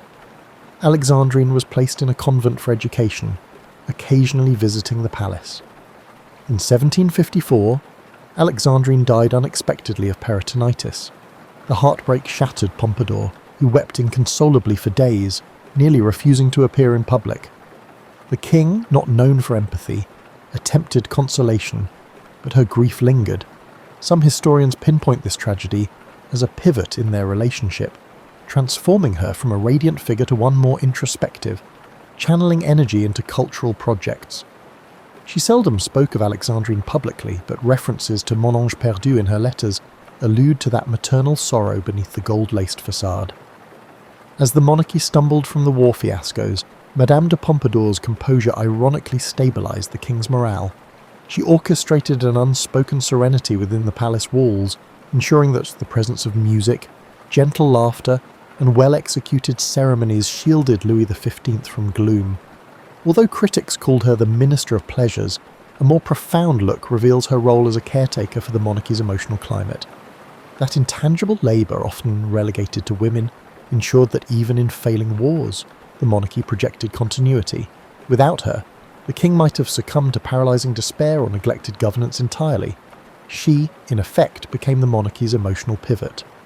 When contemporary readers gauge her significance, they must weigh the paradoxes: a bourgeois woman who championed aristocratic extravagance, a mistress who reconfigured diplomatic ties, and an aesthete who contended with the brutality of war. She was not without faults. Certain decisions sparked conflict, and her loyalty to the monarchy overshadowed empathy for the broader populace. Yet one can see in her a formidable intelligence navigating male-dominated politics, championing creativity and forging a personal brand that outlived her mortal years. That blend of contradictory traits cements her as a figure too complex for simple judgments, a testament to the nuanced roles women could occupy in a kingdom perched precariously on the brink of historical transformation. Today, Madame de Pompadour endures as an emblem of 18th century elegance, overshadowed yet also illuminated by the monarchy's eventual collapse in 1789. She died decades before the French Revolution erupted, which is surprising to some, but her story offers a lens into the monarchy's illusions and the flickers of modern sensibility stirring beneath them. The Rococo style she popularised, with its playful curves and pastel palette, might seem superficial, but it signalled a shift away from the heavy formality of earlier Baroque. In championing intangible pursuits like music, painting, and philosophical discussion, she partially laid a cultural groundwork that, ironically, helped spread ideas that later questioned the monarchy's absolute basis. In the centuries after her demise, her name popped up in unexpected places. Industrial producers of porcelain invoked Pompadour pink or Pompadour blue for delicate tableware. Dressmakers resurrected the Pompadour hairstyle in various reinterpretations, some tall and powdered, others more subtle but referencing that flair she had for graceful display.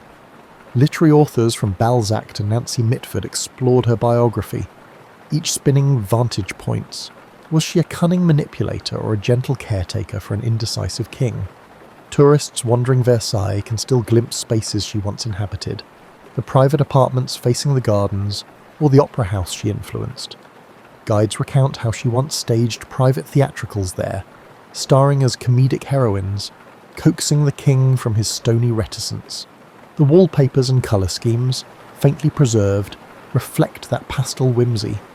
Her official portrait by Boucher stands in the Wallace collection in London, capturing her with a book in hand, emphasising her intellectual bent.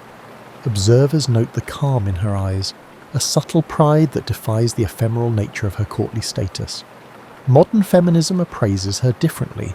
She was no activist for women's equality by present standards, yet she challenged conventional boundaries. She effectively shaped policies behind the scenes, overshadowing many male courtiers whose official titles dwarfed her own. She minted alliances with philosophers to protect free expression from draconian censors. She financed expansions in fine arts and manufacturing, forging a synergy between monarchy and commerce. While she did not upend the patriarchal structure, her survival hinged on appeasing it. Her example reveals how a determined, intelligent woman could carve a realm of influence. In that sense, she both reaffirmed and quietly subverted the patriarchal monarchy. Her ephemeral presence, overshadowed by new favourites after her death, underscores the monarchy's insatiable appetite for novelty.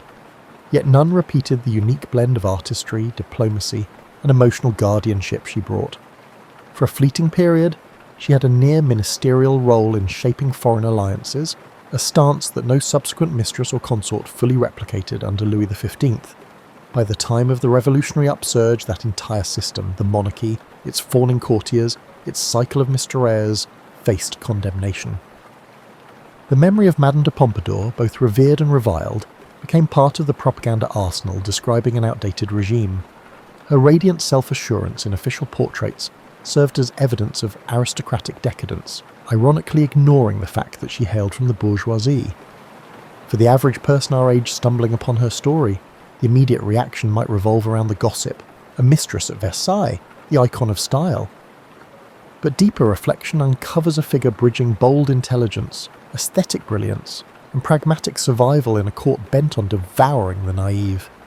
She was that improbable cultural prime minister, as some labelled her, forging a space in a male-dominated environment.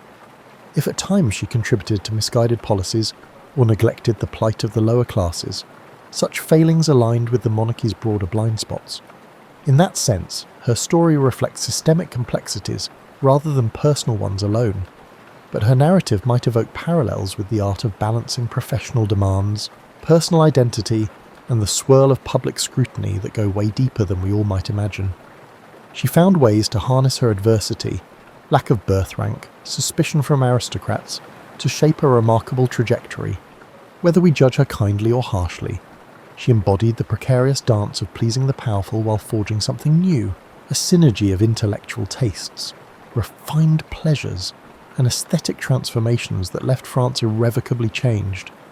Her adversaries wrote pamphlets proclaiming her ephemeral, but ironically she remains a hallmark of that era, overshadowing some royals in cultural memory. Ultimately, Madame de Pompadour's life underscores a universal theme. In an environment where official power rests with men, an individual with vision, resilience, and strategic cunning can mould an age, albeit at personal cost. She gave French culture a final Rococo bloom before the wave of neoclassicism and, eventually, revolution. Her touches on diplomacy and arts, overshadowed though they might have been by war and scandal, continue to invite re-examination. And so, for those who seek nuance in history, her story remains a captivating chronicle of ambition, grace, heartbreak, and a legacy that resonates long after her heart ceased to beat within Versailles' gilded labyrinth.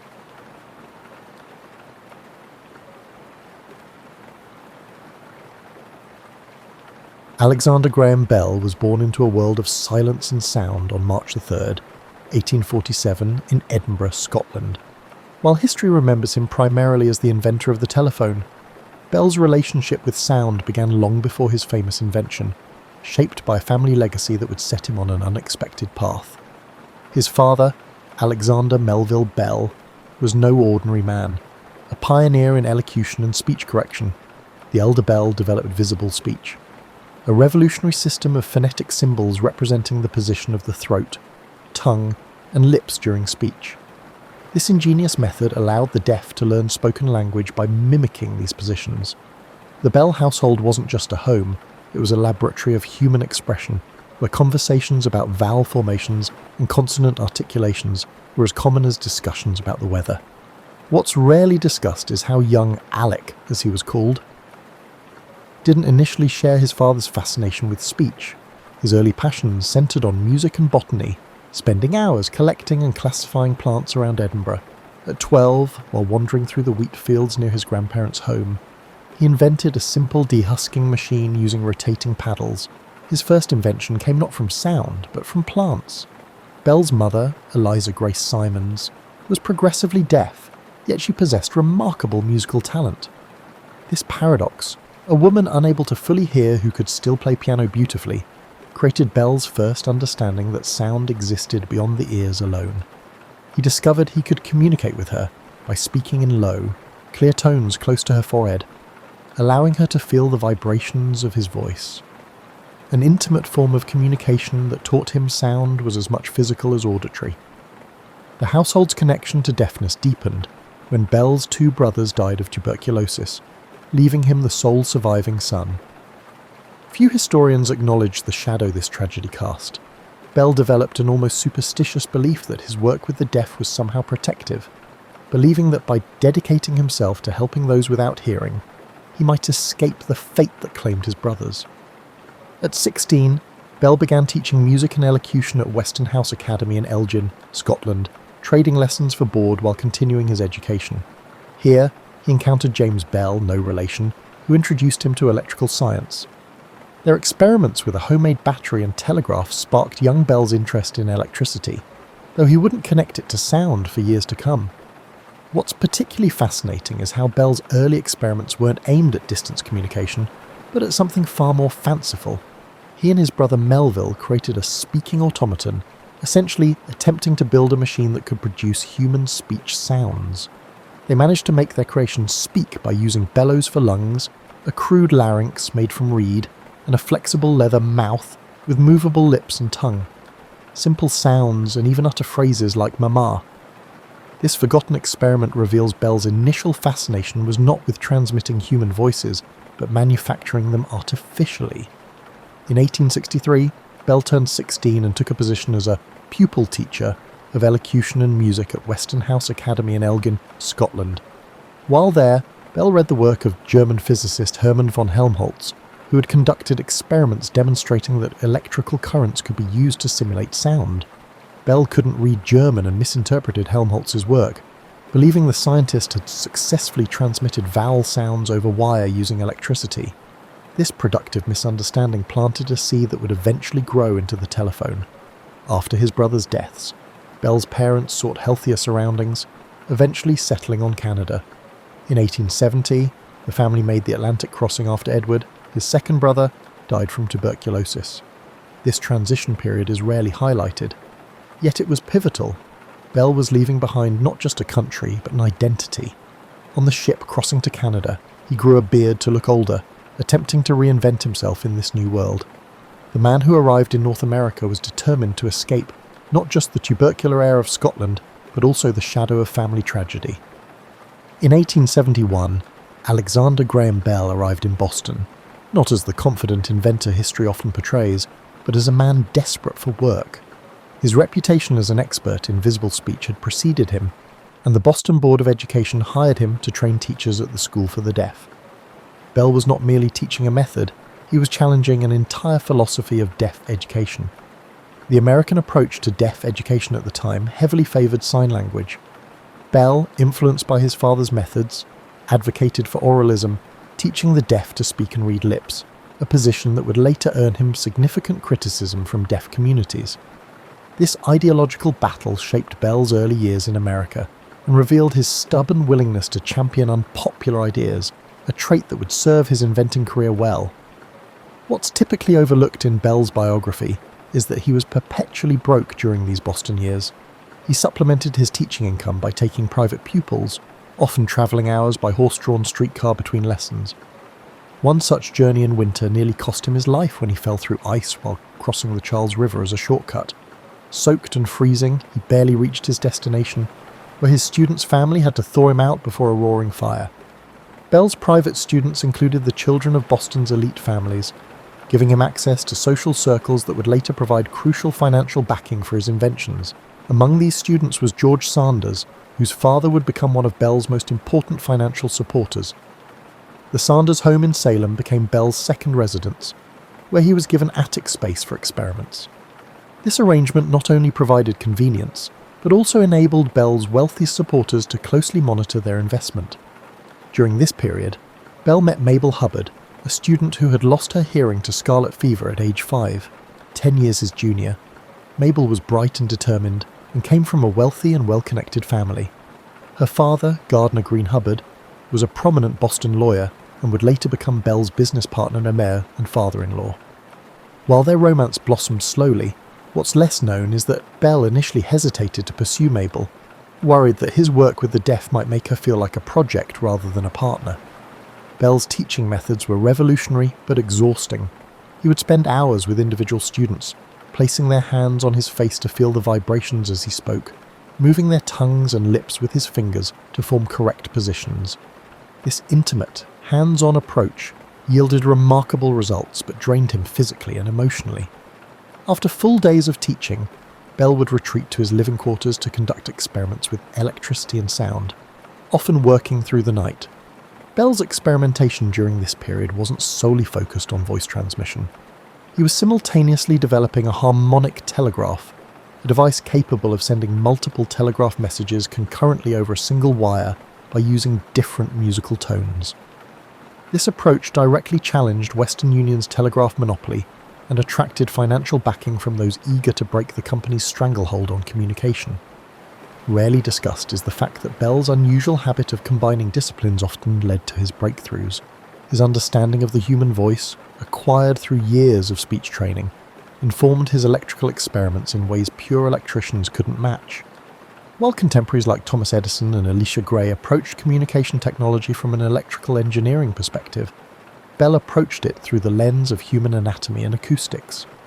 Bell's research notes from this period reveal a man constantly torn between commercial and humanitarian motivations. While he genuinely wanted to help the deaf communicate, he also meticulously documented which ideas might be patentable. This pragmatic duality, humanitarian dreams backed by business acumen, helped Bell succeed where other idealistic inventors failed. In June 1875, while experimenting with his harmonic telegraph, Bell and his assistant Thomas Watson discovered that a reed stuck and continued to transmit sound. Bell recognized the implications immediately. If he could make continuous electrical current vary in intensity precisely as air varied in density during sound transmission, he could transmit speech. This epiphany came during a period when Bell was physically ill and mentally exhausted from overwork, suggesting that his breakthrough emerged not despite his fatigue, but perhaps because of it. His tired mind making connections his disciplined thinking might have missed. The birth of the telephone wasn't the triumphant eureka moment, often depicted in simplified histories. Instead, it emerged through a series of incremental advances, false starts, and near misses that culminated in a working device through persistence rather than a single flash of genius. On March 10, 1876, Bell uttered the famous words, "Mr. Watson, come here, I want to see you," through his experimental device, but the context of this moment is rarely fully explained. Bell had accidentally spilled battery acid on his clothes and was calling for assistance, not deliberately testing the machine. Watson, working in another room, heard the call clearly through the device and rushed to Bell's side. The first transmitted sentence in telephone history was essentially a workplace accident report. What's also frequently overlooked is how close Bell came to losing his place in history. Just hours before Bell filed his telephone patent on February 14, 1876, another inventor, Elisha Gray, submitted a caveat, a preliminary patent document, for a similar device. The ensuing priority battle would consume years of Bell's life and mental energy. Despite Bell's eventual victory in the US Supreme Court, his victory was narrowly margined and surrounded by persistent allegations of patent office corruption. The telephone's early demonstrations revealed public skepticism about its practicality. When Bell first exhibited his invention at the 1876 Centennial Exhibition in Philadelphia, most visitors dismissed it as a clever parlor trick rather than a revolutionary communication device. Emperor Dom Pedro II of Brazil provided crucial validation when he tried the device and exclaimed in amazement, "My God, it talks!" This royal endorsement transformed public perception overnight. Before journalist Frederick Gower popularised the term telephone in his reporting, Bell preferred to refer to his device as an electrical speech machine. Bell disliked the term, considering it imprecise and overly Greek, but eventually conceded to its popular usage, demonstrating that even the inventor couldn't control all aspects of his creation's identity. The early telephone faced significant technical limitations. Early models required users to both speak into and listen through the same piece, necessitating an awkward back-and-forth motion during conversations. The transmitter design was so inefficient that users often had to shout to be heard, and range was severely limited. Thomas Edison's later carbon transmitter improvements significantly enhanced performance, though Bell resisted adopting Edison's technology due to their intense rivalry. Bell's demonstration before Queen Victoria at Osborne House in January 1878 was a carefully choreographed publicity event. Musicians were stationed at Cowes in Southampton, miles from the royal residence, to play for the Queen through the telephone line. The performance was successful, though court records indicate the Queen found the sound quality adequate but unrefined. Nevertheless, her royal attention guaranteed newspaper coverage throughout the British Empire, advancing Bell's interests while he personally found the royal performance anxiety-inducing. The telephone's early adoption wasn't driven by the business applications as Bell expected, but by what we might today call emergency services. Police stations and fire departments were among the earliest institutional adopters, seeing the value in instant communication during crises. Doctors also quickly embraced the technology, allowing patients to call for urgent care, a use case Bell hadn't anticipated but which provided crucial early revenue. Bell grappled with the business aspects of his invention in the background. Though often portrayed as a scientific genius, he was an indifferent businessman who found commercial negotiations distasteful. His father-in-law, Gardner Hubbard, managed most business affairs, often making decisions Bell disagreed with but felt powerless to oppose due to family dynamics. When the Bell Telephone Company was formed in July 1877, Alexander Graham Bell was given only a small portion of the shares, a financial arrangement he would later regret as the company's value skyrocketed. By 1878, Bell was already growing disillusioned with his creation's commercialization and the endless patent litigation surrounding it. In a rarely quoted letter to his parents, he confessed, "I have become rather tired of the telephone. Inventing something is so much more interesting than perfecting it.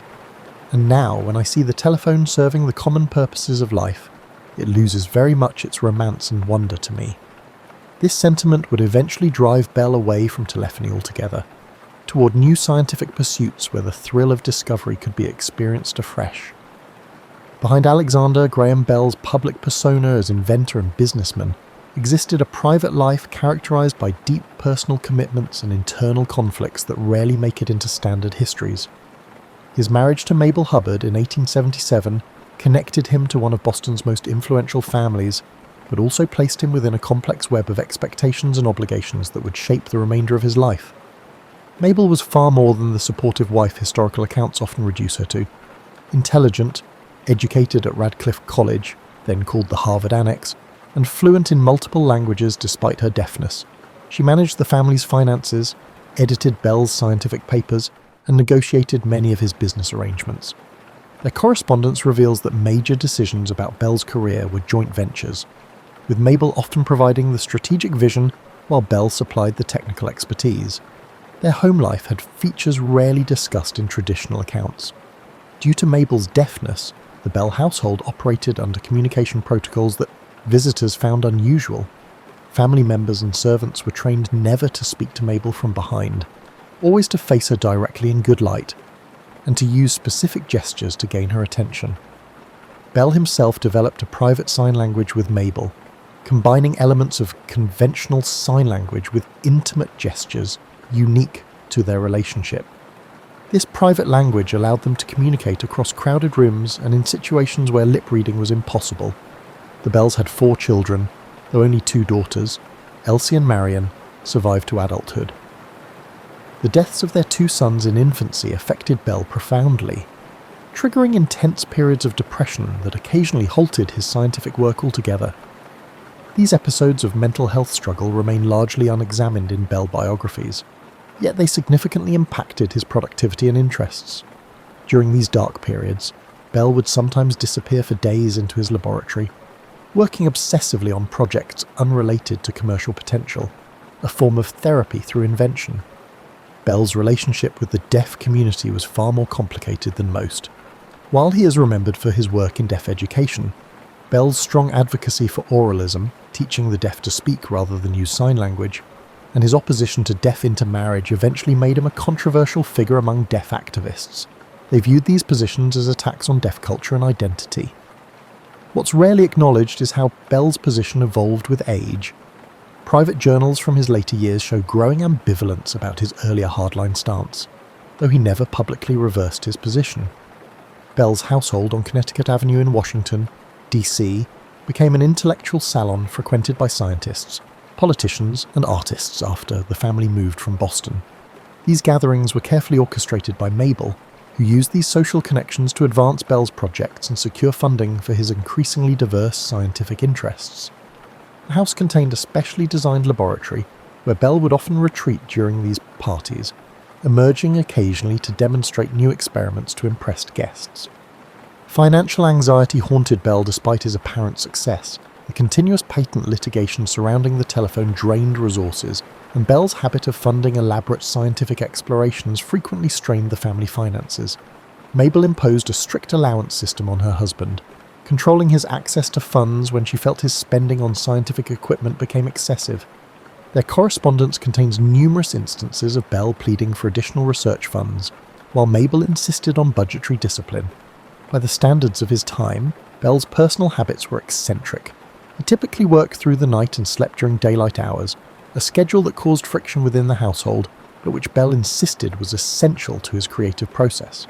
He was known to go days without changing clothes when absorbed in an experiment, and household staff were instructed never to clean or rearrange his laboratory, no matter how chaotic it appeared. Bell claimed to have a topographic memory for the position of every tool and paper. Bell's relationship with his famous father-in-law, Gardner Hubbard, was complex and occasionally strained. While Hubbard provided crucial business support and connections, he also pushed Bell toward commercial applications when Bell preferred pure research. After one particularly heated argument about the direction of the Bell Telephone Company, Bell retreated to his Nova Scotia estate for nearly 6 months, communicating with Hubbard exclusively through Mabel as intermediary. As he aged, Bell developed various health problems, including diabetes and symptoms consistent with neurasthenia, a period diagnosis for fatigue and anxiety. Bell managed these conditions by combining conventional medicine with the popular water cures of the late 19th century. Bell became an advocate of hydrotherapy, installing elaborate bathing equipment in his homes and maintaining detailed journals about the effects of various water treatments on his health and intellectual energy, an aspect of his life completely absent from standard biographies. Alexander Graham Bell's identification with the telephone has overshadowed his remarkable range of other scientific contributions, some visionary, others curious dead ends, but all revealing a restless intellect that refused to be defined by a single invention. Bell's work on the photophone, developed with his assistant Charles Sumner Tainter between 1879 and 1880, represented the first wireless telephone communication system. The device transmitted sound on a beam of light, essentially the same principle behind fibre optic communication developed nearly a century later. Bell considered it the greatest invention I have ever made, greater than the telephone, yet the technology was ahead of its time, limited by contemporary light sources and detectors. Few people realise that when making a fibre optic call today, that you're using principles Bell pioneered. In the realm of aviation, Bell formed the Aerial Experiment Association in 1909, bringing together Glenn Curtiss, Thomas Selfridge, Casey Baldwin, and Douglas McCurdy. This team created several notable aircraft, including the Silver Dart, which in 1909 made the first controlled powered flight in Canada. Bell's particular contribution was the tetrahedral kite, a unique design using triangular cells that provided remarkable structural strength. He built increasingly large versions, eventually creating the Cygnet, a tetrahedral kite large enough to carry a man. What's rarely mentioned is how Bell's obsession with these tetrahedral structures extended beyond flight. He incorporated the geometric pattern into furniture, lamps, and even children's toys he designed for his grandchildren. Bell's work in genetics and animal husbandry represents another largely overlooked chapter. At his estate in Nova Scotia, He conducted extensive breeding experiments with sheep, meticulously documenting the inheritance of traits across generations. His specific focus was producing sheep with multiple nipples, a trait he believed would allow ewes to nurse more lambs, increasing meat production efficiency. After nearly 30 years of selective breeding, he successfully developed a strain of sheep where multiple nipples were consistently inherited. While this work never gained commercial application, his meticulous records anticipated principles of genetics that would only be fully understood decades later.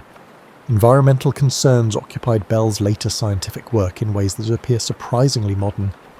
In the 1910s, he became concerned about deforestation and fossil fuel depletion, writing, "The unchecked consumption of our natural resources will bring future generations to privation we can hardly imagine."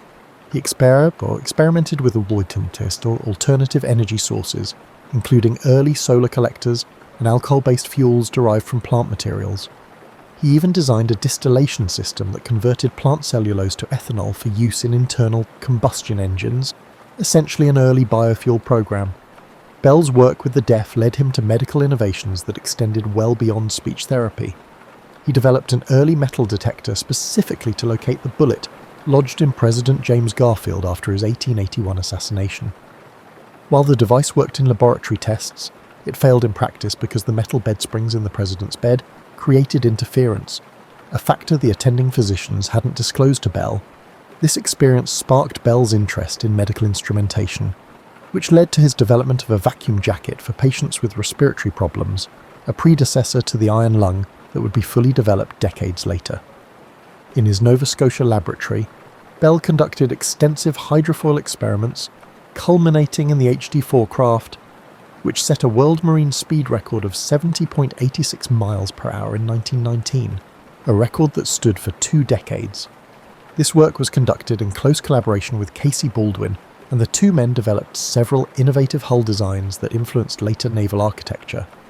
Bell submitted designs for hydrofoil warships to the US Navy during World War I, but they never saw construction. Bell's interest in sound led him to acoustical experiments that extended well beyond telephony. He developed methods for recording sound vibrations visually, allowing detailed analysis of speech patterns. This work evolved into techniques for teaching the deaf to modulate their voices by watching these visual representations, a precursor to the speech visualization technology used in modern speech therapy. He also conducted extensive research on how different architectural materials and designs affected sound transmission, creating customized acoustic environments decades before acoustic engineering became a recognized discipline. Perhaps most surprisingly, Bell devoted considerable attention to desalination technology in his later years. Concerned about freshwater scarcity, he designed several solar distillation systems intended to provide drinking water in arid coastal regions. His vacuum distillation design was particularly innovative, using pressure differentials to reduce the energy required for water purification. Although it was never commercialized during his lifetime, versions of Bell's approach later became standard in desalination plants worldwide. Throughout these diverse projects, Bell maintained meticulous records, thousands of pages of laboratory notes, diagrams, and correspondence that reveal the day-to-day workings of his experimental process. These documents show Bell wasn't the solitary genius of popular imagination, but rather the central node in a network of collaborators, assistants, and correspondents who contributed significantly to his various projects. Bell freely acknowledged these contributions in his private papers, though public accounts often attributed innovation solely to him, a simplification that distorted the collaborative nature of his actual work. Among the most troubling yet least discussed aspects of the legacy of Alexander Graham Bell is his involvement with the eugenics movement, a connection that reveals the complex intersection of progressive scientific thinking and regressive social policies that characterized much intellectual thought of his era. Bell's interest in heredity began innocently through his work with the deaf. His statistical studies of deaf families documented patterns of deafness across generations, and were published in 1883 as Memoir upon the Formation of a Deaf Variety of the Human Race. While the research methodology was sound for its time, Bell's conclusions and policy recommendations have tarnished his legacy in deaf communities to this day. Bell became concerned that congenital deafness might lead to the formation of a deaf variety of humans if deaf people continue to marry other deaf people. A common practice as shared language and culture created natural social bonds.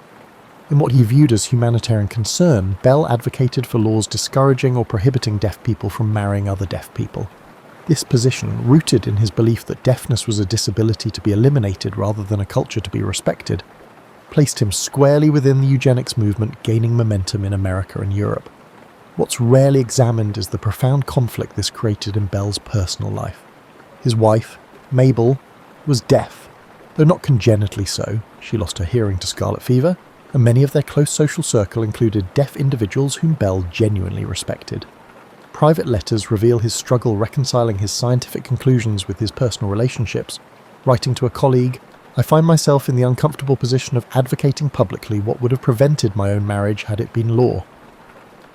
Bell served on the board of scientific directors for the Eugenics Record Office from 1912 to 1918, alongside prominent eugenicists like Charles Davenport and Harry Laughlin. However, his participation was marked by increasing discomfort with the organisation's more extreme positions. Meeting minutes and correspondence show Bell repeatedly objecting to proposals for forced sterilisation and immigration restrictions based on pseudoscientific racial theories, though he rarely made these objections public. Bell's position within the eugenics movement was complicated. He endorsed the general principle that society should encourage breeding from the fit, while discouraging reproduction among those with hereditary conditions he considered detrimental. Yet he consistently opposed coercive methods, writing in 1914, "I believe in eugenics, but not eugenics by compulsion." This middle position satisfied neither eugenics hardliners nor those who opposed the movement altogether. As the eugenics movement increasingly embraced racist ideology in the 1910s, Bell's participation diminished. His resignation from the Eugenics Record Office in 1918 came after increasing disagreements with Davenport and Laughlin over proposed immigration restrictions targeting Southern and Eastern Europeans. Bell's objections were based partly on scientific. He questioned the methodology behind claims of racial differences in intelligence, partly based on his personal experience with immigrants as colleagues and employees. The evolution of Bell's thinking about heredity and human improvement is visible in his private papers but absent from his public statements. By the early 1920s, he had largely abandoned the terminology of eugenics in favour of human engineering, a concept he defined more broadly to include education, nutrition, and environmental factors alongside heredity. This shift reflected growing scientific understanding about the interaction between genetics and environment, though Bell never publicly repudiated his earlier eugenic positions. Bell's relationship with the deaf community remained complicated throughout his life. While he dedicated significant resources to deaf education and consistently advocated for the integration of deaf people into mainstream society, his opposition to deaf intermarriage and his promotion of oralism over sign language were viewed by many deaf people as attacks on their community and culture. The National Association of the Deaf passed resolutions opposing Bell's positions as early as 1880, creating a rift that has persisted long after his death. What's particularly notable is how Bell's eugenics views contradicted his otherwise progressive social positions. He supported women's suffrage, advocated for the education of indigenous peoples when such education was primarily assimilationist, and opposed racial segregation in the organisations he led. These positions coexisted uneasily with his eugenics work, demonstrating how even forward-thinking individuals of the period could embrace what would later be recognised as profoundly discriminatory ideas. The complexity of Bell's engagement with eugenics serves as a cautionary tale about how scientific authority can be misapplied to social policy. Bell genuinely believed his positions were both scientifically sound and humanely motivated, a reminder that ethical failures often emerge not from malicious intent, but from incomplete understanding and unexamined assumptions. His legacy includes not just his inventions, but also these complicated moral positions, which reveal the dangers of applying scientific reasoning to human diversity without recognising its intrinsic value. Later in life, Alexander Graham Bell retired to Bain Brigg in Baddeck on Cape Breton Island, Nova Scotia. Pronounced Ben Vria, Bell became an American citizen in 1882, but his name, meaning beautiful mountain in Scottish Gaelic, showed his Scottish heritage. Bell used this 600-acre estate as his home, lab, and community centre, not just a summer vacation place. Bell's original design of Bain Brigg for integrated living and working is rarely mentioned. The estate comprised collaborator housing, workshops for craftspeople making his experimental equipment, and sheep genetic research facilities in addition to the family residence and lab buildings. Beyond institutional constraints, Bell's community functioned practically as a self-contained research facility, believing scientific progress required both seclusion for concentration and community for cooperation. Few biographies described Bell's Bay and Bray schedule. He woke up late, generally midday, ate a lot and read letters and newspapers. His experiments began in the evening and lasted all night. Food was served at midnight and drinks were served all night by household staff. Despite difficulties with family and guests following typical timetables, Bell said his midnight schedule allowed him to think freely without the distractions of the workday. The Bay and Break Lab's technology was unusual for their remote location. Bell built his own electrical producing system to power modern technology in his workshops before rural electricity came to Nova Scotia. He established one of Canada's first private phone lines from the estate to Baddeck. Most importantly, he created a darkroom and photographic studio with cutting-edge equipment, believing that rigorous visual documentation was essential for scientific progress. The thousands of photos taken at Bay and Bray provide an unsurpassed visual record of his later experiments. In these later years, Bell's connection with Bell Telephone became more distant. He remained a stakeholder but spoke privately about his dissatisfaction with the company's direction and had no operational role. Bell sometimes gave brief approval when phone officials visited Bay and Bray to discuss new projects but quickly switched to tetrahedral construction, hydrofoils or sheep farming. For the old inventor, his name-brand firm was almost irrelevant. In his final years, Bell became interested in cancer research after his daughter's diagnosis. Despite his lack of medical experience, he invented a cooling device to prevent cancer growth by lowering tissue temperature. Cancer cells reproduce faster than normal cells, making them more susceptible to temperature decline. This experiment failed, but his detailed notes show his systematic approach even in unrelated fields. Bell, 75, died at Bay and Bray on August 2nd, 1922 of diabetes complications, which he had fought for years with little success given medical knowledge at the time were the main cause. Insulin treatment became available only months before his death. He specified that his coffin be made from estate materials by his workshop staff, demonstrating his scientific approach to funeral arrangements. On Bell's funeral day, all phone service in the US and Canada was suspended for 1 minute, possibly the longest period of technological quiet in history. Unlike many innovators, Bell lived to see his main invention become a staple of modern civilization, with over 14 million telephones in use worldwide by his death. Bell's legacy went beyond the phone. Early aircraft design profited from his aviation innovations. His hydrofoil research improved marine technology.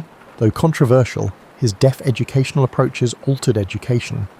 Even after his death, architecture and engineering used his tetrahedral structural principles.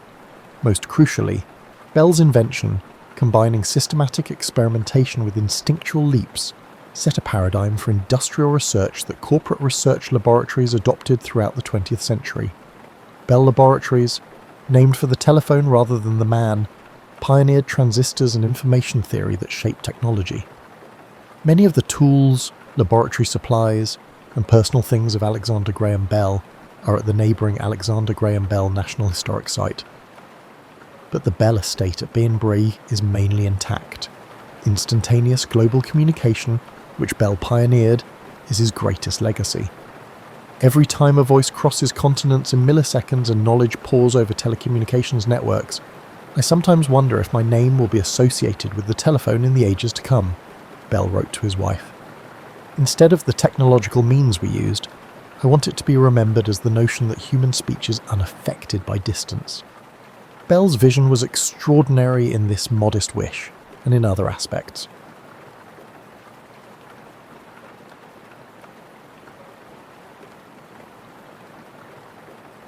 Imagine trying to comprehend 65,000 years.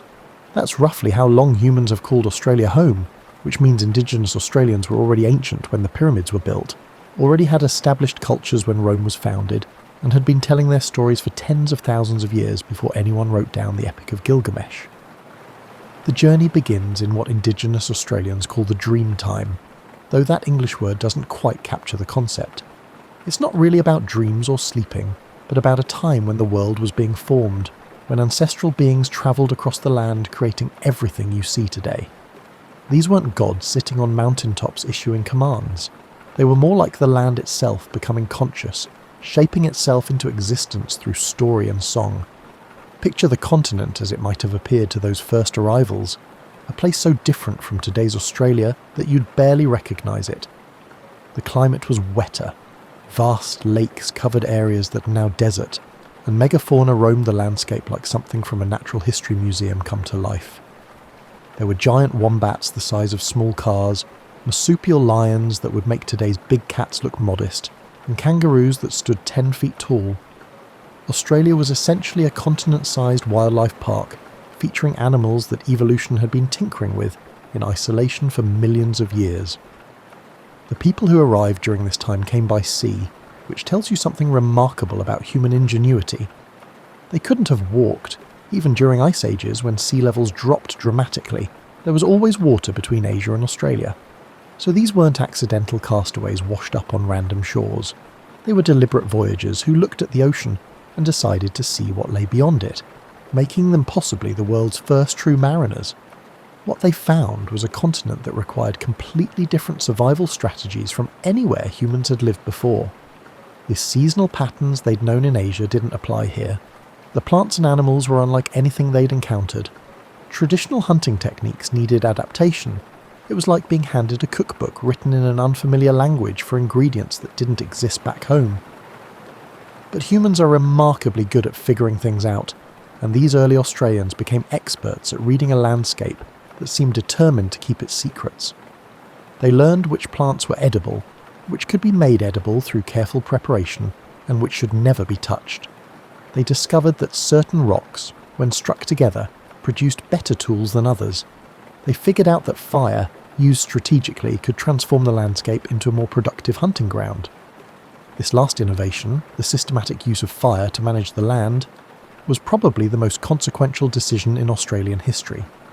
By burning specific areas at specific times, Indigenous Australians created a mosaic of different habitats, encouraging certain plants while discouraging others, making it easier to hunt, and essentially becoming the continent's first environmental managers. The Australia that Europeans would eventually encounter wasn't pristine wilderness untouched by human hands. It was a carefully cultivated landscape, shaped by thousands of years of deliberate management. The Dreamtime stories that emerged from this period weren't just entertainment or religious texts. They were encyclopedias of practical knowledge encoded in narrative form. A story about an ancestral being travelling from waterhole to waterhole was also a survival map. A tale about animals behaving in certain ways contained observations about ecology and seasonal patterns. These stories were technology, passed down through generations with the kind of precision that modern people reserve for manufacturing specifications. Different groups developed different stories for different landscapes, because Australia isn't one environment but dozens. The tropical north had little in common with the temperate south. The coastal regions bore no resemblance to the arid interior. Each environment required its own body of knowledge, its own set of stories, and its own understanding of how to live sustainably in a specific place.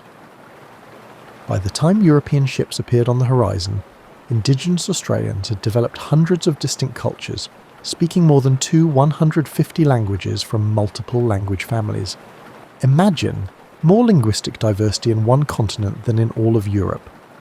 These weren't primitive tribes waiting for civilization to arrive. They were sophisticated societies with complex social structures, extensive trade networks, and bodies of knowledge that had been refined over millennia. Their population was probably somewhere between 300,000 and 1 million people, though estimates vary because, and here's an important point, Indigenous Australians didn't live like Europeans. They didn't build cities, construct permanent monuments, or practice agriculture in ways Europeans would recognise. This didn't mean they were less advanced.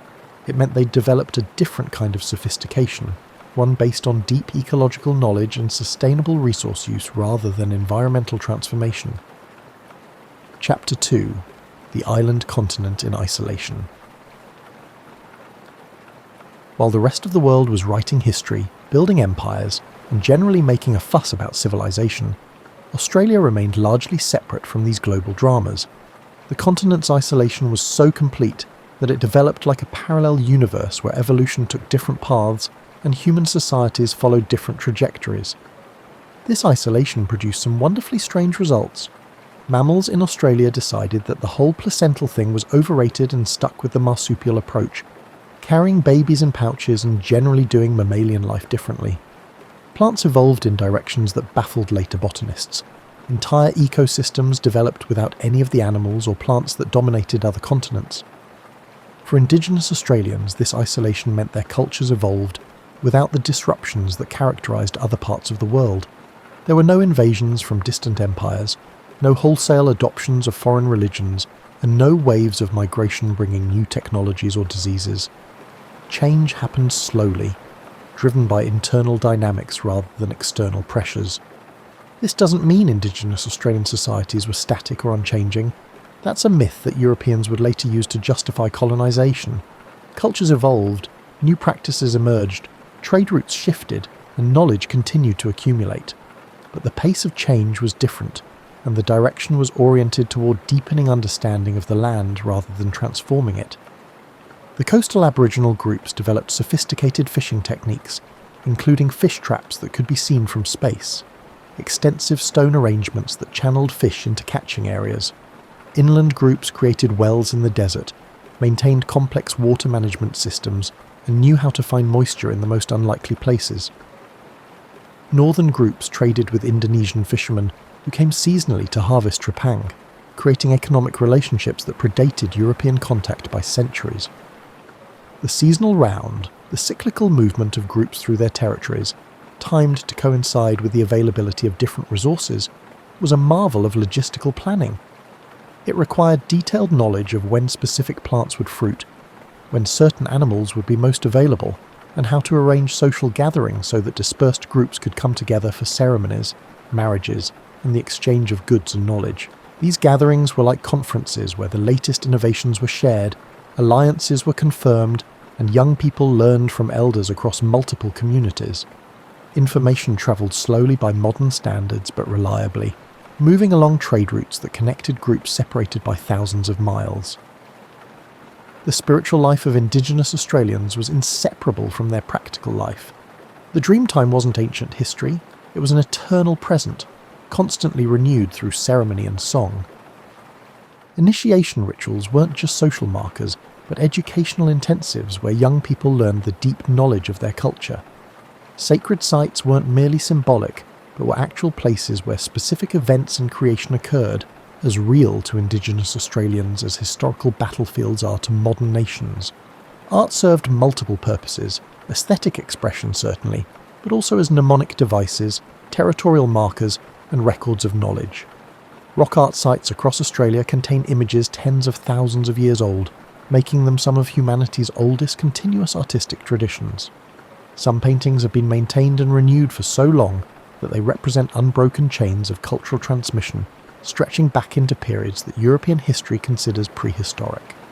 The boomerang, probably Australia's most famous contribution to world technology, existed in forms ranging from simple throwing sticks to precisely engineered returning boomerangs that required sophisticated understanding of aerodynamics. Different designs served different purposes, and the knowledge of how to make and use them was specialised and valued. Language was treated with a reverence that modern societies reserve for sacred texts.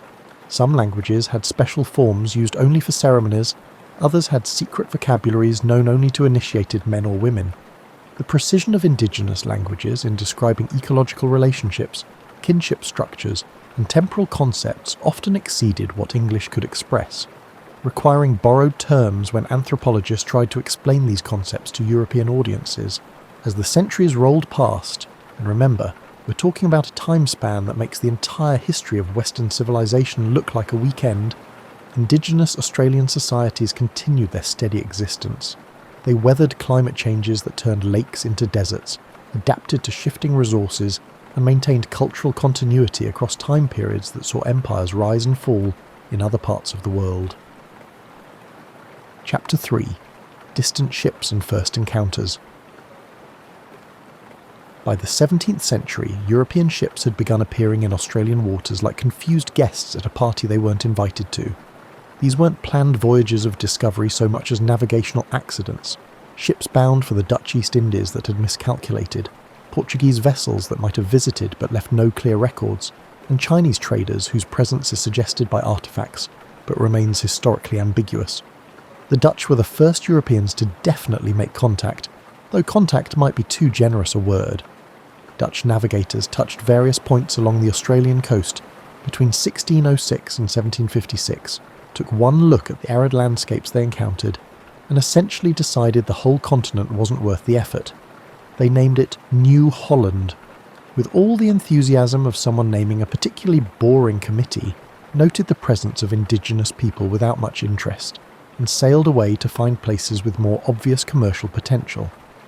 These early encounters were like two people trying to have a conversation without sharing a language, context, or basic understanding of what the other wanted. Dutch sailors saw empty land without the markers of civilization they recognised. No cities, no agriculture, no obvious wealth. Indigenous Australians saw strange visitors who clearly had no idea how to survive in this country and would probably leave soon. The most famous of these early visitors was William Dampier, an English pirate, explorer and serial exaggerator who visited the northwest coast in 1688 and again in 1699. Dampier's descriptions of indigenous Australians were spectacularly uncharitable, calling them the miserablest people in the world. This from a man whose career highlights included piracy, and whose survival skills apparently didn't include figuring out how to thrive in a desert climate without thousands of years of accumulated local knowledge. But Dampier's accounts circulated in England and Europe, creating impressions that would influence later attitudes. The irony is that the people Dampier dismissed as miserable had been living successfully in one of Earth's harshest environments for millennia, while Dampier needed elaborate ships, supplies from Europe, and navigational instruments just to visit briefly. Then came James Cook in 1770, and suddenly the Europeans got serious about this land they'd been ignoring. Cook's voyage along the east coast was different from earlier visits, because it was systematic, scientific, and accompanied by artists and naturalists who documented everything they saw. Joseph Banks, the expedition's botanist, was so excited by the new species he found that the expedition's first landing site was named Botany Bay in honour of his enthusiasm. Cook's encounters with indigenous Australians along the coast were mixed. At some places, local people showed curiosity about the visitors. At others, they made it clear the strangers should leave. There was a notable incident at Botany Bay where indigenous men tried to drive the British away, which was both brave and completely reasonable, given that armed foreigners had just shown up uninvited. What Cook and his crew didn't understand was that they were meeting people with established territories, complex societies, and no particular interest in European trade goods or Christian salvation. The indigenous Australians who watched Cook's ship sail past weren't awestruck by European technology. They were probably wondering what these people wanted and when they'd leave. Cook's journals described indigenous Australians more charitably than Dampier had, noting their apparent contentment and health. He observed that they seemed to want nothing that Europeans possessed, which Banks found remarkable. Here were people who looked at European goods, metal tools, cloth, manufactured items, and basically shrugged. This should have suggested that indigenous Australians had successful material cultures that met their needs, but Europeans tended to interpret it as evidence of primitiveness, rather than cultural difference. The really consequential part of Cook's voyage came when he sailed into Possession Island and, in one of history's more questionable legal manoeuvres, claimed the entire eastern coast of Australia for Britain under the doctrine of terra nullius, land belonging to no one. This was nonsense, obviously. The land belonged to the hundreds of indigenous groups who had lived there for 65,000 years. But European law had developed convenient fictions that allowed colonisers to ignore indigenous ownership, and terra nullius was one of the most pernicious. Chapter 4. The First Fleet and Unwanted Beginnings. Britain's decision to colonise Australia had nothing to do with the continent's potential, and everything to do with a criminally overcrowded prison system. After losing the American Revolution, Britain suddenly lacked a convenient place to ship convicts, and Australian colonisation was essentially a massive exercise in out-of-sight, out-of-mind criminal justice policy. Picture the First Fleet, 11 ships carrying about 1,500 people, including over 700 convicts, sailing to the other side of the world to establish a colony in a place none of them had ever seen. The voyage took 8 months, which gives you plenty of time to contemplate your life choices. These weren't hardened criminals for the most part, but people convicted of theft, poaching, and other crimes that were more about poverty than violence. When the first fleet arrived at Botany Bay in January 1788, they discovered that Cook's glowing descriptions had been somewhat optimistic. The bay was shallow, exposed to wind, and generally unsuitable for settlement. After a few days of looking around and probably reconsidering their entire plan, they moved north to Port Jackson, what would become Sydney Harbour, and on January 26th, Arthur Phillip established the first European settlement on Australian soil. That date, January 26th, would eventually become Australia Day, though Indigenous Australians understandably view it as Invasion Day, the beginning of dispossession, disease, and cultural destruction. It's a date that carries very different meanings depending on your perspective, which tells you something about how complicated Australian history remains. The early colony was a disaster waiting to happen, with the emphasis on disaster. Britain had sent convicts and guards, but not nearly enough farmers, supplies, or people who knew anything about agriculture in Australian conditions. The first crops failed. Supplies ran low, people went hungry. The colony survived its first years through a combination of desperate improvisation, limited trade with indigenous groups, and supply ships from Britain that arrived with frustrating irregularity. Indigenous people of the Sydney region, the Eora Nation, watched these newcomers with a mixture of curiosity, concern, and growing alarm. At first, there might have been hope that the British would leave once they realised how unsuited they were to local conditions. But as the settlement persisted and expanded, it became clear these visitors intended to stay.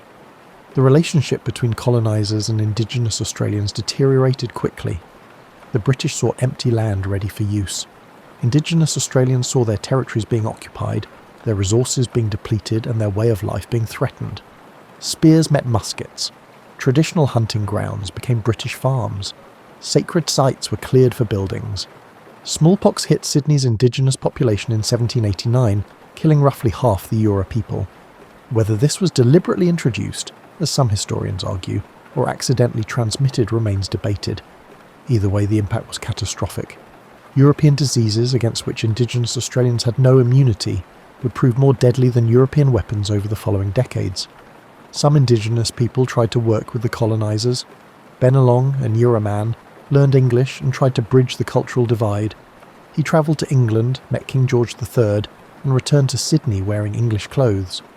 But Bennelong's story didn't have a happy ending. He eventually became estranged from both cultures, too changed to fully return to his previous life, but never truly accepted by British society. The colony slowly stabilised and grew. More convicts arrived. Free settlers began coming, lured by land grants. The British pushed further inland, and with each expansion, Indigenous Australians were pushed off their traditional lands. Sometimes this happened through negotiation or coercion. Often it happened through violence that colonial authorities preferred not to document too carefully. By the early 1800s, the pattern was set. British settlements expanded along the coast and inland. Indigenous resistance met military response.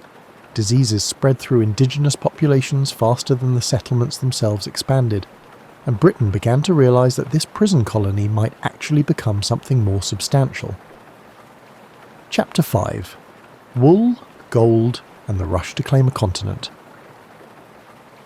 The transformation of Australia from penal colony to economic powerhouse happened faster than anyone expected, and it had a lot to do with sheep, specifically merino sheep, whose wool turned out to grow exceptionally well in Australian conditions.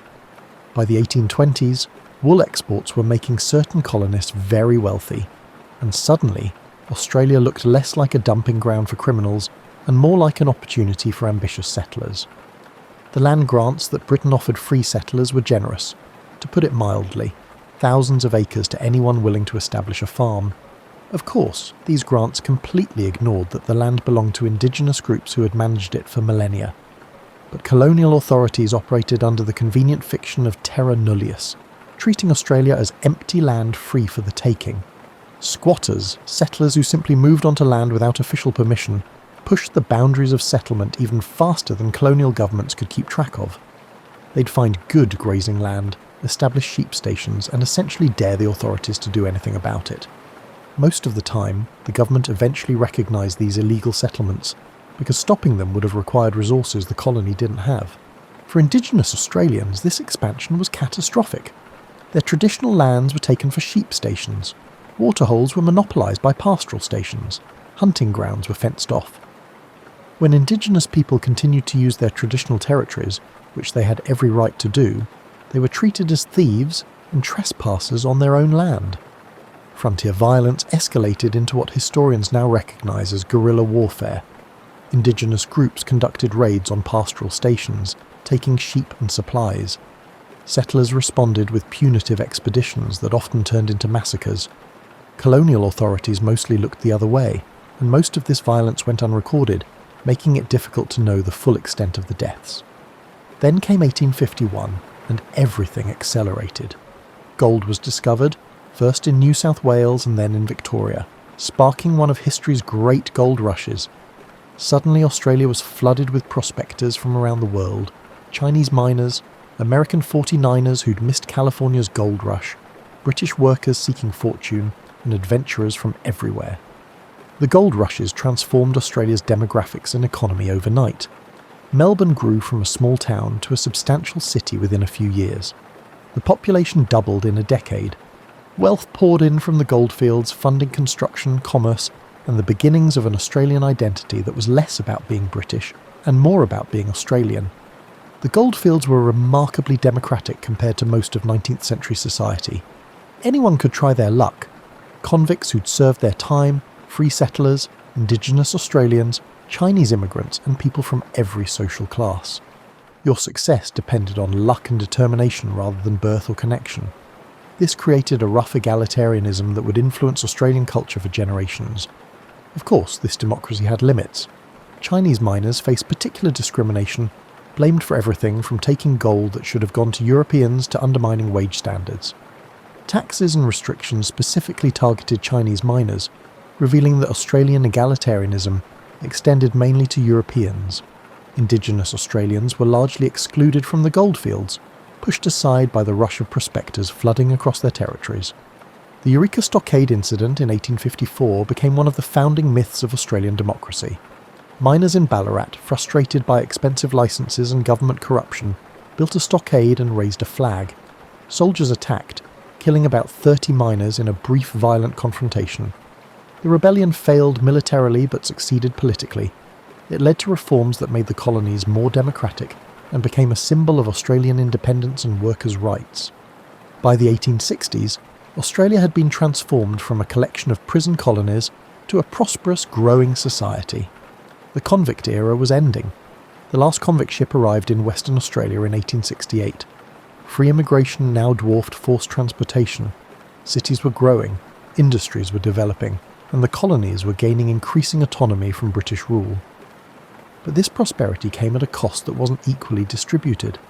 While European settlers celebrated growth and opportunity, Indigenous Australians faced continuing dispossession, violence, and population collapse. Their numbers had decreased dramatically from pre-contact levels, ravaged by disease, violence, and the destruction of traditional ways of life.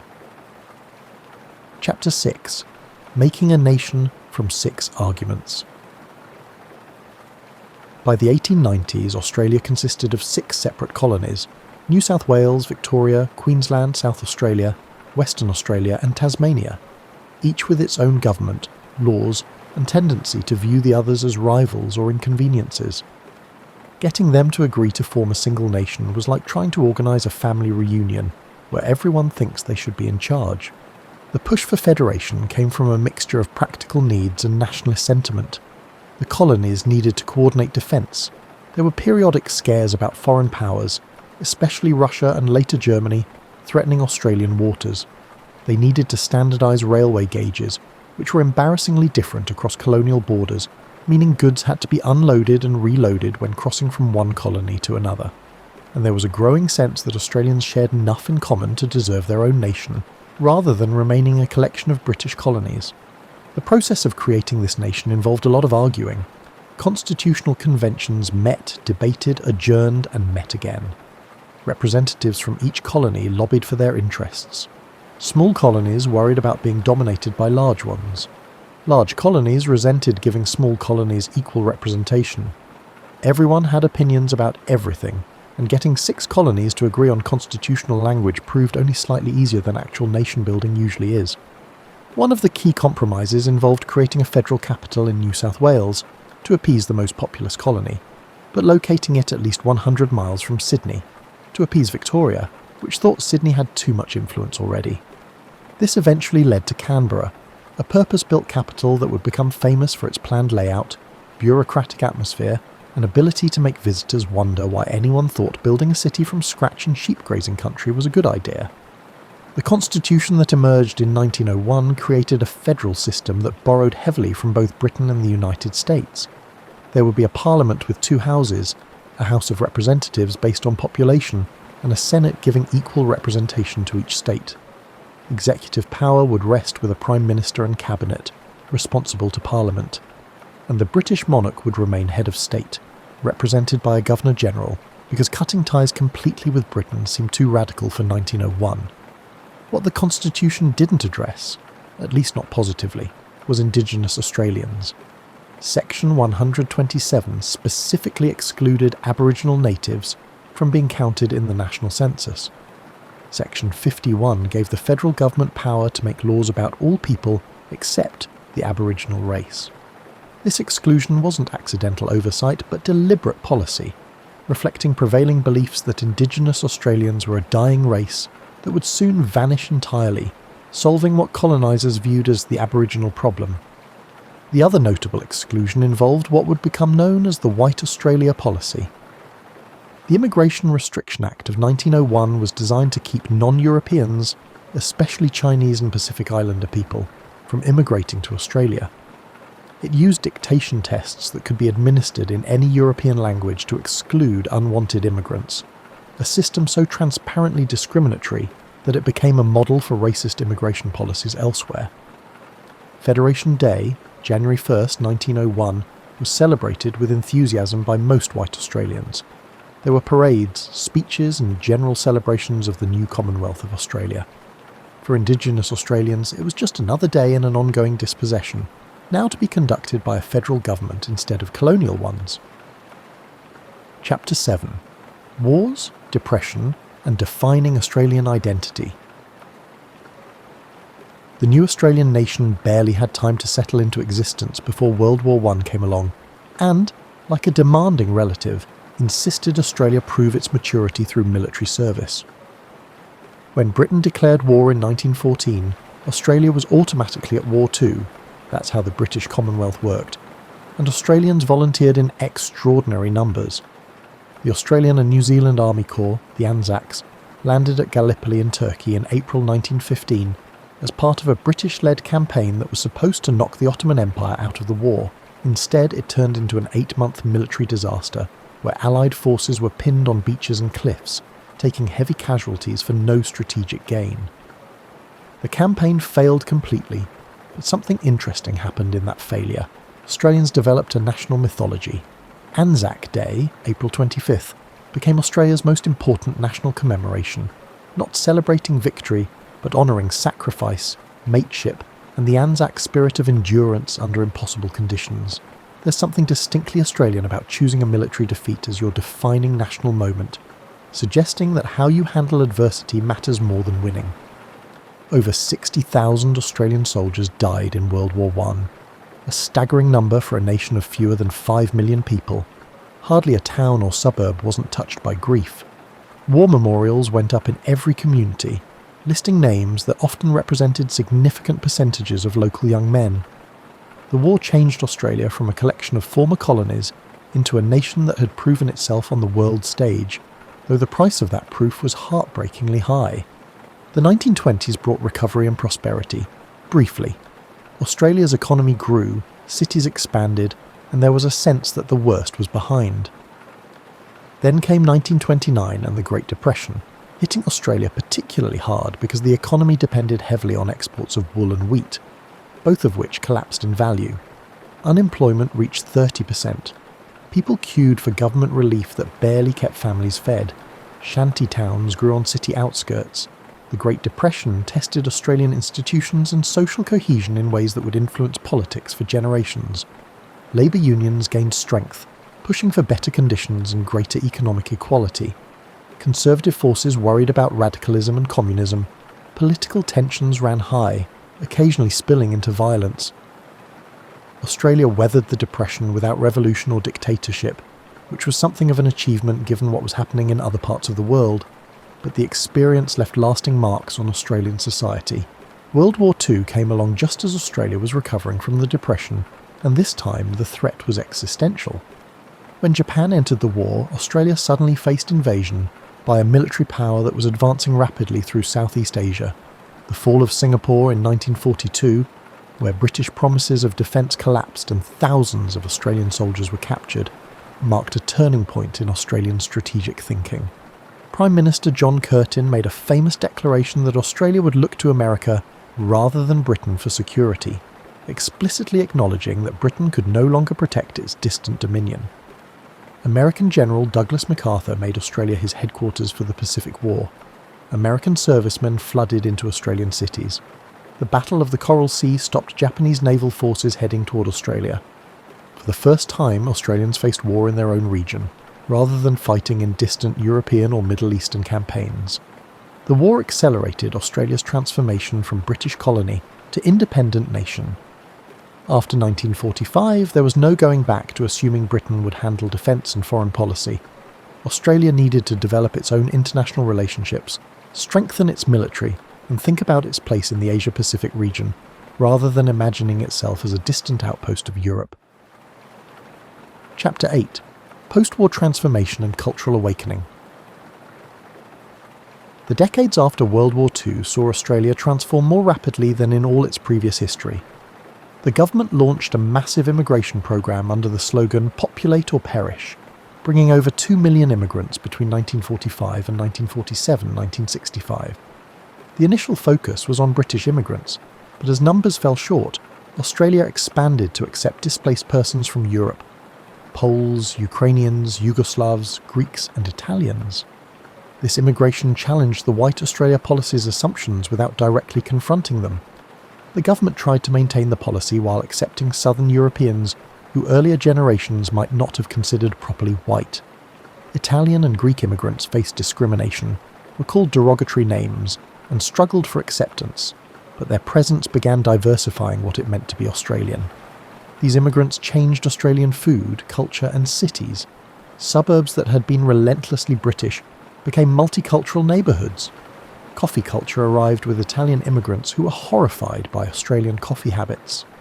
Greek restaurants introduced Australians to cuisines beyond meat pies and fish and chips. European immigrants brought different attitudes about food, family and leisure that gradually influenced broader Australian culture. The 1950s and 1960s were also when Indigenous Australians began organising more effectively for civil rights. They had fought in both world wars, worked in industries supporting the war effort, and then returned to lives defined by discrimination and legal restrictions. In Queensland and the Northern Territory, Indigenous workers on cattle stations lived under conditions barely distinguishable from servitude. In southern states, Indigenous people faced segregation in housing, education and public spaces. The Freedom Rides of 1965, inspired by American civil rights activism, saw students from the University of Sydney travel through rural New South Wales, documenting discrimination and protesting segregation in swimming pools, cinemas and other public spaces. These protests brought national attention to inequalities that most urban Australians preferred not to think about. The real breakthrough came in 1967, with a referendum asking Australians to remove constitutional provisions excluding Indigenous Australians from the census and prohibiting the federal government from making laws for them. Over 90% voted yes, one of the highest referendum results in Australian history. It didn't immediately change Indigenous lives, but it represented a shift in national attitudes, an acknowledgement that exclusion and discrimination had to end. The White Australia policy's dismantling happened gradually through the 1960s and early 1970s. First, restrictions eased slightly, then exceptions multiplied. Finally, in 1973, the Whitlam government officially ended racial discrimination in immigration policy. This opened Australia to Asian immigration, fundamentally changing the nation's demographic trajectory. Vietnamese refugees arrived after the Vietnam War, establishing communities that enriched Australian society. Asian skilled migration increased. By the 1980s, Australia was receiving immigrants from every continent, transforming cities into genuinely multicultural places. Sydney and Melbourne became among the world's most diverse cities, with neighbourhoods where dozens of languages could be heard and restaurants representing cuisines from every corner of the globe. These changes weren't smooth or universally welcomed. There were tensions, racist incidents, and political movements resisting multiculturalism. Pauline Hanson's One Nation Party emerged in the 1990s, arguing that Asian immigration threatened Australian identity. But these resistance movements represented minorities. Most Australians adapted to diversity, recognising that multiculturalism wasn't destroying Australian identity but creating a new version of it. The arts flourished during this period. Australian cinema experienced a renaissance with films that explored Australian themes and landscapes. Rock bands like AC/DC and INXS achieved international success. Australian literature gained recognition beyond simply being exotic British writing from the Southern Hemisphere. There was growing confidence that Australian culture could stand on its own terms rather than constantly referencing British or American models. Chapter 9: Land Rights, Reconciliation and Unfinished Business. The 1970s and 1980s saw Indigenous Australians push harder for land rights, recognition and self-determination. The case that changed everything was Milirpum v Nabalco, the Gove land rights case, where Yolngu people from Arnhem Land challenged mining on their traditional country. They lost in court, but the case generated national attention and political pressure that couldn't be ignored. Prime Minister Gough Whitlam responded by establishing the Aboriginal Land Rights Commission, which led to the Northern Territory Land Rights Act of 1976. This was the first legislation recognising Indigenous land ownership based on traditional connection rather than British legal concepts. Indigenous communities could now claim unallocated Crown land in the Northern Territory if they could prove traditional ownership. It was limited and didn't extend to the rest of Australia, but it established the principle that terra nullius was a fiction and Indigenous land rights existed. The real bombshell came in 1992 with the Mabo decision. Eddie Mabo, a Meriam man from the Torres Strait Islands, had been fighting since 1982 for recognition that his people owned their traditional lands. The High Court's decision in Mabo v Queensland finally overturned terra nullius, ruling that native title existed and had survived British colonisation, where Indigenous people maintained continuous connection to land. This was revolutionary, like discovering that the legal foundation of Australian land ownership had been built on quicksand. It didn't mean all Australian land suddenly reverted to Indigenous ownership, but it meant that Indigenous people could claim native title, where they could prove continuous connection, and where the land hadn't been developed or granted away under other legal processes. The Native Title Act of 1993 tried to create a framework for recognising these rights, while protecting existing property owners. The result was complex, legalistic and often frustrating for Indigenous claimants, but it was still remarkable progress compared to the blanket denial of Indigenous rights that had characterised Australian law for 2 centuries. The stolen generations issue emerged into public consciousness during this period. For decades, Australian governments had systematically removed Indigenous children from their families under assimilation policies, placing them in institutions or with white families. The idea was to breed out Indigenous identity by raising children without connection to their culture, families, or communities. The 1997 Bringing Them Home report documented this practice in devastating detail. Tens of thousands of children forcibly removed, families destroyed, cultures disrupted, and psychological trauma that affected not just individuals but entire communities across generations. The report recommended a formal apology, but Prime Minister John Howard refused, arguing that present generations shouldn't apologise for past actions. This refusal became increasingly controversial. In 2008, newly elected Prime Minister Kevin Rudd made a formal apology to the stolen generations in Parliament, acknowledging the suffering caused by forced removal policies. It was an emotional moment. Many stolen generation survivors were present in Parliament, and the apology was broadcast nationally. It didn't undo the harm, but it represented official acknowledgement of historical injustice. Yet progress on Indigenous issues remained frustratingly slow and uneven. The gap in life expectancy, health outcomes, education, and employment between Indigenous and non-Indigenous Australians persisted despite numerous government programs. Remote Indigenous communities face particular challenges: inadequate services, limited economic opportunities, and the ongoing impacts of historical dispossession. Constitutional recognition of Indigenous Australians became a long-running debate. The Constitution still contained provisions from 1901 that excluded or marginalised Indigenous people. Multiple proposals for constitutional reform were debated, designed and discussed, but creating change that satisfied both Indigenous communities and required referendum majorities proved elusive. The 2017 Uluru Statement from the Heart, issued by Indigenous leaders, called for constitutional reform establishing a voice to Parliament, a permanent Indigenous advisory body that would ensure Indigenous communities had input into policies affecting them. The proposal sparked debate about constitutional change, Indigenous representation, and the relationship between Indigenous and non-Indigenous Australia that continues today. Chapter 10: Modern Australia in a Changing World. As the 20th century ended and the 21st began, Australia found itself navigating an identity that was increasingly complex. No longer simply British, but not quite willing to embrace being Asian despite geography, Australia occupied an interesting middle ground, a Western democracy in the Asia-Pacific region, with a population becoming more diverse with each passing year. The Sydney Olympics in 2000 became a showcase for this modern Australia. The opening ceremony featured Indigenous performers prominently. Cathy Freeman, an Indigenous athlete, lit the Olympic flame and later won gold in the 400 metres while carrying both the Australian and Aboriginal flags. It was a moment of national pride that tried to bridge historical divisions, though many noted that Olympic symbolism was easier than addressing substantive Indigenous disadvantage. The Republic debate simmered throughout the 1990s and came to a head with a 1999 referendum asking Australians if they wanted to replace the British monarch with an Australian president. The result was complicated. Polls showed many Australians supported becoming a republic in principle, but the specific model proposed, where Parliament would elect the president, didn't satisfy either monarchists or Republicans who wanted direct election. The referendum failed, and Australia retained Queen Elizabeth II as head of state, a reminder that changing constitutional arrangements requires more than vague sentiment. Australia's economy transformed during these decades through a process politely called economic reform, but which involved significant pain for many communities.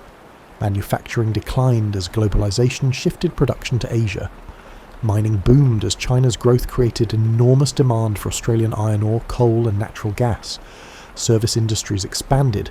The economy grew overall, but the benefits weren't distributed equally, with inner-city professional workers doing well, while outer suburban and regional areas struggled with job losses and declining services.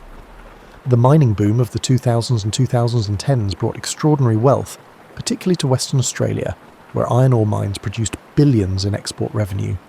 This created an interesting dynamic where mining companies and state governments grew rich, while debates raged about whether enough wealth was being captured for broader public benefit through taxes and royalties. Climate change became an increasingly divisive political issue. Australia is particularly vulnerable to climate impacts. Droughts become more severe, bushfires more frequent and intense, coral bleaching threatens the Great Barrier Reef, and coastal communities face rising seas. Yet Australia's economy depends heavily on coal and gas exports, creating political tensions between environmental concerns and economic interests. The millennium drought of the late 1990s through 2000s hit southeastern Australia particularly hard. Major cities implemented water restrictions, farmers watched crops fail, and debates about water management dominated politics. The drought eventually broke, but it previewed challenges that climate change is expected to intensify. Then came the Black Saturday bushfires of 2009 in Victoria, the deadliest bushfires in Australian history, killing 173 people and destroying thousands of homes. The fires generated their own weather systems, moved faster than people could flee, and demonstrated the devastating potential of extreme fire conditions combined with strong winds and record temperatures. Immigration remained contentious. Successive governments struggled with asylum seekers arriving by boat, implementing increasingly harsh deterrence policies. Offshore detention centres in Nauru and Papua New Guinea held asylum seekers in conditions that drew international criticism. The political calculation was that being perceived as tough on borders won more votes than humanitarian concerns cost, revealing uncomfortable truths about Australian political priorities. Meanwhile, Australia's relationship with China grew more economically important and politically complicated. China became Australia's largest trading partner by far, buying Australian resources at scales that drove economic growth. But strategic concerns about China's rising power, its treatment of ethnic minorities, and its increasingly assertive foreign policy created tensions between economic interests and security concerns. The COVID-19 pandemic in 2020 to 2021 revealed both strengths and limitations in Australian governance. Border closures and lockdowns contained the virus more successfully than in many countries, keeping death rates relatively low. But border policies separated families, locked international students and temporary residents out of support systems, and exposed inequalities in who could afford to weather extended lockdowns. State border closures, previously unthinkable, became routine, with states protecting their populations by restricting movement in ways that divided families and disrupted businesses. The pandemic revealed that Australian federalism, designed for an era of slow communication and transport, could create as many problems as it solved in a crisis requiring rapid, coordinated response. The Voice to Parliament referendum in 2023 asked Australians whether they supported constitutional change to establish an Indigenous advisory body. Despite initial polling showing support, the referendum failed, with many Australians voting no for varied reasons. Some opposed constitutional change, others wanted practical action instead of symbolic recognition, and some were influenced by misinformation campaigns about what the voice would actually do. The referendum's failure highlighted ongoing challenges in reconciliation. While most Australians supported Indigenous rights in abstract terms, building consensus for specific reforms proved difficult. The gap between symbolic recognition and substantive change remained frustratingly wide. Chapter 11. The Land Itself, Australia's Enduring Character. As we wind down this long journey through Australian history, it's worth considering the land itself, this vast, ancient continent that has shaped everyone who has lived here, from the first humans who arrived 65,000 years ago to the most recent immigrants stepping off a plane last week. Australia is the flattest, driest inhabited continent, with soils among the oldest and least fertile on Earth. This isn't prime agricultural land that generously yields whatever you plant. It's a landscape that demands respect, knowledge, and adaptation. Indigenous Australians learned this over millennia. European settlers took longer and made more mistakes, sometimes spectacular ones.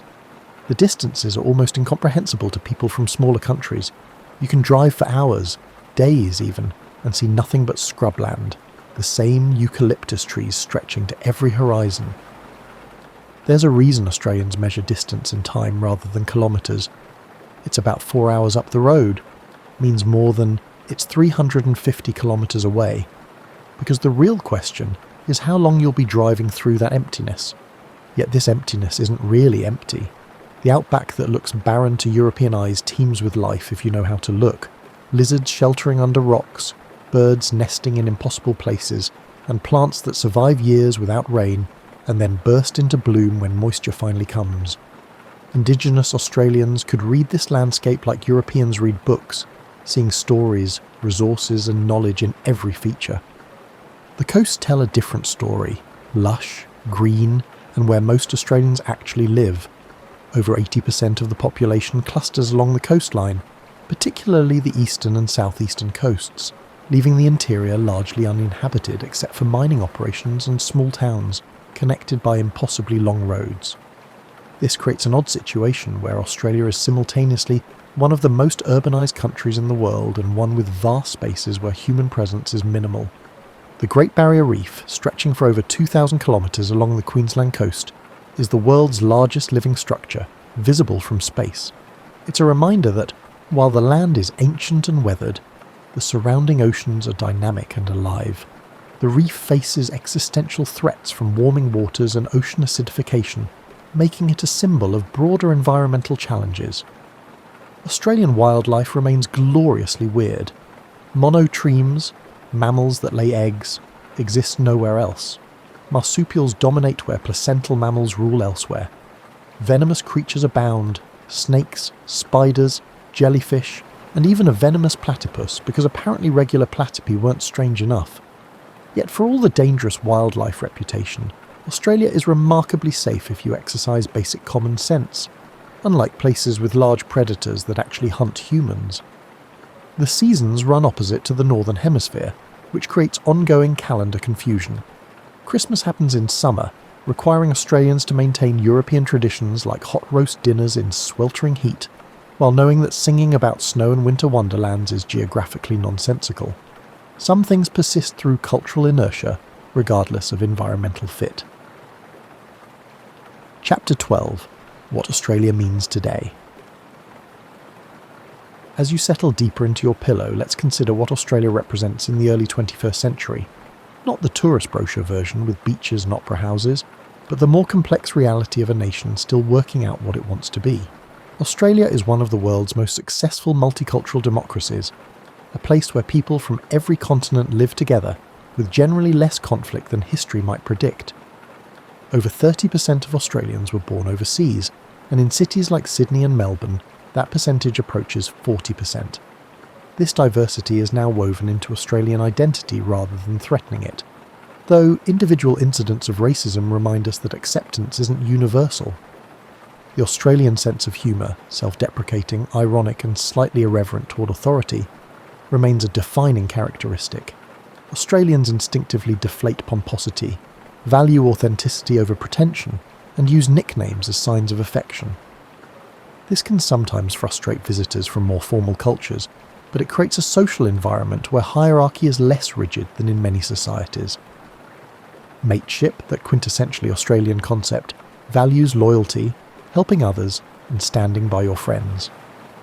It emerged from the harsh conditions of early colonial life, where cooperation meant survival, got reinforced through military experiences, and now shapes everything from workplace culture to political rhetoric.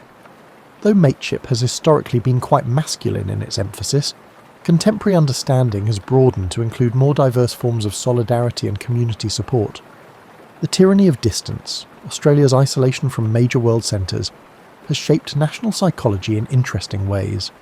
Australians are simultaneously provincial and cosmopolitan, deeply attached to local places while being enthusiastic international travellers. The distance creates a kind of fortress mentality sometimes, but also produces people who are comfortable with crossing cultural boundaries. Sports occupy an almost religious place in Australian culture. Cricket, Australian rules football, rugby league, rugby union, soccer, and countless other sports generate passion that can seem disproportionate to outsiders. But sports serve as social glue, creating shared experiences and identities that bridge other divisions. State rivalries in sports are intense, but mostly good-natured, except when they're not. The beach lifestyle isn't tourist mythology, but genuine cultural practice for millions of coastal Australians. Learning to swim, understanding surf conditions, and spending summer days at the beach aren't luxury activities but normal parts of life. Surf life-saving clubs are community institutions that combine sport, service, and social connection. Australian English has evolved into its own dialect with distinctive pronunciation, vocabulary, and idioms that can confound even native English speakers from other countries. The tendency to abbreviate everything, arvo for afternoon, servo for service station, brekkie for breakfast, combined with distinctive slang, creates a language that is simultaneously familiar and foreign to other English speakers. Yet underneath these cultural characteristics, deeper questions persist. What does reconciliation with Indigenous Australians actually require beyond symbolic gestures? How does Australia balance its Western political traditions with its Asian geography? What responsibilities come with extraordinary resource wealth in a world facing climate change? How do you maintain social cohesion as diversity increases? These aren't questions with easy answers, and different Australians answer them differently. The Australian political system produces stability, but sometimes at the cost of bold reform. The combination of compulsory voting, preferential voting, and frequent elections means that politicians must appeal to median voters, creating pressure for centrist policies. This prevents extremism, but can also prevent necessary change when that change requires short-term sacrifice for long-term benefit. Indigenous disadvantage remains Australia's greatest domestic challenge and moral failing. Despite decades of programs, policies and good intentions, gaps in health, education, employment and incarceration rates persist. Until these gaps close, Australia cannot claim to have truly reconciled with the injustices of colonisation and their continuing impacts. Epilogue. Stories that continue. As you drift towards sleep, remember that history isn't a story that ended, it's one that continues. The Australia that exists today is dramatically different from the one that existed in 1788, or 1901, or even 1988. And the Australia that will exist in 2088 will be different again, shaped by decisions being made now and challenges not yet visible. Indigenous Australians, after surviving 65,000 years, including 2 centuries of dispossession and destruction, continue to maintain cultural traditions, revive languages, and assert rights to land and self-determination. Their story, the longest continuous human story on Earth, didn't end with colonisation. It adapted, persisted, and continues. The immigrant families who arrived from Europe, Asia, Africa, and the Americas are creating new chapters in Australian history, bringing traditions that enrich and complicate what it means to be Australian. Their children and grandchildren will blend these traditions with Australian culture in ways that continue the evolution that has characterised this continent for millennia. Environmental challenges, from climate change to species extinctions to water scarcity, will require Australians to reconsider their relationship with this ancient land. Perhaps this will create opportunities to learn from indigenous knowledge systems that sustained human life here for thousands of generations, without depleting resources that support future generations. The Great Barrier Reef, struggling under warming seas, reminds us that some losses might be irreversible without rapid action. The increasingly intense bushfire seasons warn that climate change isn't a distant threat but a present reality requiring adaptation and mitigation. The drought-prone inland teaches that water is precious and cannot be taken for granted. Australia's geographic position, tucked below Asia in the southern hemisphere, will continue shaping its strategic and economic future. The rise of Asia, particularly China and India, creates both opportunities and challenges that will define Australian foreign policy for generations. The Republican debate will resurface, probably when Queen Elizabeth II's reign ends, forcing Australians to reconsider what constitutional links to Britain mean in an era when Australian identity has evolved far beyond its colonial origins. Cities will continue growing, sprawling across land that was recently farmland or bush, creating environmental and infrastructure challenges that require creative solutions. The Australian dream of owning a detached house on a quarter-acre block will become increasingly difficult as land prices rise and density increases. Technology will transform work, education, and social connections in ways we can barely imagine, just as previous generations couldn't imagine how television, air conditioning, and the internet would reshape Australian life. But through all these changes, something fundamental about Australia will probably persist. The particular quality of light that has inspired artists for millennia, the distinctive accent and humour, the casual approach to social hierarchy, and the fierce attachment to place that characterises both Indigenous and settler Australians in different but sometimes overlapping ways. The story that began 65,000 years ago when the first humans crossed the water to reach this continent continues. It has been a story of adaptation, survival, conflict, creativity, and constant change. It has included tragedies that should never be forgotten and triumphs worth celebrating. It has been shaped by Indigenous knowledge, British colonisation, multicultural immigration, and countless individual decisions that accumulated into historical forces.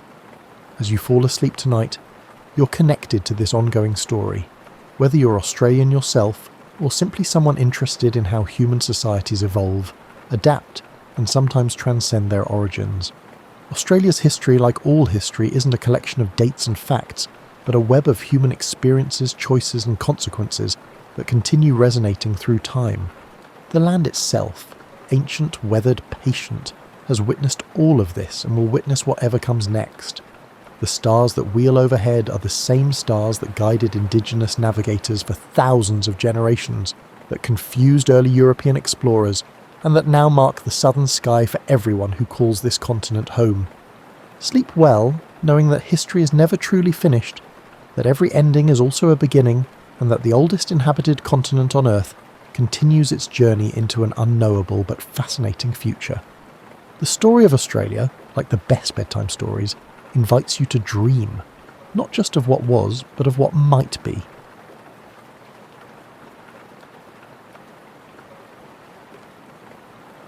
The spring of 1642 arrived with deceptive gentleness to the Kaga domain. Nakamura Yoshitaka, third son of a middle-ranking samurai, watched as his father's funeral pyre sent grey-white smoke curling toward the sky. At 18, Yoshitaka now inherited not wealth or power, but obligation, the suffocating weight of family debt and service to Lord Maeda. His father's sudden death from a wasting illness had left the family in precarious circumstances, their stipend of 150 koku barely sufficient for their station. Yoshitaka's fingers traced the edge of his katana's lacquered saya.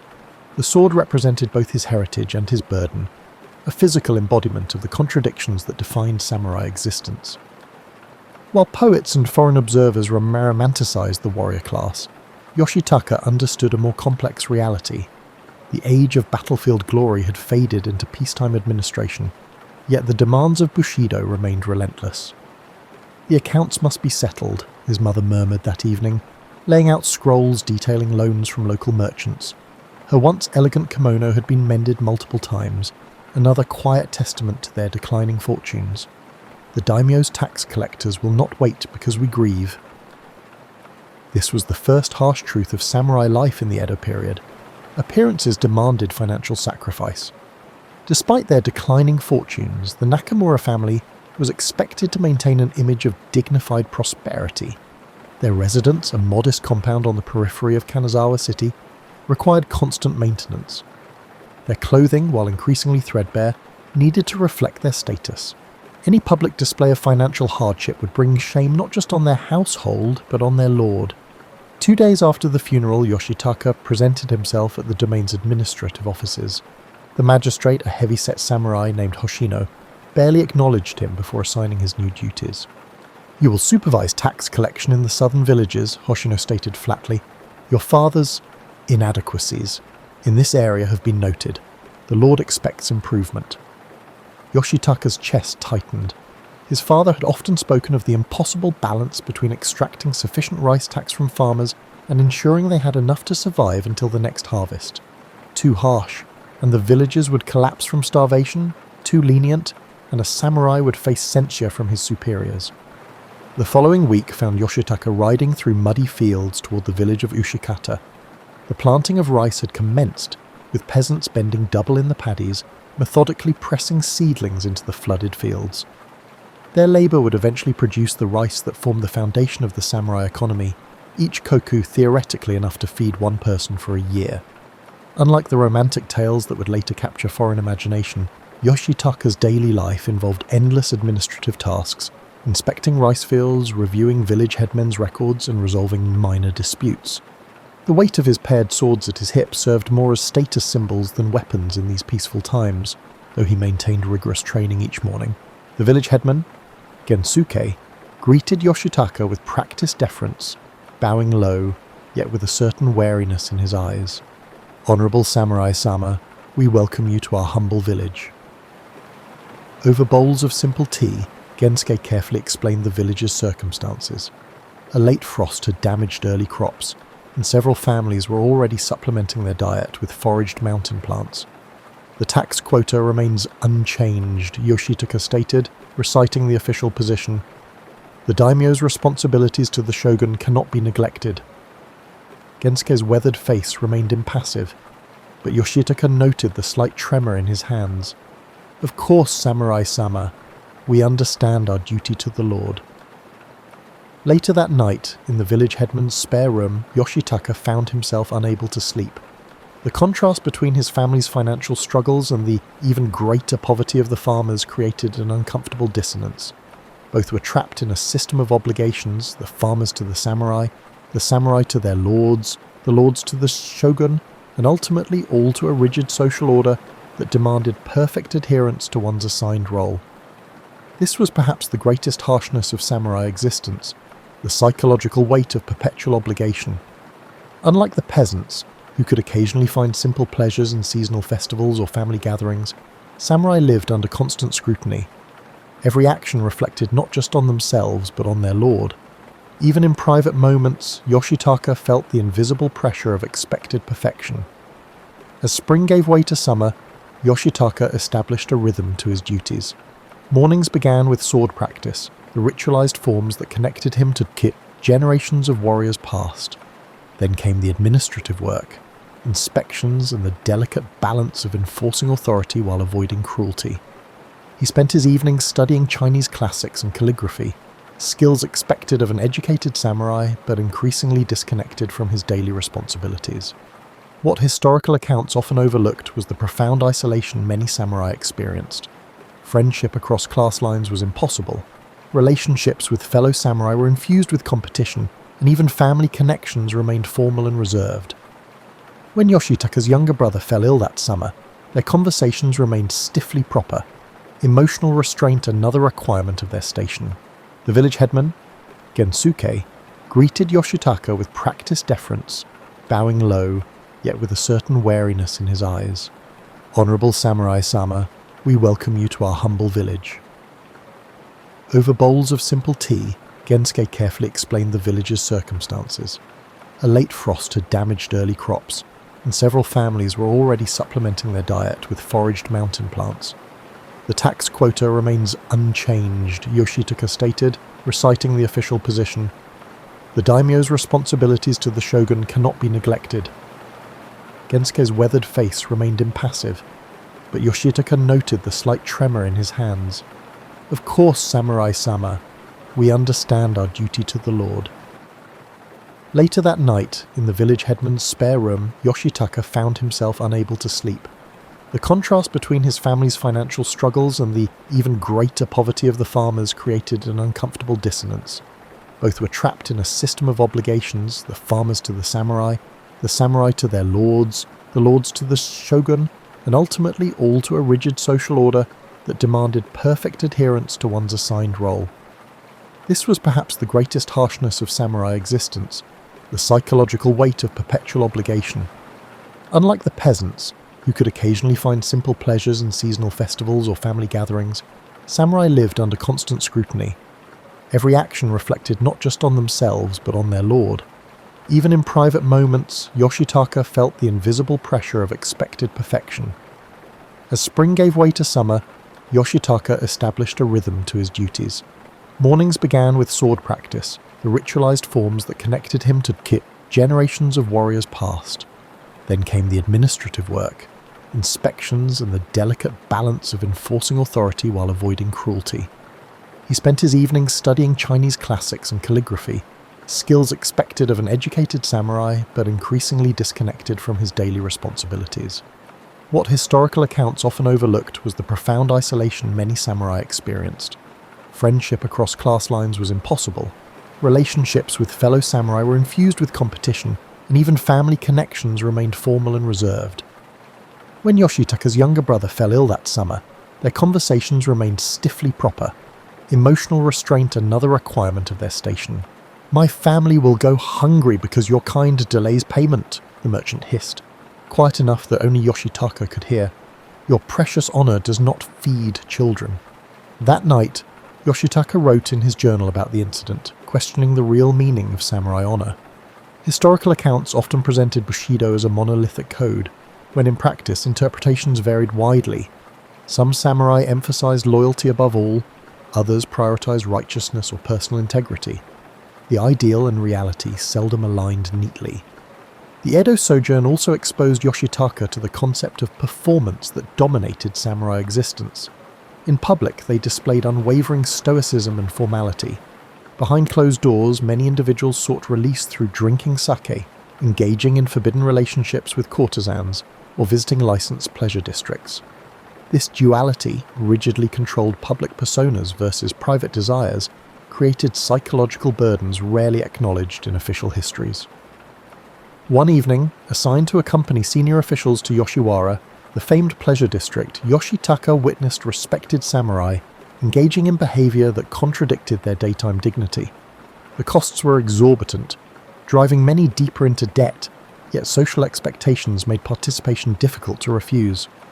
"This is also duty," slurred a senior retainer, gesturing broadly at the ornate tea house. "We demonstrate our lord's prosperity and power even here." As autumn deepened into winter, tension within the entourage grew. Factional rivalries surfaced, and Yoshitaka grew increasingly conscious that connections, rather than competence, determined the allocation of administrative positions and the stipends they commanded. His family lacked the necessary political influence to secure advantageous appointments. Spring 1643 brought Yoshitaka's return to Kanazawa, the seat of the Kaga domain, where the imposing castle dominated both the landscape and the samurai psyche. Unlike romanticized depictions in later art, castle life for middle-ranking samurai like Yoshitaka meant cramped quarters, constant scrutiny, and endemic political intrigue. The Maeda clan's administrative headquarters occupied the middle baileys of the castle, where hundreds of samurai managed the domain's affairs. Yoshitaka had been reassigned to the finance office, a position that revealed the precarious economic foundations of samurai life in stark detail. "These ledgers tell the true story of our class," explained Maurice Seaman, Yoshitaka's superior. "The illusion of samurai prosperity requires increasingly creative accounting." The documents revealed systematic challenges. While samurai stipends remained fixed in quantities of rice, the cost of maintaining expected standards of living steadily increased. Compounding the problem, many samurai lacked practical skills for the supplementary income, as trade and manual labour were considered beneath their dignity. "My father died with 17 outstanding loans," Yoshitaka confessed one evening as they worked late. "I've managed to settle only 3 in the past year." Seaman nodded grimly. "My situation differs only in the number. 22 loans spread across 8 moneylenders. The interest alone consumes a third of my stipend." This financial precariousness represented one of the most persistent hardships of samurai existence during the Edo period. Historical records show that by the mid-17th century, many samurai households spent 80 to 90% of their income servicing debt. The situation created a paradoxical reality. Legally privileged warriors who were effectively indentured to townspeople merchants, a dynamic that generated simmering resentment. Yoshitaka's daily routine reflected this contradiction. Mornings began with martial training, maintaining skills for wars that never came, followed by hours of administrative work that determined the actual value of his service.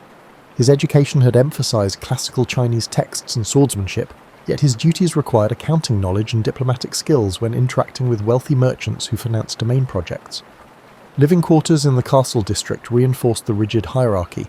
High-ranking officials occupied spacious compounds with gardens and multiple buildings. Middle-ranking samurai like Yoshitaka's family inhabited modest structures with thin walls and minimal privacy.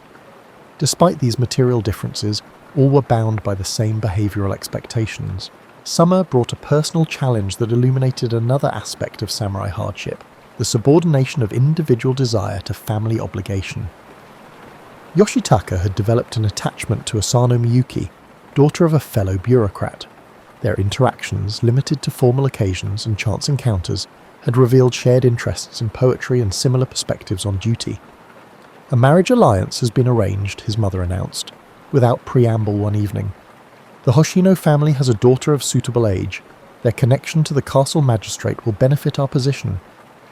Personal preference held no weight against strategic family advancement. The emotional constraint required to accept such arrangements represented another form of discipline expected of the samurai class.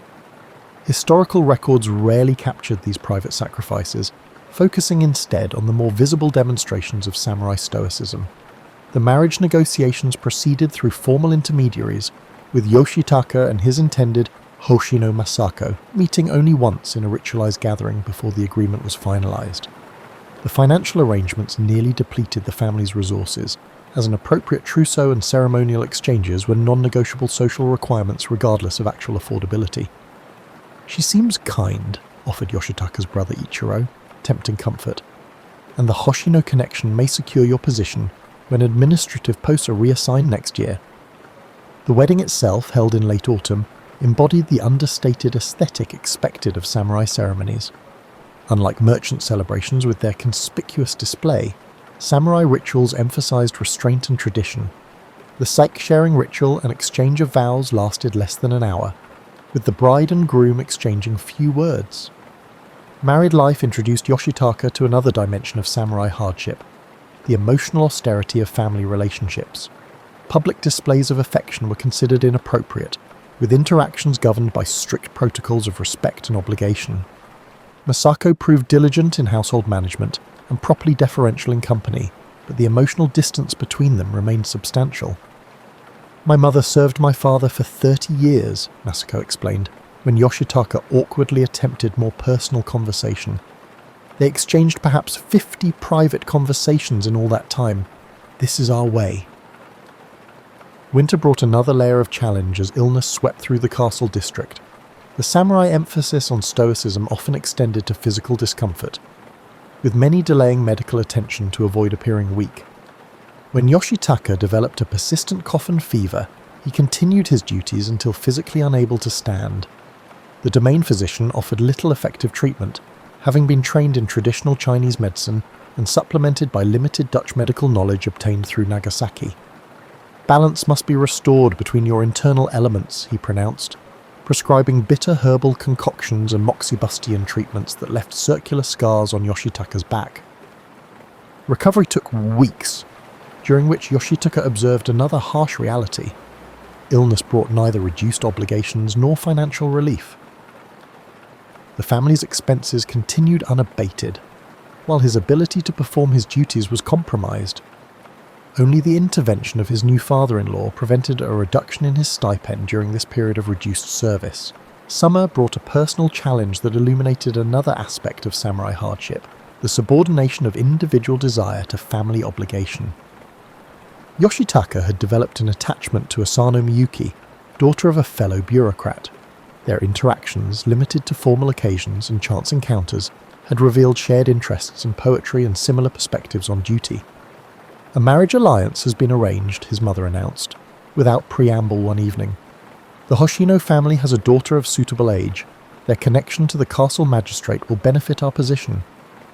Personal preference held no weight against strategic family advancement. The emotional constraint required to accept such arrangements represented another form of discipline expected of the samurai class. Historical records rarely captured these private sacrifices, focusing instead on the more visible demonstrations of samurai stoicism. The marriage negotiations proceeded through formal intermediaries, with Yoshitaka and his intended Hoshino Masako meeting only once in a ritualized gathering before the agreement was finalized. The financial arrangements nearly depleted the family's resources, as an appropriate trousseau and ceremonial exchanges were non-negotiable social requirements regardless of actual affordability. "She seems kind," offered Yoshitaka's brother Ichiro, tempting comfort, "and the Hoshino connection may secure your position when administrative posts are reassigned next year." The wedding itself, held in late autumn, embodied the understated aesthetic expected of samurai ceremonies. Unlike merchant celebrations with their conspicuous display, samurai rituals emphasized restraint and tradition. The sake-sharing ritual and exchange of vows lasted less than an hour, with the bride and groom exchanging few words. Married life introduced Yoshitaka to another dimension of samurai hardship, the emotional austerity of family relationships. Public displays of affection were considered inappropriate, with interactions governed by strict protocols of respect and obligation. Masako proved diligent in household management and properly deferential in company, but the emotional distance between them remained substantial. "My mother served my father for 30 years, Masako explained, when Yoshitaka awkwardly attempted more personal conversation. They exchanged perhaps 50 private conversations in all that time. This is our way."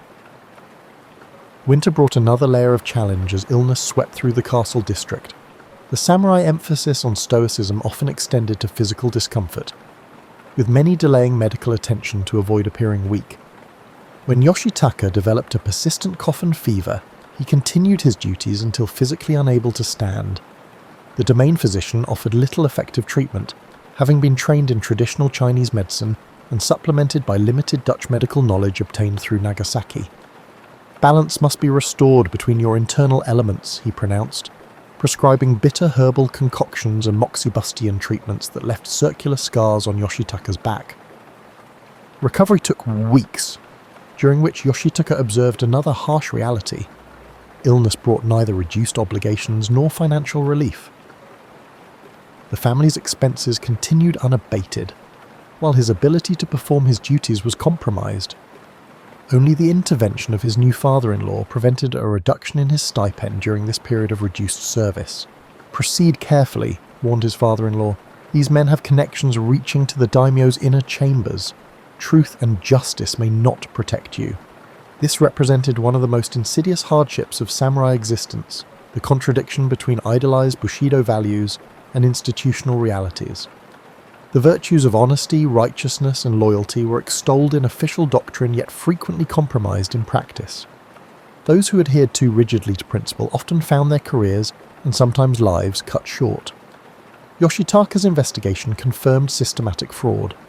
Rice stipends allocated to samurai were being underreported, with the difference sold at market prices and profits distributed among senior officials. The scheme had operated for years, generating substantial income for its participants, while effectively reducing the real value of stipends for hundreds of retainers. The evidence presented a moral dilemma that exemplified the complex ethical landscape samurai navigated. Confrontation would likely end Yoshitaka's career and potentially harm his extended family. Complicity would violate his principles, but might position him to implement gradual reforms. "There are many forms of courage," Seaman advised when consulted. "Battlefield valor requires only momentary resolve. Systemic reform demands patience and strategic compromise." Yoshitaka chose a middle path, presenting his findings as administrative inefficiencies rather than deliberate fraud. His recommendations included procedural changes that would make continued abuse more difficult without directly accusing the perpetrators. This approach reflected the reality that samurai justice operated through indirect methods as often as confrontation.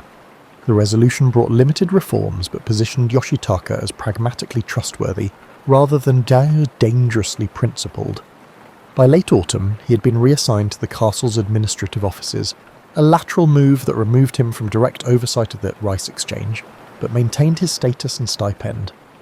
This period also brought personal challenges that highlighted the emotional austerity of samurai life. His wife Masako suffered a miscarriage during her first pregnancy, a loss compounded by the cultural importance placed on producing male heirs. The couple's grief remained largely unexpressed, confined by expectations of stoicism and emotional restraint. The winter of 1646 brought political turmoil to the Kaga domain. Lord Maeda's health was failing and factions formed around potential successors. For middle-ranking samurai like Yoshitaka, such transitions represented periods of acute vulnerability, as established patrons might fall from favour and administrative positions be reassigned. "Every succession is a quiet battlefield," observed an elderly archivist as they reviewed historical records together. "Lives and livelihoods are won or lost without a single sword drawn." This reality contradicted romantic notions of samurai as warriors defined by martial prowess. During the Edo period, political acumen and network cultivation determined advancement far more than combat skill. The truly harsh battles occurred in council chambers and castle corridors, fought with carefully worded memoranda and strategic alliances. Yoshitaka's position grew increasingly precarious as his father-in-law fell ill, removing a key source of protection. The faction associated with Hayashi Nobuyuki gained influence, and Yoshitaka found himself assigned to increasingly marginal duties, a common tactic to isolate officials without the political capital to resist. "You investigate reports of unlicensed sake brewing in the eastern villages," announced the magistrate, an assignment clearly beneath Yoshitaka's rank and experience. "The matter requires immediate attention." The deliberate slight required careful navigation. Refusing the assignment would provide justification for formal censure. Accepting it passively would signal weakness and invite further marginalization. Yoshitaka's response demonstrated the subtle resistance techniques samurai employed within rigid hierarchical constraints. "I'm honored by your confidence in assigning me this matter of domain revenue," he replied, reframing the punitive assignment as a financial task worthy of serious attention. "I shall provide a comprehensive analysis of sake taxation opportunities in my report." This method, taking on the task while changing its importance, showed a clever way of working within the bureaucracy that is often overlooked in history, which usually highlights more intense struggles. Similar techniques allowed samurai to maintain dignity and agency within oppressive power structures. The assignment took Yoshitaka to remote villages during the harshest winter months. Travel conditions exposed another physical hardship of samurai duty, the requirement to maintain dignity and authority despite extreme discomfort. Proper appearance remained non-negotiable regardless of circumstances, with full formal attire required for official functions even in bitter cold or sweltering heat. In the village of Miyagawa, Yoshitaka encountered a situation that exemplified the moral complexities of samurai governance. Unlicensed sake production indeed flourished, but investigation revealed it had become an essential survival strategy. Villagers exchanged homemade sake for vegetables and fish protein with nearby communities after official rice requisitions left them with inadequate food supplies. Without this exchange, children would not survive winter, explained the village headman, kneeling formally despite his obvious terror at being discovered. We preserved enough rice for taxation. The rice is made from millet and other grains. The legal obligation was clear: report the violation, confiscate equipment, and punish the headman for failing to prevent the activity. Yet doing so would likely condemn families to malnutrition, or worse. This tension between legal duty and humanitarian concerns represented a recurring dilemma for conscientious officials. Yoshitaka's solution demonstrated the creative interpretation sometimes employed within rigid systems. He documented the sake production, but classified it as a medicinal preparation rather than an alcoholic beverage, a technical distinction that placed it under different regulatory frameworks. He then established a nominal licensing fee that legitimized the practice while generating token revenue for the domain. "You've neither violated the Lord's law nor condemned these people," commented his assistant, impressed by the elegant compromise. But such solutions make powerful enemies when they circumvent expected revenue. Indeed, upon returning to Kanazawa in early spring, Yoshitaka found his position further undermined. The documentation of his approach had been presented to senior officials as evidence of leniency incompatible with proper governance.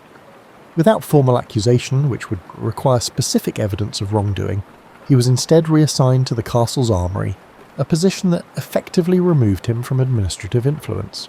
The armoury assignment revealed another dimension of samurai life often overlooked in dramatic accounts: the incredible tedium that characterised much of their daily existence. Yoshitaka's duties now involved inventory management of weapons largely unused for generations, maintaining meticulous records of items that would likely never leave storage.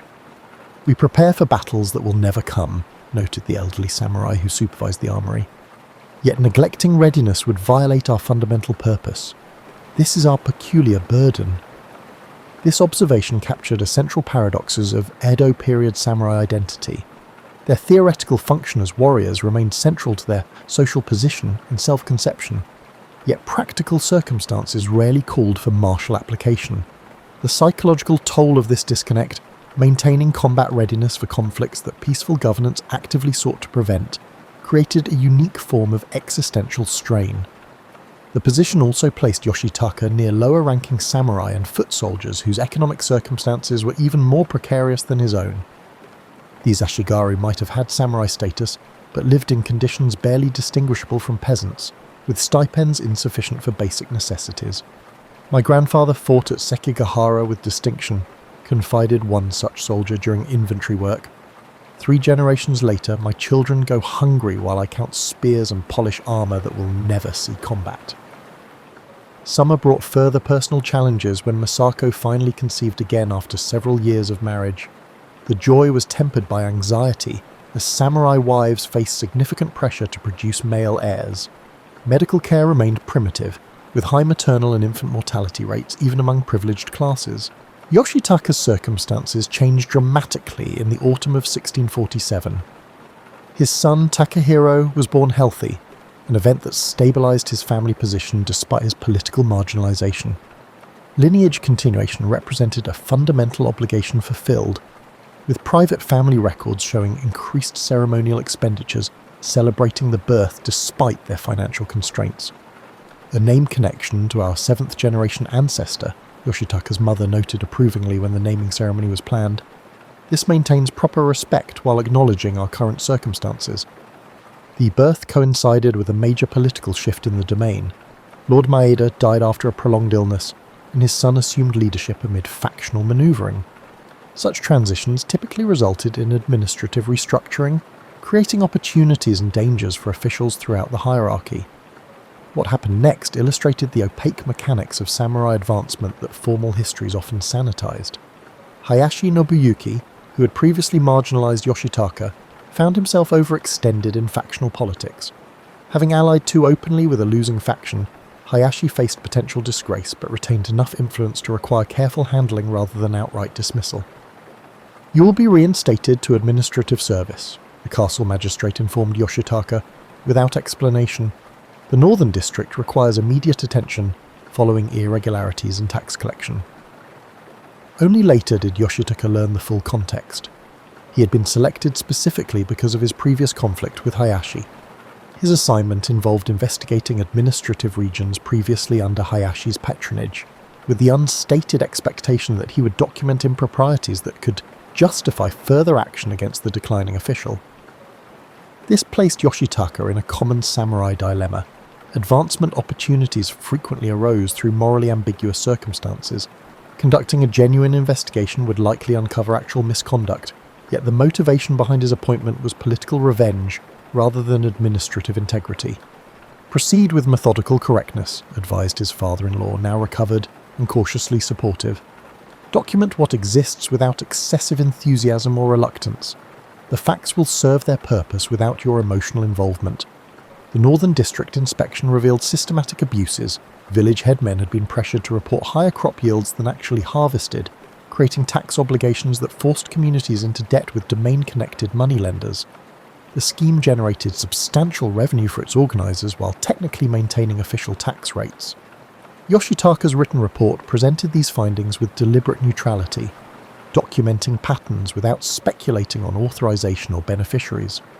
This approach, comprehensive in detail but restrained in conclusion, exemplified the careful documentation techniques samurai officials developed to navigate politically hazardous assignments.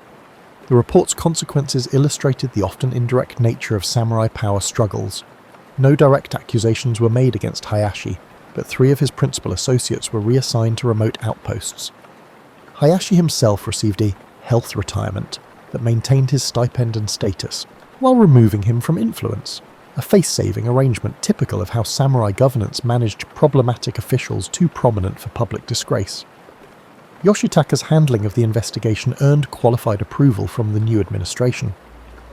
By early 1648, he had been appointed to a mid-level position in the castle's revenue office, restored to administrative significance but placed where his activities could be easily monitored. This period coincided with domain-wide economic reforms that revealed broader structural challenges facing the samurai class. Increased agricultural productivity had paradoxically reduced rice prices, decreasing the real value of fixed rice stipends.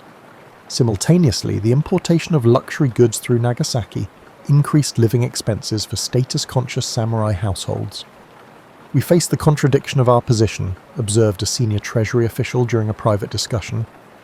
"We require merchant wealth to finance domain operations, yet consider commercial activity beneath our dignity. We cannot sustain this separation indefinitely." Some domains had begun allowing samurai to engage in limited side occupations, papermaking, umbrella construction, or scholarly tutoring that preserved dignity while supplementing income. Kaga remained conservative in this regard, maintaining strict class separation that exacerbated financial pressures on middle and lower-ranking samurai. Yoshitaka's family adapted through careful economies that historical accounts rarely emphasized. Masako personally prepared simple meals rather than employing additional servants. Traditional gift exchanges were fulfilled with elegant but inexpensive items that prioritized tasteful presentation over intrinsic value. Family heirlooms were strategically pawned during financial emergencies, then redeemed when stipend payments arrived. "The true skill of a samurai wife is in visible accounting," Masako explained to a new daughter-in-law joining a neighbouring household. "Maintaining appearance with minimal resources is our battlefield." Summer brought a crisis that tested Yoshitaka's understanding of Bushido principles. His younger brother Ichiro, who had taken a position with a different branch of the Maeda clan, became implicated in a gambling scandal. While technically legal in certain licensed venues, gambling represented a serious breach of samurai dignity, particularly when it led to debt or association with questionable characters. The family ramifications were potentially severe. Samurai households were considered collectively responsible for members' behaviour, and disgrace could affect advancement prospects for multiple generations. Historical records show numerous cases where entire branches of samurai families were downgraded in status due to individual misconduct. He claims innocence but admits presence at the gambling house, Yoshitaka's mother reported, after meeting privately with Ichiro. The establishment is known to serve both samurai and wealthy merchants. Another complication. Investigating discreetly, Yoshitaka discovered a more complex situation. Ichiro had indeed visited the establishment, but primarily to monitor the activities of a senior official suspected of sharing sensitive domain information with merchant financiers. The gambling participation had been a cover for this unauthorized surveillance. "I sought to protect our lord's interests," Ichiro insisted during a tense private meeting. "If the information flow is confirmed, it constitutes a serious breach of loyalty deserving official attention." The dilemma exemplified the competing obligations that created moral complexity in samurai life. Family loyalty demanded protecting Ichiro from disgrace. Domain loyalty requires reporting potential treasonous information sharing. Personal integrity necessitated honest assessment of Ichiro's actual involvement. No single principle provided clear guidance. Yoshitaka's family adapted through careful economies that historical accounts rarely emphasized. Masako personally prepared simple meals rather than employing additional servants. Traditional gift exchanges were fulfilled with elegant but inexpensive items that prioritized tasteful presentation over intrinsic value. Family heirlooms were strategically pawned during financial emergencies, then redeemed when stipend payments arrived. "The true skill of a samurai wife is invisible accounting," Masako explained to a new daughter-in-law joining a neighbouring household. "Maintaining appearance with minimal resources is our battlefield." Summer brought a crisis that tested Yoshitaka's understanding of Bushido principles. His younger brother Ichiro, who had taken a position with a different branch of the Maeda clan, became implicated in a gambling scandal. While technically legal in certain licensed venues, gambling represented a serious breach of samurai dignity, particularly when it led to debt or association with questionable characters. The family ramifications were potentially severe. Samurai households were considered collectively responsible for members' behaviour, and disgrace could affect advancement prospects for multiple generations. Historical records show numerous cases where entire branches of samurai families were downgraded in status due to individual misconduct. He claims innocence but admits presence at the gambling house, Yoshitaka's mother reported, after meeting privately with Ichiro. The establishment is known to serve both samurai and wealthy merchants. Another complication. Investigating discreetly, Yoshitaka discovered a more complex situation. Ichiro had indeed visited the establishment, but primarily to monitor the activities of a senior official suspected of sharing sensitive domain information with merchant financiers. The gambling participation had been a cover for this unauthorized surveillance. "I sought to protect our lord's interests," Ichiro insisted during a tense private meeting. "If the information flow is confirmed, it constitutes a serious breach of loyalty deserving official attention." The dilemma exemplified the competing obligations that created moral complexity in samurai life.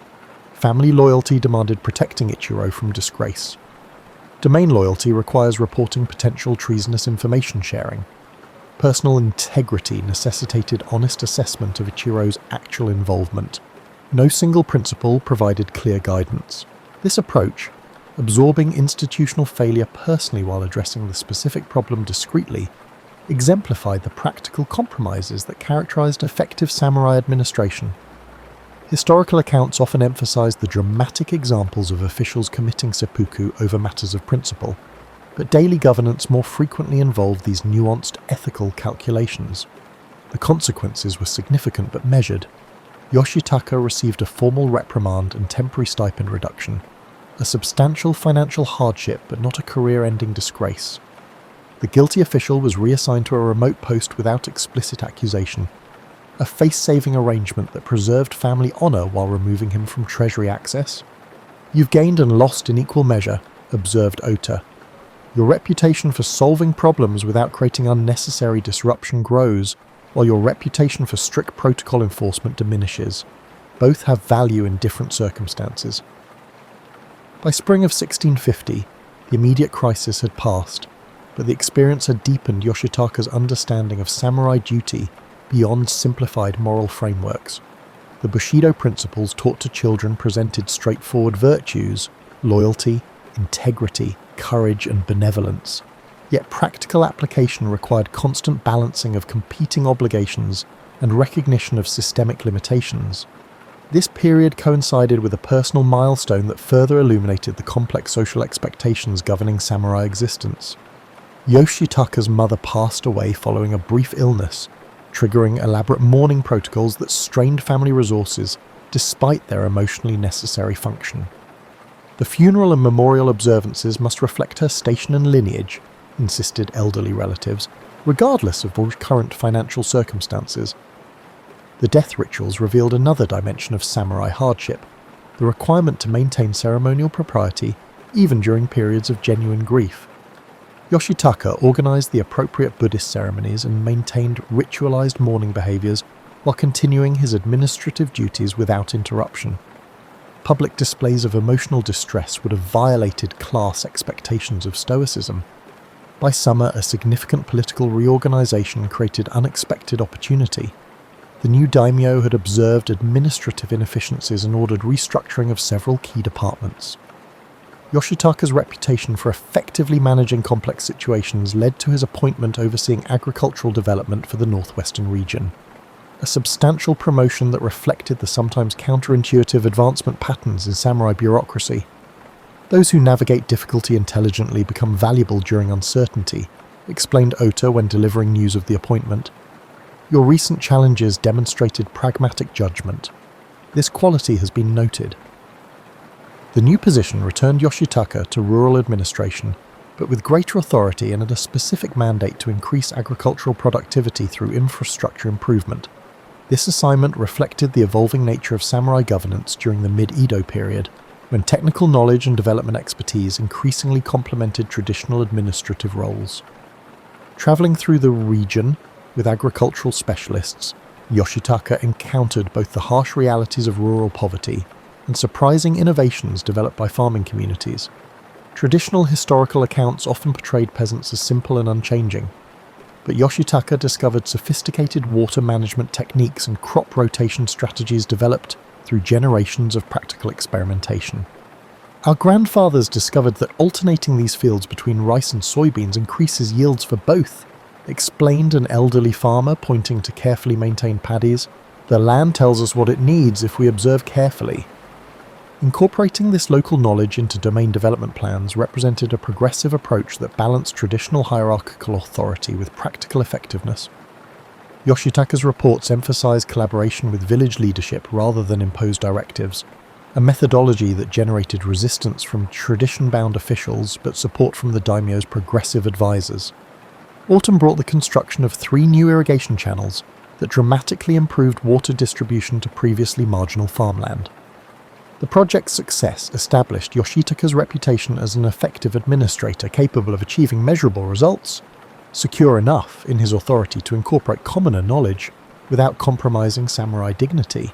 This period also brought resolution to the long-simmering issue with his brother Ichiro. The senior official Ichiro had been monitoring was eventually discovered selling information to merchant interests. Rather than pursue personal recognition, Ichiro arranged for his information to reach appropriate authorities through indirect channels, protecting both family reputation and his position. The essence of effective service sometimes requires remaining unseen, Ichiro explained during a rare private conversation between the brothers. Our names matter less than the domain's stability and prosperity. This philosophy, prioritizing effective outcome over the personal recognition, represented a mature understanding of samurai service that transcended simplistic notions of glory or individual honor. The brothers had arrived at similar conclusions through different paths, finding meaning in contributing to societal function rather than personal advancement. As winter approached in 1650, Yoshitaka reflected on his journey during a rare moment of leisure, watching his son practice calligraphy with increasingly confident brushstrokes. The harsh realities of samurai existence, financial precariousness, political vulnerability, emotional constraint, and administrative complexity remained ever present. Yet within these constraints, He had found purpose in navigating complexity with integrity and contributing to genuine improvement within an imperfect system. "The way of the samurai is found in death," stated the famous opening line of Hagakure, the influential samurai text that would be written decades later. Yet Yoshitaka's experience suggested a more nuanced truth, that the essence of samurai identity lay not in dramatic moments of sacrifice, but in the sustained discipline of balancing competing obligations, maintaining dignity amid limitation, and finding meaning in service that transcended personal circumstance. The plum trees in the garden had survived another year, their gnarled branches preparing for spring blossoms that Yoshitaka might or might not witness. Like countless samurai before and after him, he had found his path not in battlefield glory, but in the quieter courage of everyday duty, the unvarnished reality behind the romantic myths that would eventually surround his vanishing class. We will never know the horizon of what his life continued to be, but it was already a harsh. In the waning days of Rome's glory, a young deacon named Leo quietly ascended to prominence. The Western Empire was in danger of disintegrating in the year 440. Instead of looking to senators or generals for advice, imperial officials looked to a churchman. At Emperor Valentinian III's behest, Leo journeyed to Gaul to mediate a bitter feud between General Aetius, Rome's most powerful commander, and the magistrate Albinus. The emperor's decision to entrust this delicate mission to Leo was significant, as the able deacon had established a reputation for prudence and authority beyond ecclesiastical circles. While Leo negotiated peace in Gaul, fate intervened back home. Pope Sixtus III died in Leo's absence, and on September the 29th, 440, the clergy and people of Rome unanimously elected Leo as Bishop of Rome. The news reached him up north. The mediator would now become the supreme pastor of the Western Church. Leo returned to a city in need of strong leadership. Stepping into the role of Bishop of Rome, later generations would hail him as Pope Leo the Great, he carried both humility and resolve. Rome in the 440s was a city of contrasts, still adorned with imperial marble and Christian basilicas, yet teeming with destitute refugees from barbarian invasions. Leo threw himself into the work. From the pulpit he preached not only doctrine but also charity. He organised relief for those suffering from famine and war, urging the faithful to practice mercy and almsgiving alongside their fasts. Under his guidance, the church opened its granaries to feed the hungry and its monasteries to shelter the homeless. Leo's compassion in action earned him a fatherly status among Romans. In a world where emperors taxed and generals fought, it was the Bishop of Rome who cared for the widow and orphan. However, Leo was not a passive individual. He was equally a man of ideas and unwavering determination. As heresies sprouted amid the turmoil of the times, Leo responded with intellectual rigour and firm discipline. When news came that certain priests in distant Aquileia were tolerating the Pelagian heresy, Leo swiftly ordered a synod to correct them. In Rome, he discovered a secret sect of Manichaean dualists lurking in the shadows, likely refugees from the recently fallen African provinces. The Pope reacted decisively. He investigated, preached fiery sermons against their false light, and, according to his contemporary Prosper of Aquitaine, even burned their forbidden books. By 444 he declared the capital cleansed of the Manichaean contagion. Such actions might seem harsh to modern eyes, but to Leo's mind the very soul of Rome was at stake. If the empire was crumbling, at least the faith must stand firm. Leo's blend of compassion and authority extended his influence beyond the usual spiritual realm.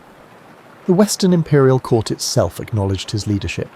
In June 445, Emperor Valentinian III issued a remarkable decree recognizing the primacy of the Bishop of Rome based on the merits of Peter and the dignity of the ancient capital. Provincial governors were even ordered to enforce papal summonses, a legal nod to Leo's supremacy over Western Christendom. This feat was unprecedented.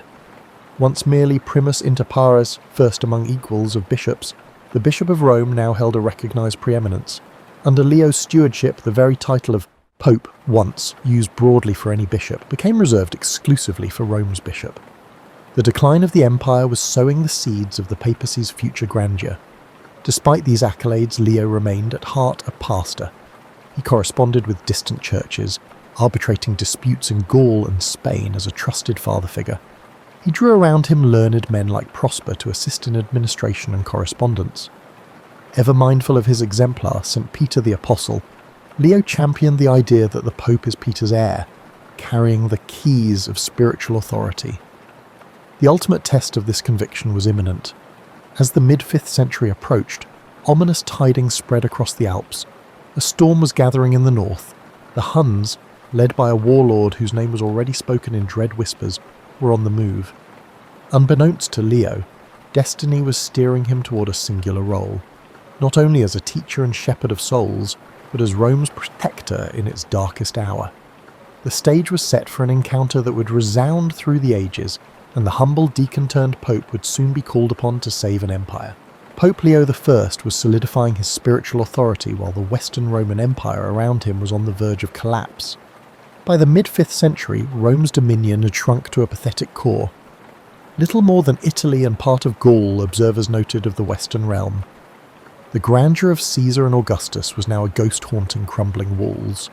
Gone were the rich provinces of North Africa. The Vandals had seized Carthage in 439, cutting off Rome's critical grain supply. Hispania and Gaul were carved up by Visigothic and Burgundian kings who paid only token respect to the emperor. Across the sea, Britannia, once a Roman diocese, was abandoned to wild Anglo-Saxon warlords. The Western Empire in Leo's time was essentially an Italian kingdom struggling to survive, its frontiers pressed on all sides by so-called barbarians, and its treasury drained. The city of Rome itself, though still symbolically powerful, was a mere shadow of its former self. The imperial court had long since relocated to Ravenna, a marsh-girt city easier to defend. In Rome, ancient monuments decayed even as new churches rose. The populace, much diminished from a century ago, lived in uneasy suspense. Memories of the Visigoth sack of 410 still lingered like a national trauma. Elderly Romans could recall the horror when Alaric's Goths breached the walls and looted the Eternal City for 3 days. The psychological scar had not healed. Now, 4 decades later, rumours spread that an even fiercer enemy was approaching Italy's borders. Children heard frightening tales of the Hun with his ruthless horsemen and felt their parents' anxiety. Many asked, was history repeating itself? Or worse, was this the end of Rome at last? In the palaces of Ravenna, Emperor Valentinian III reigned in name, but real power was precariously balanced. The true strongman was Flavius Aetius, the Magister Militum, master of soldiers. Famed for both his cunning and his controversial alliances, Aetius had spent his youth as a hostage among the Huns, even befriending their leaders. Hardened by that experience, he knew Rome could not fight all its enemies at once. With grim pragmatism, Aetius had struck deals with some barbarians to fight others. In 437, he formed an alliance with Attila's Huns to demolish the Burgundian kingdom in Gaul, eradicating it from its core. Western Rome was forced to play a desperate game of divide et impera in order to survive. By the late 440s, Aetius managed a fragile coalition holding Gaul against the Visigoths and Italy against the Ostrogoths. But the Huns, once his occasional allies, were becoming an ever greater threat. Aetius knew Attila's character too well. The Hun king's ambitions had no limit. The cultural fabric of the empire was also fraying. The old pagan aristocracy had mostly bowed to Christianity, but not always sincerely. Some clung to classical traditions and nostalgic dreams of Rome's past, while the new reality, a Christian empire fighting for its life, demanded a different ethos. In this atmosphere, spiritual interpretations of Rome's misfortune flourished. Many Christian Romans, Leo among them, viewed the successive calamities as divine chastisement for the empire's sins. Was God using barbarian invaders as a scourge to humble Rome? The question was pondered in sermons and letters. Decades earlier, St. Augustine had written The City of God after the 410 sack, explaining that earthly empires rise and fall while the City of God endures. Now Augustine was gone. He had died in 430 as Vandals besieged his city of Hippo, but his ideas lived on. Pope Leo, steeped in such theology, urged his flock not to lose faith. If the empire was crumbling, perhaps it was all the more urgent to uphold Christian virtue and unity. By 450, the Western court was rife with intrigue and insecurity. Emperor Valentinian, never a strong ruler, was dominated first by his formidable mother, Galla Placidia, and then by Aetius. With Placidia's death in 450 and the emperor's own sister Honoria embroiled in scandal, she had secretly appealed to Attila for help escaping an arranged marriage, offering him her hand, and half the empire as dowry. The dynasty itself seemed to teeter. When reports came that Attila had considered Honoria's plea and was mustering his forces, panic swept the Italian elite. Attila's reputation as the scourge of God preceded him. He had already bullied the Eastern Empire into paying enormous tribute, and now he cast his covetous gaze westward. In the spring of 451, Attila marched into Gaul. The showdown came on the Catalonian plains near Chalons.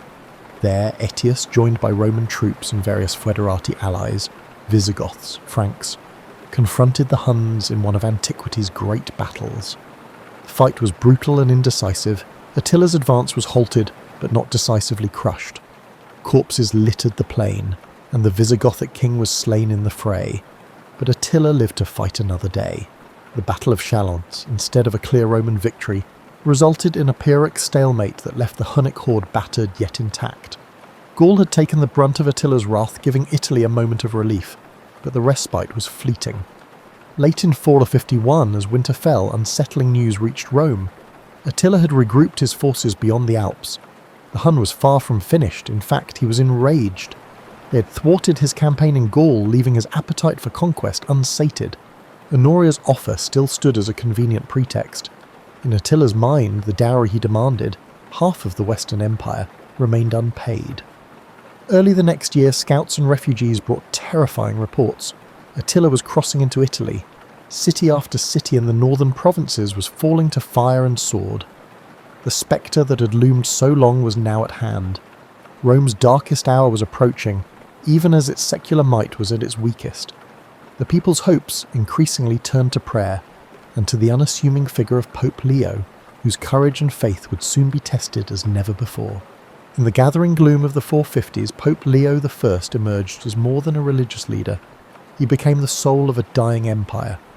While legions faltered and emperors dithered, Leo provided a different kind of strength, one rooted in faith and moral conviction. He often preached that earthly turmoils were transient, but the spiritual battle for righteousness was eternal. Leo's unwavering faith in the unique function of his position fueled his confidence.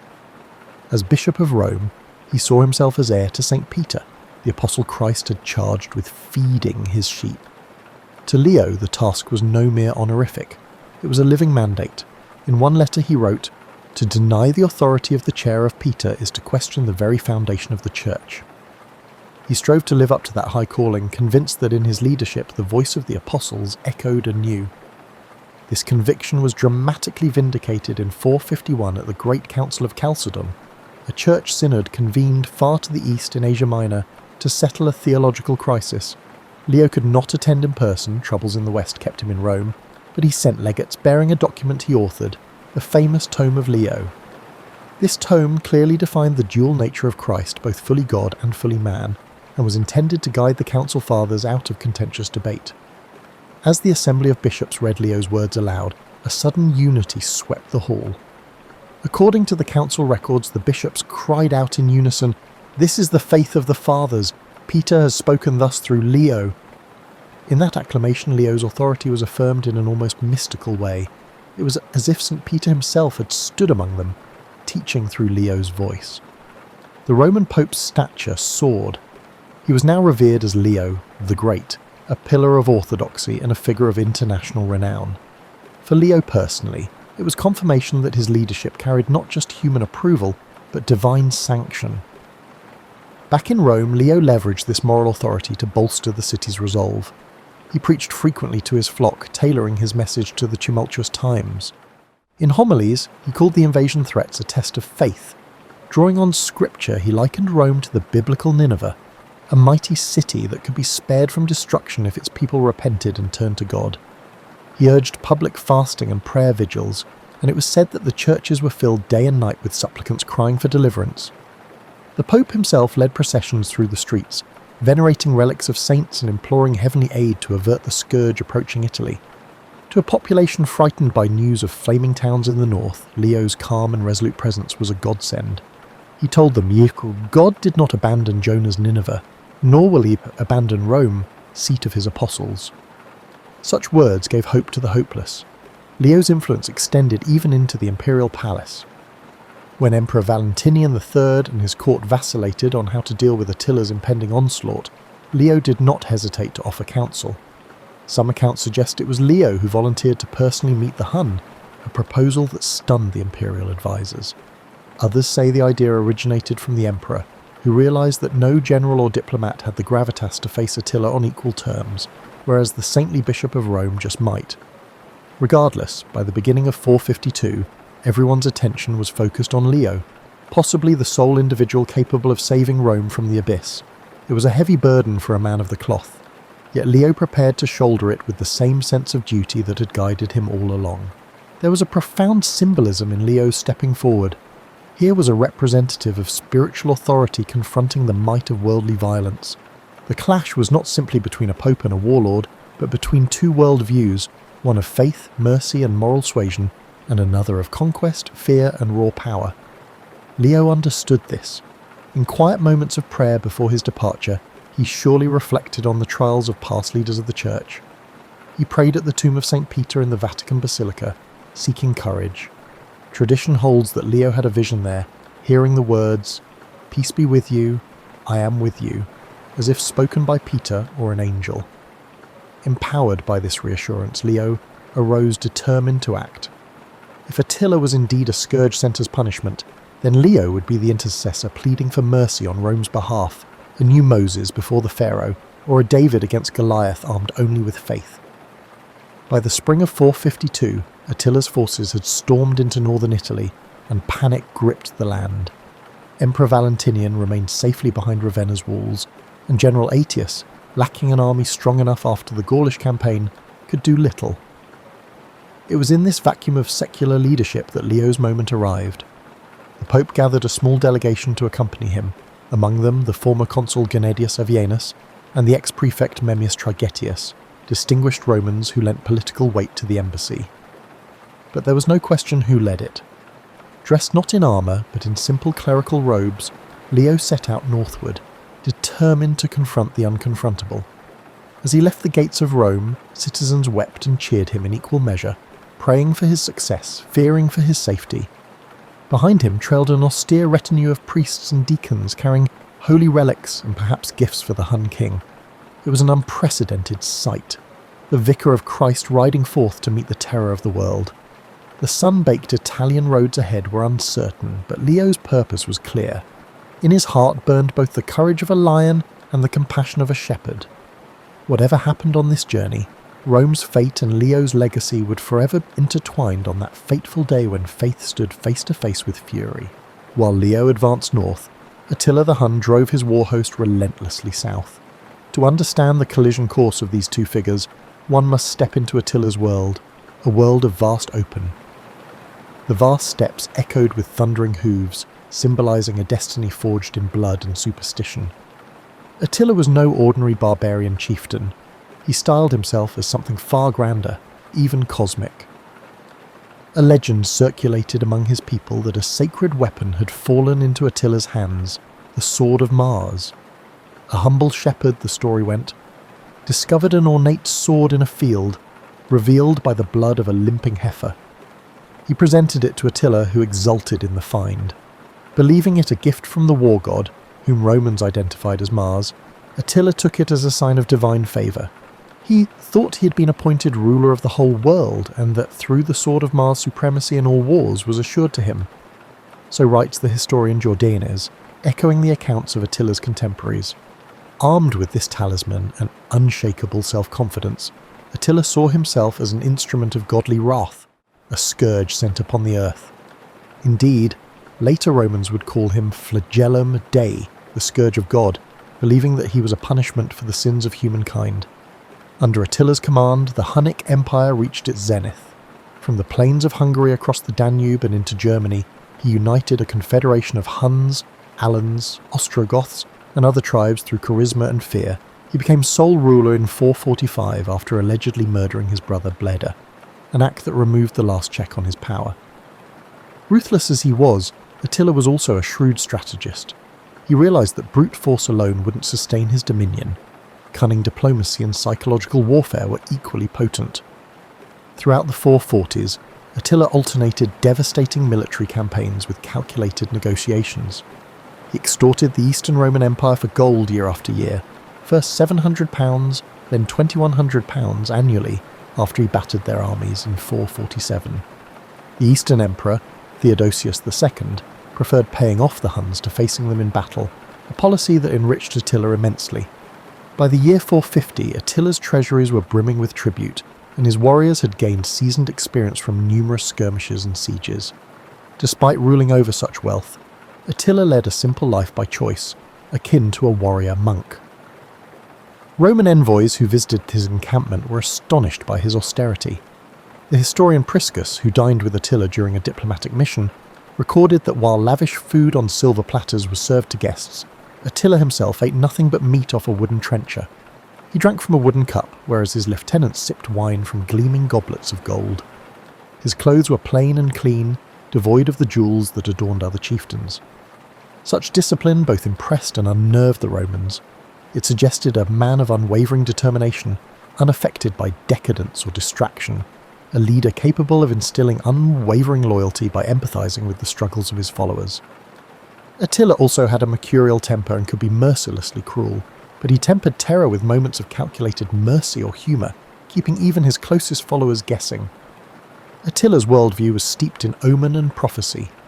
Priscus noted that Attila consulted seers and believed in predictions about his lineage. One prophecy purportedly left him momentarily sombre. It foretold that disaster would eventually befall the Huns, though perhaps not in his lifetime. But such dark musings were rare. More often, Attila projected absolute confidence in his divinely sanctioned mission of conquest. He even co-opted Roman mystique for his ends. A chilling tale from Milan illustrates this.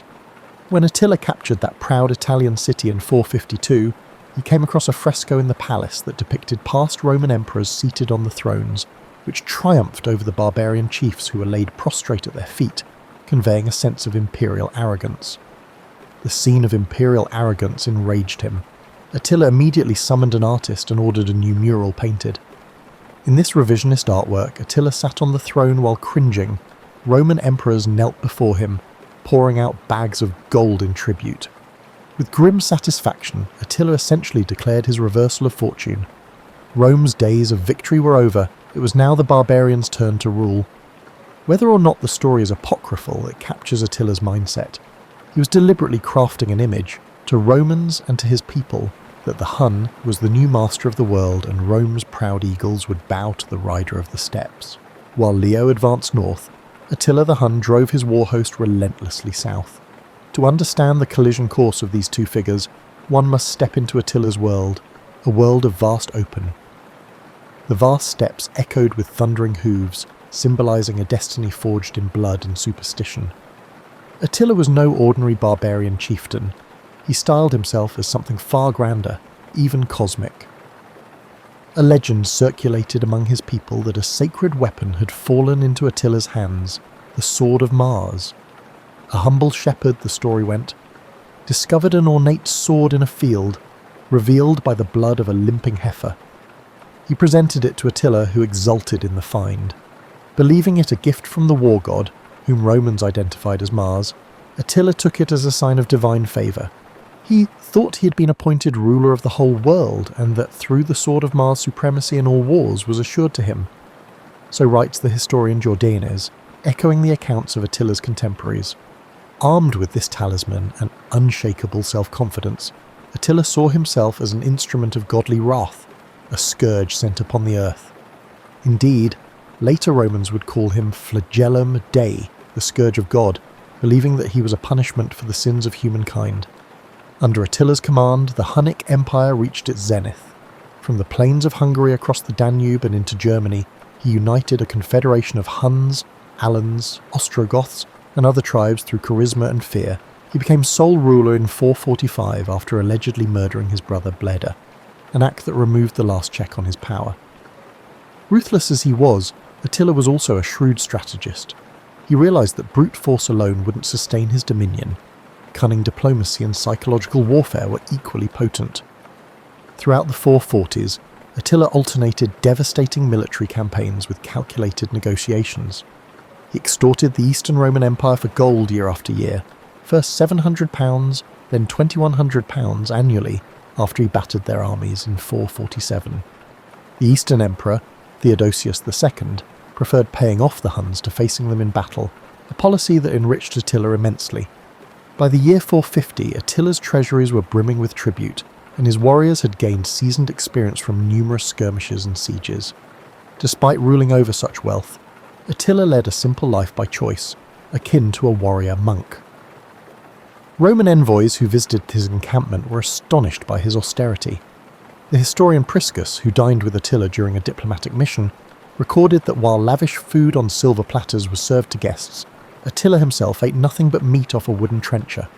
He drank from a wooden cup, whereas his lieutenants sipped wine from gleaming goblets of gold. His clothes were plain and clean, devoid of the jewels that adorned other chieftains. Such discipline both impressed and unnerved the Romans. It suggested a man of unwavering determination, unaffected by decadence or distraction, a leader capable of instilling unwavering loyalty by empathizing with the struggles of his followers.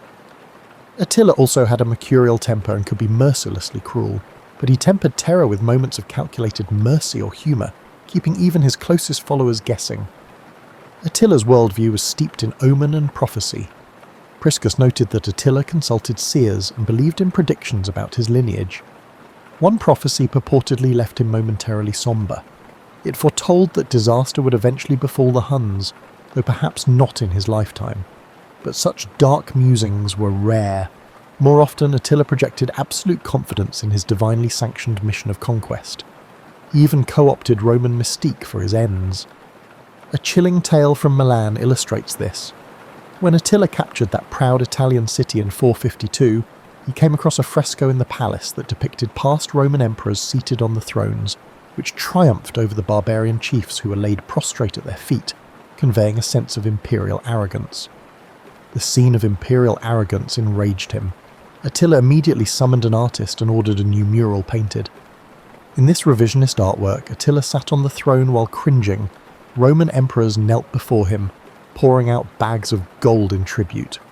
With grim satisfaction, Attila essentially declared his reversal of fortune. Rome's days of victory were over. It was now the barbarians' turn to rule. Whether or not the story is apocryphal, it captures Attila's mindset.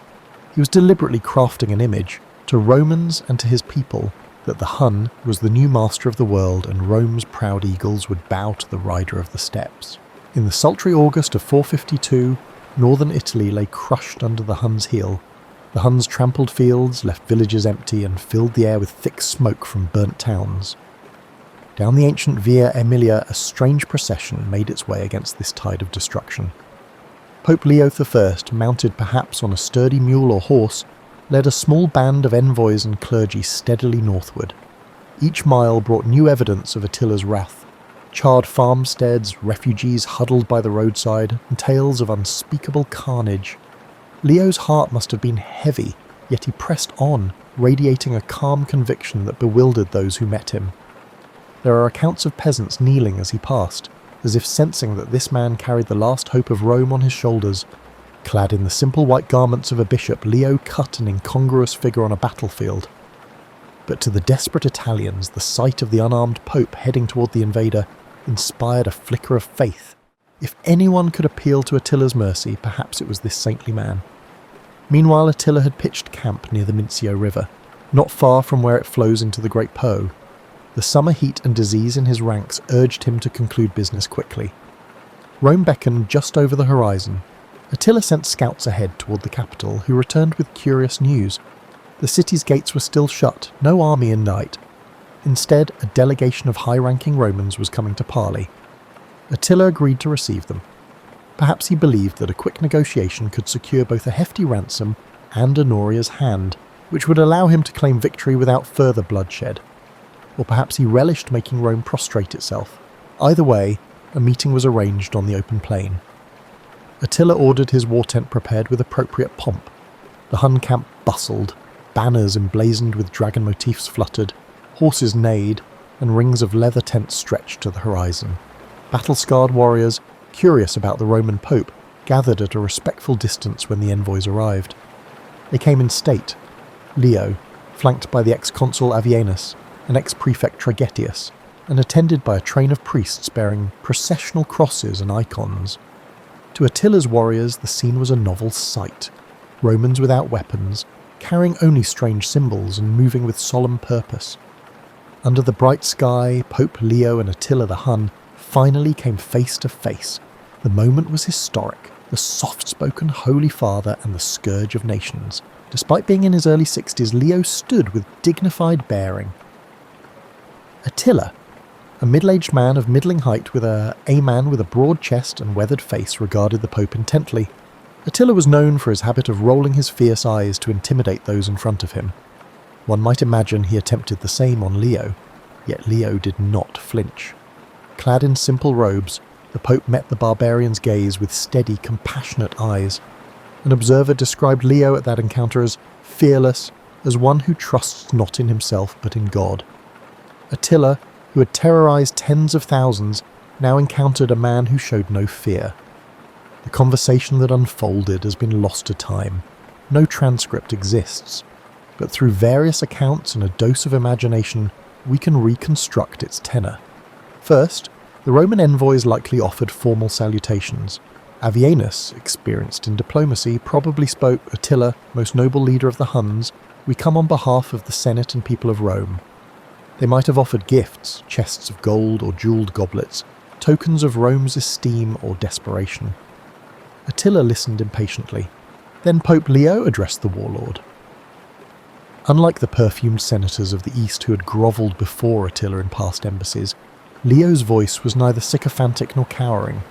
He spoke plainly, demonstrating both grave respect and authority. Through an interpreter, for Attila, who understood Latin only a little, Leo appealed to humanity in the Hun. He acknowledged Attila's victories. "You have been the instrument of divine justice, punishing the sins of the land." Such words, crediting God for Attila's success, may have intrigued the superstitious king. Leo continued, perhaps urging Attila to show mercy now that his mission of chastisement was fulfilled. He might have invoked the fate of conquerors who failed to temper justice with mercy. Certainly Leo reminded Attila of the transience of mortal life. One chronicler imagined Leo saying, "We are all mortals, O king, sooner or later we return to dust. Seek not the further spilling of innocents' blood, but earn everlasting glory by sparing Rome." Attila responded brusquely. One can picture his scowling visage as he listed his demands.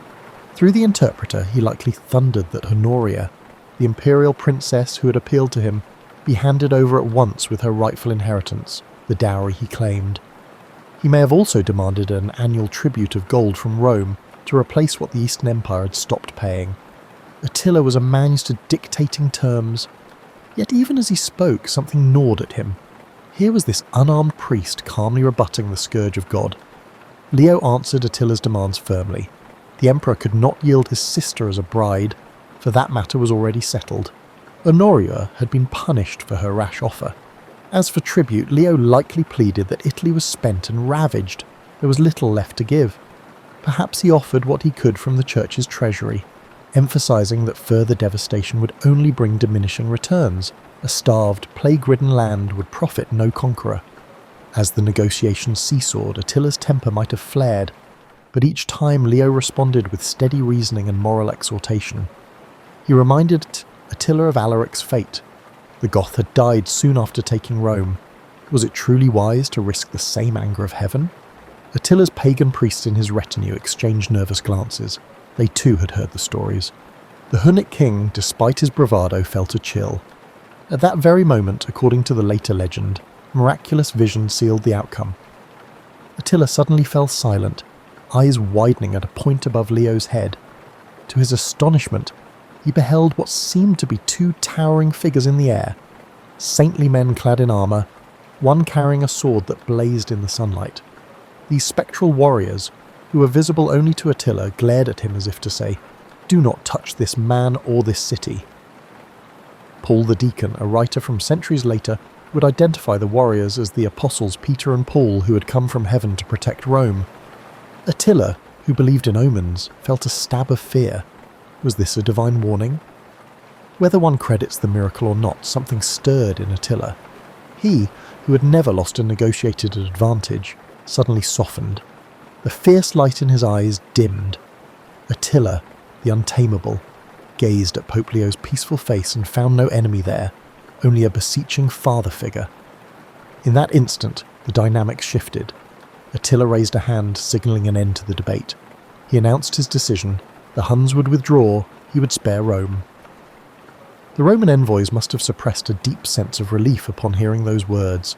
Terms were likely agreed upon, perhaps a one-time payment of gold, certainly a promise that Honoria's issue would be dropped. Attila made a final pronouncement, half warning, half concession. "Tell your emperor this peace is not permanent. If Rome wishes to remain safe, let it remember to give Attila what is Attila's." It was merely a show of strength to maintain the status quo. Leo inclined his head, accepting the conditions, whatever they were, and offered a blessing. The meeting was over. Attila had yielded, against all expectation. The Pope and his party turned back toward Rome, carrying the almost unbelievable news. Behind them, Attila retired to his camp, pensive. The sun was dipping low as the two groups parted ways.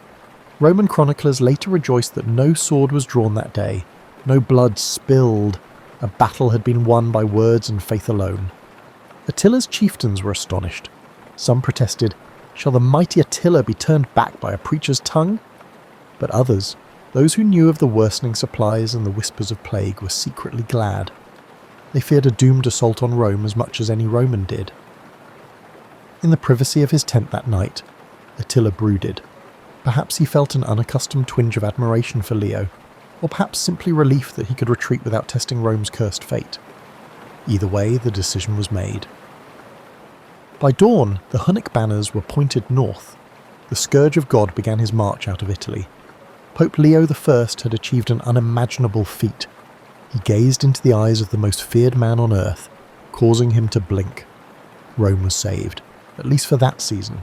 Raphael's famed fresco in the Vatican, painted over 1,000 years later, dramatizes the legend. Pope Leo, depicted serenely on horseback, raises a hand toward Attila, while above the Pope, two warrior saints brandish swords in the sky. This artistic fantasy captures the essence of how contemporaries and posterity viewed the encounter in 452, a turning point where the tide of destruction miraculously halted at the gates of Rome. Leo saved Rome on that fateful day near Mantua, not through the use of force, but through the strength of his character and faith. The aftermath of the meeting was immediate and profound. As word spread that Attila had turned back, a wave of incredulous joy swept through Italy. In Rome, anxious citizens waiting for news could scarcely believe it. The city and their lives had been spared. Many attributed it entirely to divine intervention thanks to Leo's sanctity. The Pope's status reached unprecedented heights. Rome welcomed him back as Pater Patria, the father of the fatherland, a title no humble churchman had ever held. The relieved Romans truly deserved to call Leo Magnus the Great. Historians through the ages have debated why Attila withdrew. Some near-contemporary observers, like the chronicler Prosper of Aquitaine, insisted that it was Leo's personal impact on Attila that made the difference, that the Hun was so impressed by the holy man's courage and eloquence that he simply gave up his designs. Another source, the historian Priscus, who knew Attila's court firsthand, offered a more pragmatic rationale. Attila's men were growing afraid. They recalled how Alaric had died after sacking Rome, and they urged Attila not to invite a similar curse. Modern scholars point to logistics and disease. Indeed, a later chronicle suggests that at that very time, plague was ravaging Attila's army, and supplies were running perilously low, while the Eastern Emperor Marcian had dispatched troops to harry Attila's homeland. Surrounded by ill omens, sickness in camp, hostile forces gathering elsewhere, and the psychological weight of Rome's spiritual clout, Attila likely calculated that discretion outweighed valour. Whatever mix of motives one assigns, the result is indisputable. Attila suddenly retreated, and he never returned. The scourge of God had scourged enough. Leo's triumph, however, was not a permanent deliverance. He knew as much. According to ancient accounts, Attila sent a message upon his departure, threatening to return unless Honoria handed over her inheritance. Attila made this gesture to save face, but in reality he had lost his chance. The following year, in 453, Attila the Hun tragically passed away on the eve of his latest wedding feast. The legendary conqueror succumbed not on the battlefield but in his marital bed, reportedly bursting a blood vessel and choking on his blood after heavy drinking. His bride Ildiko awoke to a corpse. The superstitious saw divine justice in this inglorious end. With Attila's death, the unity of the Hunnic Empire perished. His sons quarrelled and, within a decade, the Huns ceased to be a major threat. Rome had survived Attila. However, the lifespan of the Western Roman Empire was short. In 455, just 3 years after Leo's encounter with Attila, Rome faced another deadly menace. Genseric, king of the Vandals, sailed his fleets from North Africa and landed at Ostia. This time there was no massive barbarian host at the gates, but a naval invasion. Emperor Valentinian III had been assassinated. Political chaos reigned. Once again, Leo filled the void. Unarmed and accompanied by his clergy, he went out to meet Genseric, employing the same courage and moral plea he had with Attila. The Vandal was a different man, however, and negotiations yielded only a partial success. Genseric agreed not to burn the city or massacre its inhabitants, but he would plunder, and plunder he did. For 2 weeks in June 455, the Vandals methodically looted Rome. The treasures of ages, the Temple of Jupiter's gilded roof and the spoils Titus had taken from Jerusalem, were carted off to Vandal Africa. Leo could not prevent this humiliation. Nonetheless, even Genseric's begrudging restraint was attributed to Leo's influence. The Pope's entreaties at least spared Rome the flames. The massive basilicas of St. Peter and St. Paul, where terrified citizens had flocked for sanctuary, were left intact by Vandal hands. This mitigation counted as another testimony to Leo's clout. Once more, the secular authorities had utterly failed, and once more it was Leo, and Leo alone, who stood as Rome's protector. Pope Leo I lived on for a few more years after these tumultuous events, dying in 461. He was buried as a hero in Rome, his tomb adorned with the inscription Defender of the City. His legacy only grew with time. In ecclesiastical history, Leo is remembered for his theological contributions, the Tome of Leo and the strengthening of papal primacy. But in popular memory, it was the day he saved Rome that truly made him a legend. Over the centuries, the story of Leo and Attila acquired an almost mythical aura. Medieval writers embroidered it freely.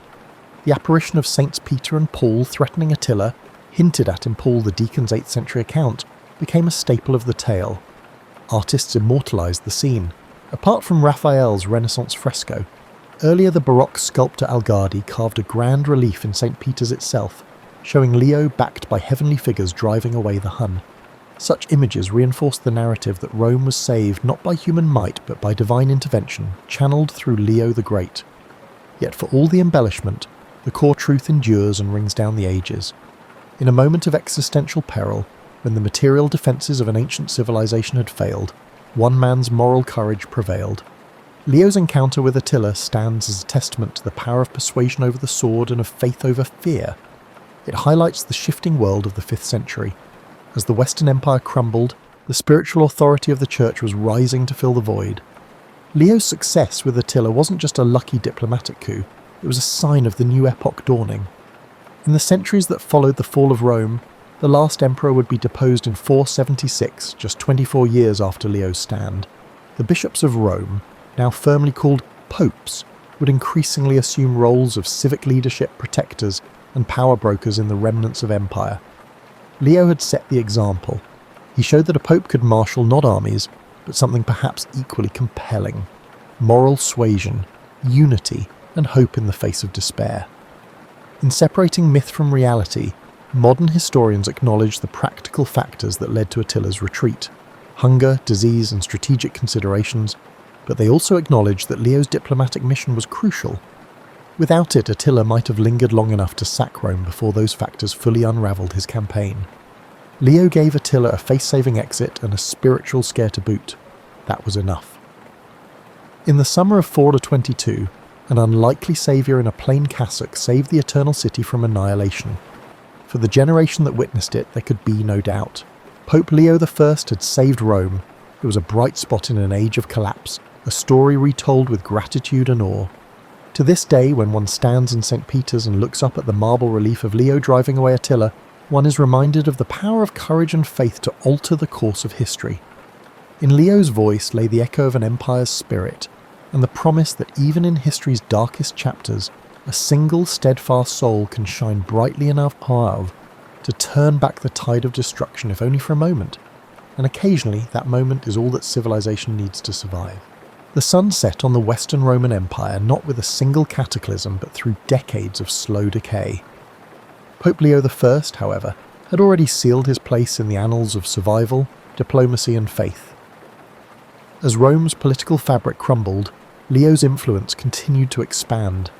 Even in death in 461, his legacy was carried on by popes who modelled themselves not just after St. Peter, but after Leo's blend of spiritual fervour and diplomatic steel. His tomb in the old St. Peter's Basilica became a shrine not only of theological memory, but of civic pride, a place Romans could point to and say, "This man stood when others fled." The 5th century saw chaos, fragmentation and loss. Italy became a patchwork of Gothic rulers, Gaul drifted toward Frankish hands, and Africa became a Vandal kingdom. Yet the institutional church remained remarkably cohesive. This was, in part, Leo's doing. His letters had established a papal administrative style that reached bishops far beyond the crumbling empire's borders. His tome had crystallized Christology for centuries to come. His sermons, preserved, copied and studied, continued to nourish Christian identity in a post-imperial world. Yet the story of Leo's meeting with Attila continued to evolve, not just in church memory but in public imagination. The miracle, whether historically accurate or not, resonated deeply. In a world of collapsing order, the myth of a shepherd confronting the wolf and turning him away felt truer than any dusty chronicle. Artists, poets, theologians, and even emperors clung to this narrative. Leo's courage became archetypal, echoed in later eras when popes would stand up to kings, emperors, or even fascist regimes. Meanwhile, Attila's name lived on in darker legend. Although Attila died in 453 AD under anticlimactic circumstances, drunk and bleeding on his wedding night, his empire soon dissolved afterward.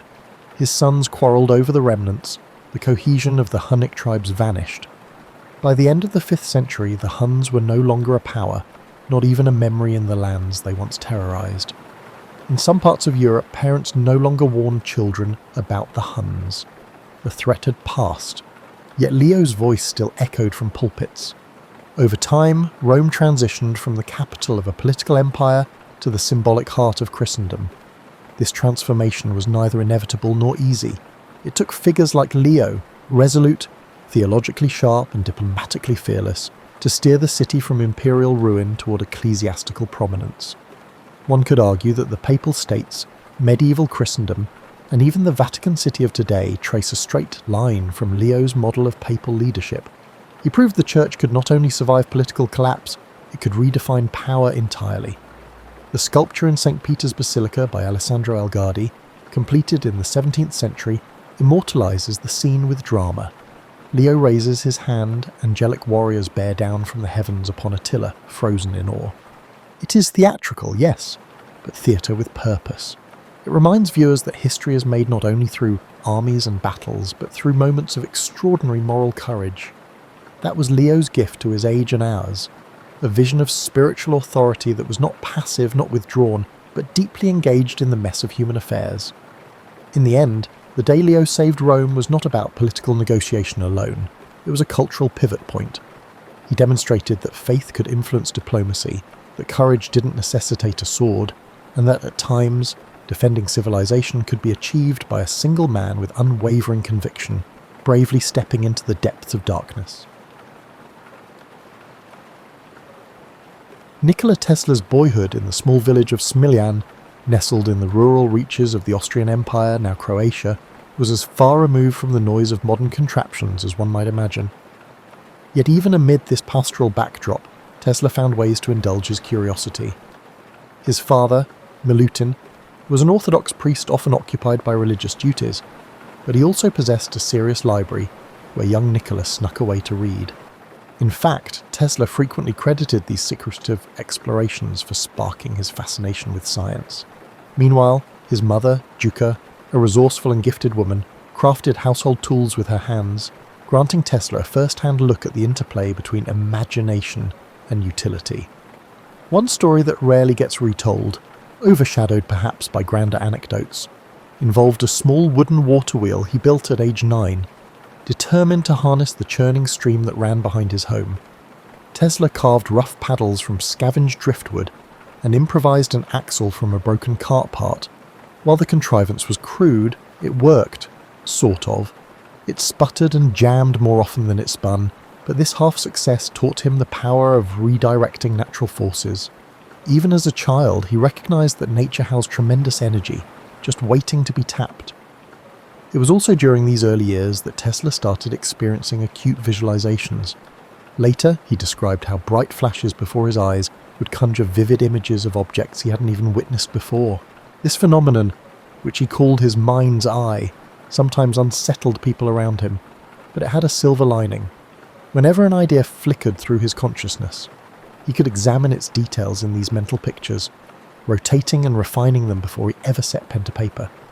This unique ability, often minimized in popular accounts, shaped his inventive process. Of course, not all was idyllic. As a schoolboy, Tesla nursed a rebellious streak and loathed rote memorization. His teacher once scolded him for insisting that the Earth was a giant magnet, telling the class that Tesla was letting his imagination run wild. The teacher was unaware of how close Tesla was to the truth, nor how that minor humiliation inspired him to study magnetism more thoroughly. Some say the seeds of his future AC motor began here, in the tension between authority and Tesla's unwavering self-belief.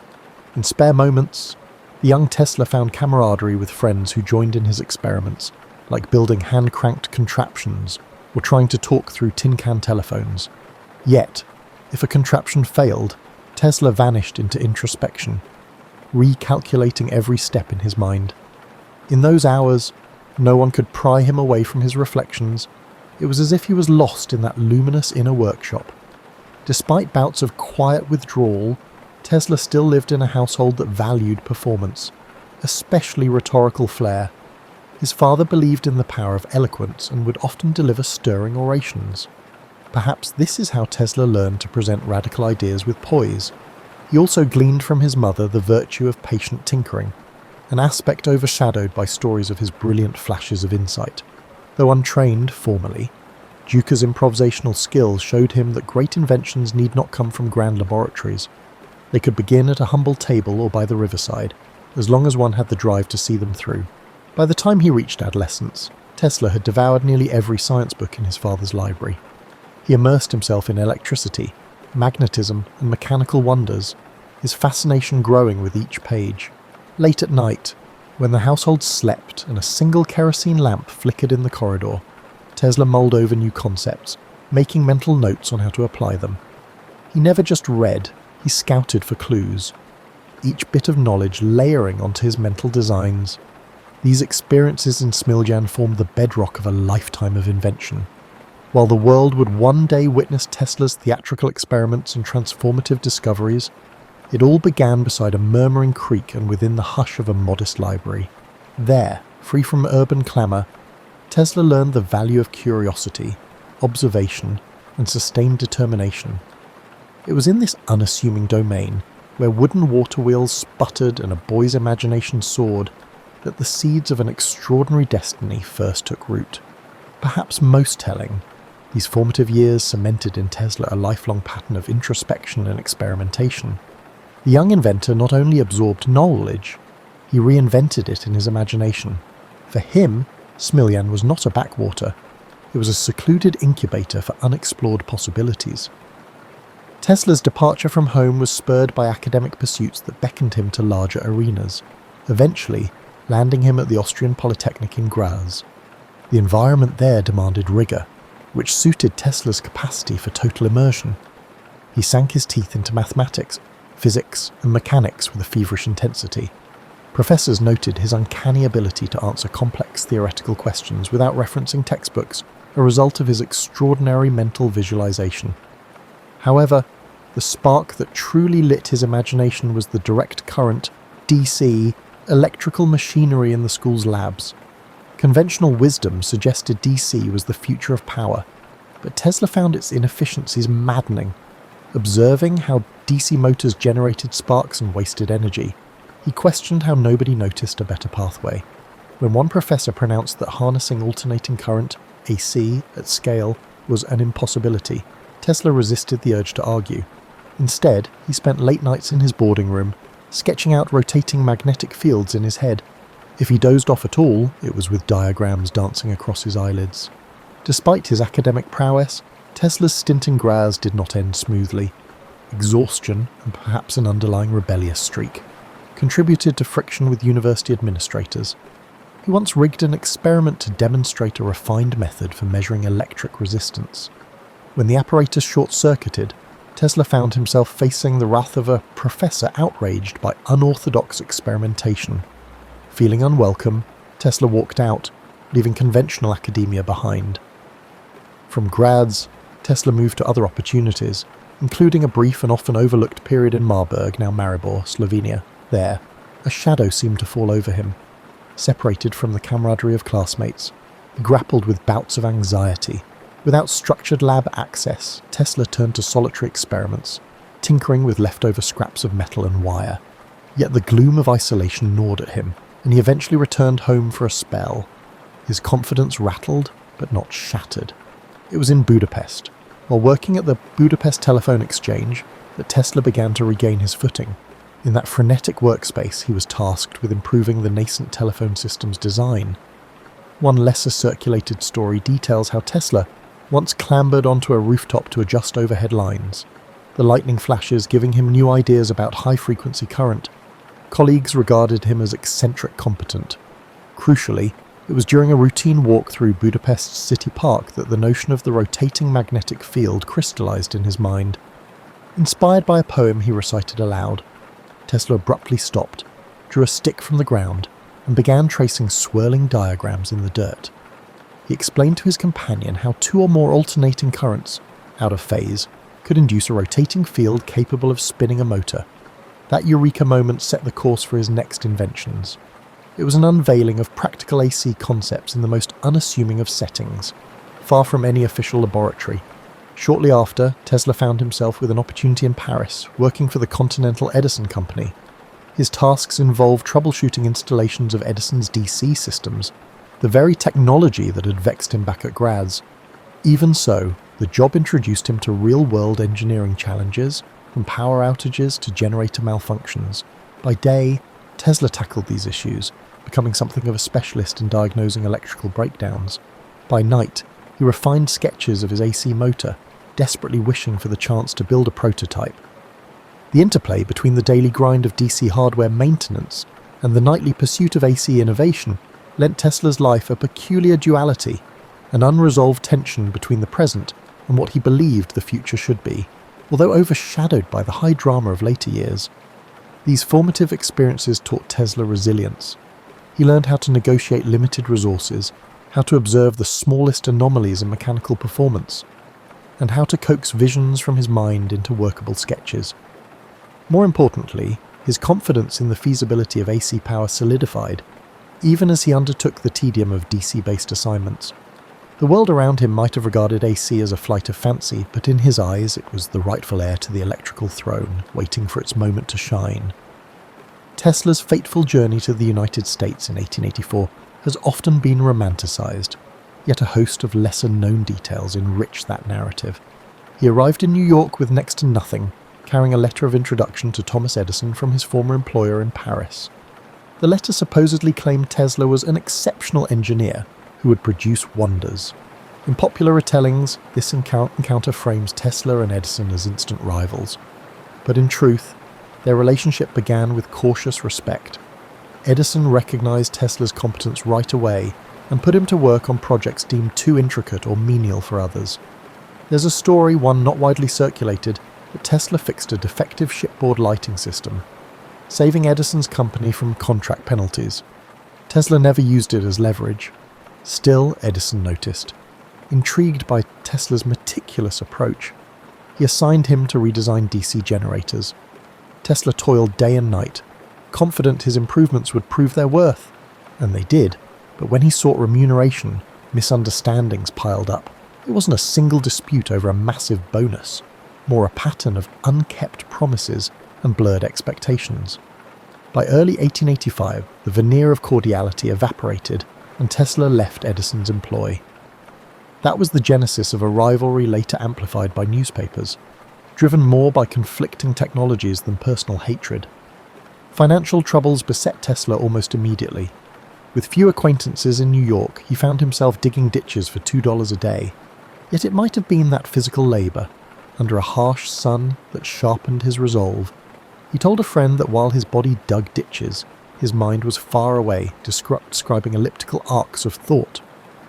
Where some might have fallen into despair, Tesla saw an interval to refine his intended path. That path led to the formation of Tesla Electric Light and Manufacturing, his first entrepreneurial venture in America. He secured backers who, at first, promised to let him develop arc lighting systems and eventually his prized AC motors. However, once Tesla delivered an efficient arc lighting solution, those investors showed no interest in AC. Capital wanted quick returns, not imaginative leaps. Frustrated, Tesla found himself pushed out of the very company bearing his name. This episode left him wary of business partnerships and taught him that investors valued immediate profit over long-term vision. Undeterred, Tesla began to demonstrate his AC motor concept in small lecture halls around the city. One venue, the back room of a modest Manhattan building, had an audience of barely 20 people. But among them was Alfred S. Brown, a Western Union superintendent who recognized Tesla's potential.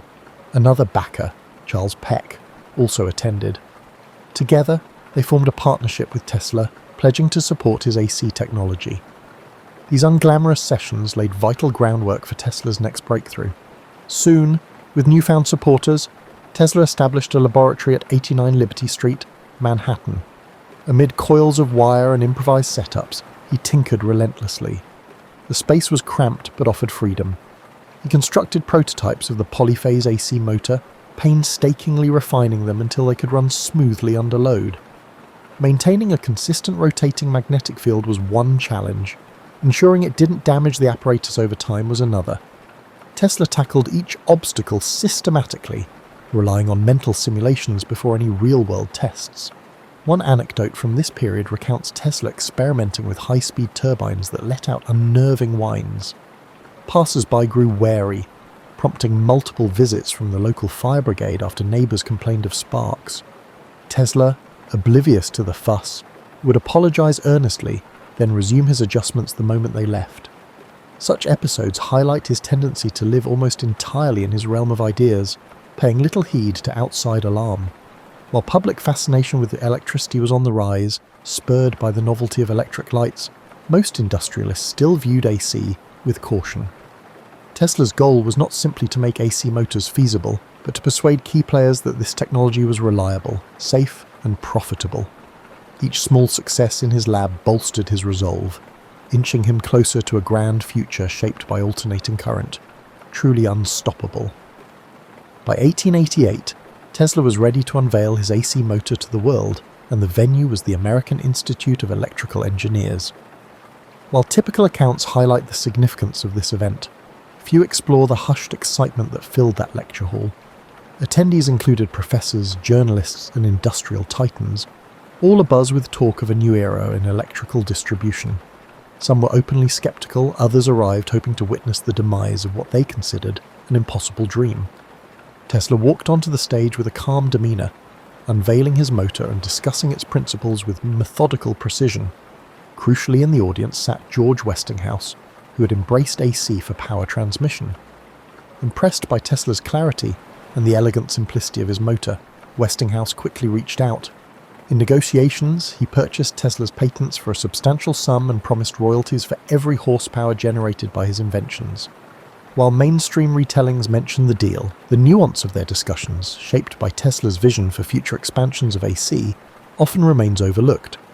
With Westinghouse's backing, Tesla moved into a well-resourced facility in Pittsburgh to refine his designs for commercial production. The cultural shift from his Liberty Street lab to an industrial setting was stark. Tesla sought perfect synergy of frequency and voltage, while corporate engineers focused on standardized parts. Despite tension, seeing his motors mass-produced thrilled him. He was elated when AC Systems lit parts of the 1893 World's Columbian Exposition in Chicago, showcasing a cityscape aglow with alternating current, courtesy of Westinghouse and Tesla. A lesser-known interlude occurred when Tesla visited Niagara Falls to survey the planned hydroelectric station. Standing at the brink of the thundering cascade, he reportedly mused that harnessing such power would reflect humanity's harmony with nature. When it went online, delivering electricity as far as Buffalo, it proved AC's potency.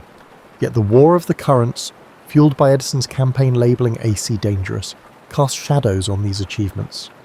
Edison's allies staged gruesome demonstrations, electrocuting animals to highlight AC's hazards. Tesla, though offended, avoided direct public attacks. Instead, he showcased AC's safety in flamboyant ways, passing high-frequency currents through himself to light lamps. Newspapers seized on these spectacles. Tesla disliked theatrics for mere hype, but saw them as necessary to shift perception. Tesla's finances briefly soared. His arrangement with Westinghouse promised substantial gains as AC spread. However, Westinghouse soon faced financial strain from the Niagara project and market fluctuations. When bankers threatened the Westinghouse company, Tesla made a dramatic choice. He released Westinghouse from the heavy royalty agreement. Some see it as altruism. Others suspect that he believed broader AC adoption would bring even greater wealth down the line. Either way, this decision cost him millions. That shift altered Tesla's partnership with Westinghouse. Meanwhile, his growing celebrity pushed him to chase new ideas. Fascinated by high-frequency currents and wireless power, he had out that AC power distribution was only a starting point. His pivot from engineer to visionary signalled the dawn of a new phase. Yet the transition was uneasy. Industry leaders wanted market-ready products, not grand experiments. Tesla, ever the dreamer, yearned to break boundaries. This clash set the stage for his most audacious projects, some of which risked isolating him from commercial backers. Even so, as AC quietly became the worldwide standard, Tesla's decisive role could not be denied. He had toppled the seemingly immovable DC regime and paved the road for an era defined by alternating current, a feat that left him eager to explore even more uncharted terrain. These wins fueled Tesla's restless imagination, propelling further innovation. By the mid-1890s, Tesla had garnered a reputation as an inventor who might rewrite the laws of nature with each new contrivance. In truth, his methods combined meticulous trial and error with nights of solitary reflection.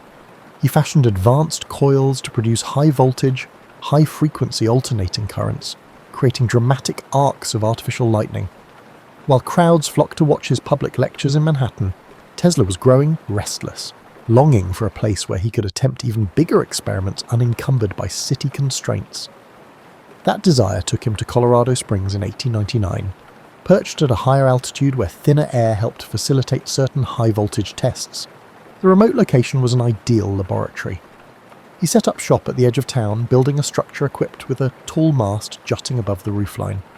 Locals spoke in hushed tones about lightning machines and eerie after-dark glows. Some worried about potential catastrophe, while others were simply curious about the lanky figure who wandered fields at odd hours, studying the interplay of natural lightning. Inside that workshop, Tesla probed frontiers that mainstream scientists had scarcely imagined. He fixated on the resonance of Earth's ionosphere, believing signals could be beamed wirelessly across vast distances if properly tuned. According to diary entries, he meticulously recorded every spark, every flash, every ear-splitting crack of artificial thunder. On occasion, he produced such intense discharges that the crackle could be heard for miles. One account claims that he caused the local power station's generator to overheat, prompting a short-lived blackout. Ever the polite guest, Tesla apologized, then resumed tinkering. In Colorado, Tesla crystallized his grand vision, a system of global wireless communication and power distribution. The townspeople, hearing rumors of free electricity, speculated he might supply power at no cost. Tesla's goals, however, were subtler. He pictured networks of towers resonating with the Earth's natural electrical charge, carrying voice or energy anywhere. This concept was a precursor to technologies that would surface decades later, from radio transmissions to radar and beyond. Yet life in Colorado was more than just experiments and thunderous arcs. Tesla occasionally mingled with the locals, regaling them with tales of Europe and his earlier exploits in New York. Despite his eccentric schedule, he possessed impeccable manners. One story recounts how he gave a personal demo of wireless lamps to a bewildered blacksmith, who later insisted Tesla was pulling electricity from thin air. Such encounters spurred legends of Tesla as a wizard, blending science with something like sorcery. Still, financing these colossal tests drained Tesla's resources. His main backer, J.P. Morgan, had initially supported the wireless project, likely anticipating a monopoly on global information. But once Morgan realised Tesla's schemes were far more ambitious and riskier than mere wireless telegraphy, his enthusiasm cooled. Tesla pressed on, convinced one decisive demonstration would open funding floodgates. That breakthrough, however, remained elusive. Newspapers amplified rumours about Tesla's activities, some claiming he was attempting to signal distant planets. Though Tesla did speculate about extraterrestrial intelligence, his real focus lay on terrestrial wireless. The lurid headlines, while fueling his legend, did little to alleviate his financial pressures. Eventually, funds ran low, forcing Tesla to close the Colorado lab in 1900. He left with crates of notes and undiminished zeal, convinced he could still bring wireless power to the masses. For townspeople left behind, the memory of glowing skies and roiling static lingered, a testament to the spectacular possibilities that science could conjure. For Tesla, Colorado Springs became a pivotal chapter, a proving ground that fortified his belief in the limitless potential of electrical resonance. It was there he most clearly foresaw a connected world, bound less by wires than by the atmospheric and earth-circling energies he aimed to harness. In hindsight, Colorado was the overture to his next attempt at global electrification, an attempt that would manifest in the towering outline of Wardenclyffe on Long Island's shores. Upon returning to New York, Tesla consolidated his findings from Colorado Springs into an audacious new venture, the Wardenclyffe Tower Project. With financing from J.P. Morgan initially obtained under the premise of groundbreaking wireless telegraphy, Tesla purchased land in Shoreham, Long Island, overlooking the Atlantic. Construction began in 1901. The looming structure stood nearly 187 feet high, topped by a bulbous metal dome, and extended deep below ground through a network of iron rods. Many observers had no idea what to make of it. Tesla, ever enigmatic, preferred sweeping claims about sending both signals and energy across continents. What often goes unappreciated is how deeply Tesla believed in the underlying physics. His notes show that Wardenclyffe wasn't limited to broadcasting telegraph signals. He intended it as the first of many transmitters, all resonating with Earth's natural electrical cavities to convey messages or even power to any matching receiver worldwide. In his mind, it wasn't fantasy.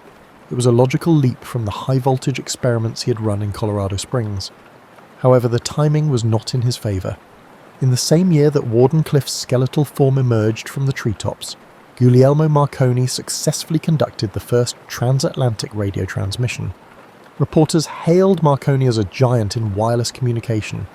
Tesla, outraged, pointed out that his own patents on alternating current and related technologies predated Marconi's work. Nevertheless, the public and financiers were smitten with Marconi's simpler, more immediately marketable setup. Morgan's patience wore thin. Why bankroll Tesla's massive tower if Marconi's apparatus sufficed for long-distance signalling? Wardenclyffe, still incomplete, hemorrhaged money.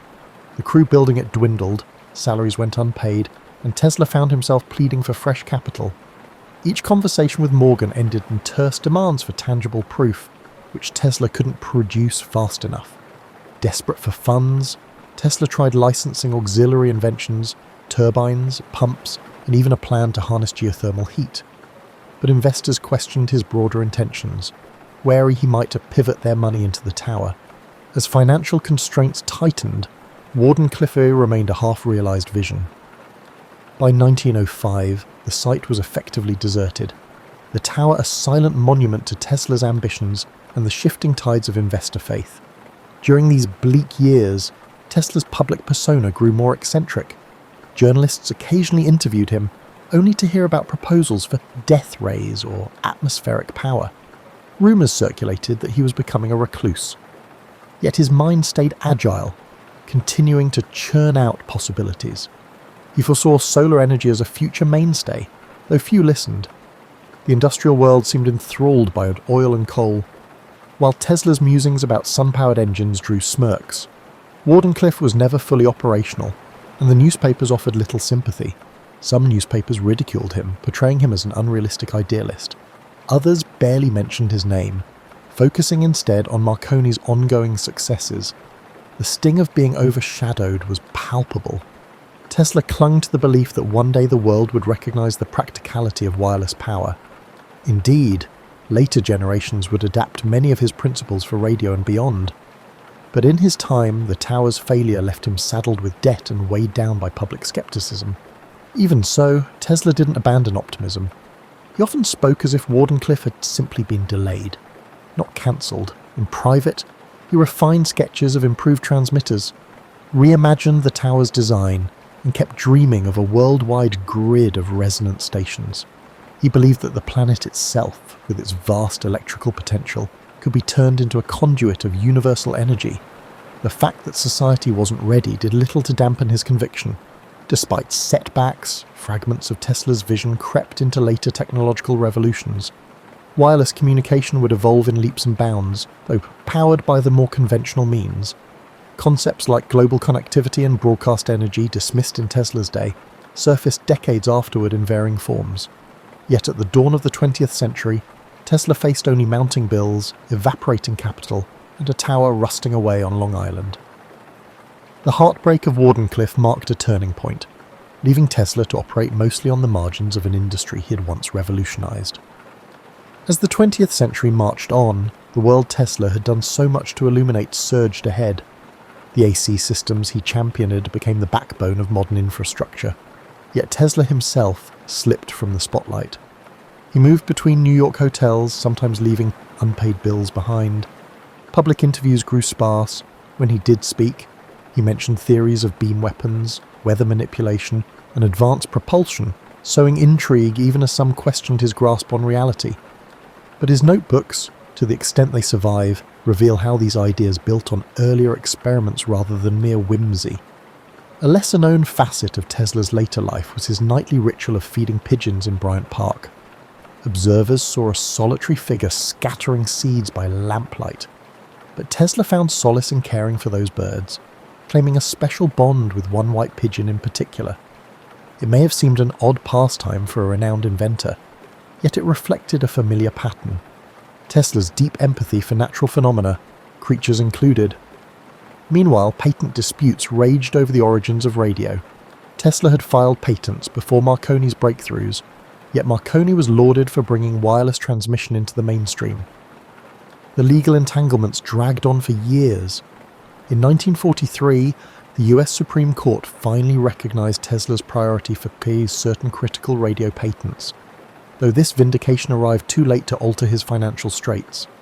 He was never able to capitalize on the official ruling, nor did it quell the public's association of radio primarily with Marconi. Tesla spent his final stretch of life at the New Yorker hotel. Though short on funds, he still scrawled ideas on scraps of paper, proposing cosmic ray engines and new power methods. Visitors who managed to see him might find him animated and eloquent, speaking in polished tones about harnessing the energy of the sun or channeling power from the Earth's magnetic field. He believed that a teleforce beam could end war by making national borders impenetrable. To many, these notions sounded impossible, yet Tesla's track record left room to wonder. When he passed away on January 7, 1943, in room 3327, he left behind boxes of documents that soon became the subject of intense scrutiny. Authorities seized some of his papers, fueling rumours of hidden innovations or weapons too dangerous for public consumption. Conspiracy theories flourished. While the reality likely involved routine security concerns, the secrecy lent mystique to Tesla's legacy. It became hard to disentangle fact from folklore. Over the decades, Tesla's standing in popular consciousness swung wildly. Edison's name overshadowed his for a time, especially in school textbooks. Only later did movements rise to credit Tesla for his revolutionary contributions to AC power, radio technology, and more. Modern engineers, scientists, and curious laypeople uncovered his patents and writings, marvelling at how he'd anticipated entire fields of inquiry, from robotics to wireless communication. His pioneering theories on resonance and frequency also informed aspects of modern electronics, though that debt was seldom acknowledged until much later, in daily life. Tesla's true genius shines in the simplest of ways. Flick a light switch, and you reap the benefits of alternating current. Use wireless devices, and you operate on a principle Tesla believed could reach across the planet. The synergy he envisioned between inventor, nature, and the unstoppable march of progress remains a potent reminder of how one brilliant mind can shape whole eras. Tesla's story is, above all, a study in perseverance and paradox. He shunned the pursuit of wealth yet needed capital to materialize his dreams. He relished public demonstrations yet often worked alone, lost in interior worlds. He was both lauded and dismissed, recognized as a key figure in electrifying the modern world, yet branded at times as an eccentric on the fringes of acceptable science. Even so, he left an imprint rivaled by few. Long after his death, the hum of AC power lines, the glow of electric lamps, and the chirp of wireless signals echo Tesla's influence. He never saw the breadth of his triumph in person, yet the future he glimpsed was not mere fantasy. It was an inevitable extension of the forces he harnessed so elegantly.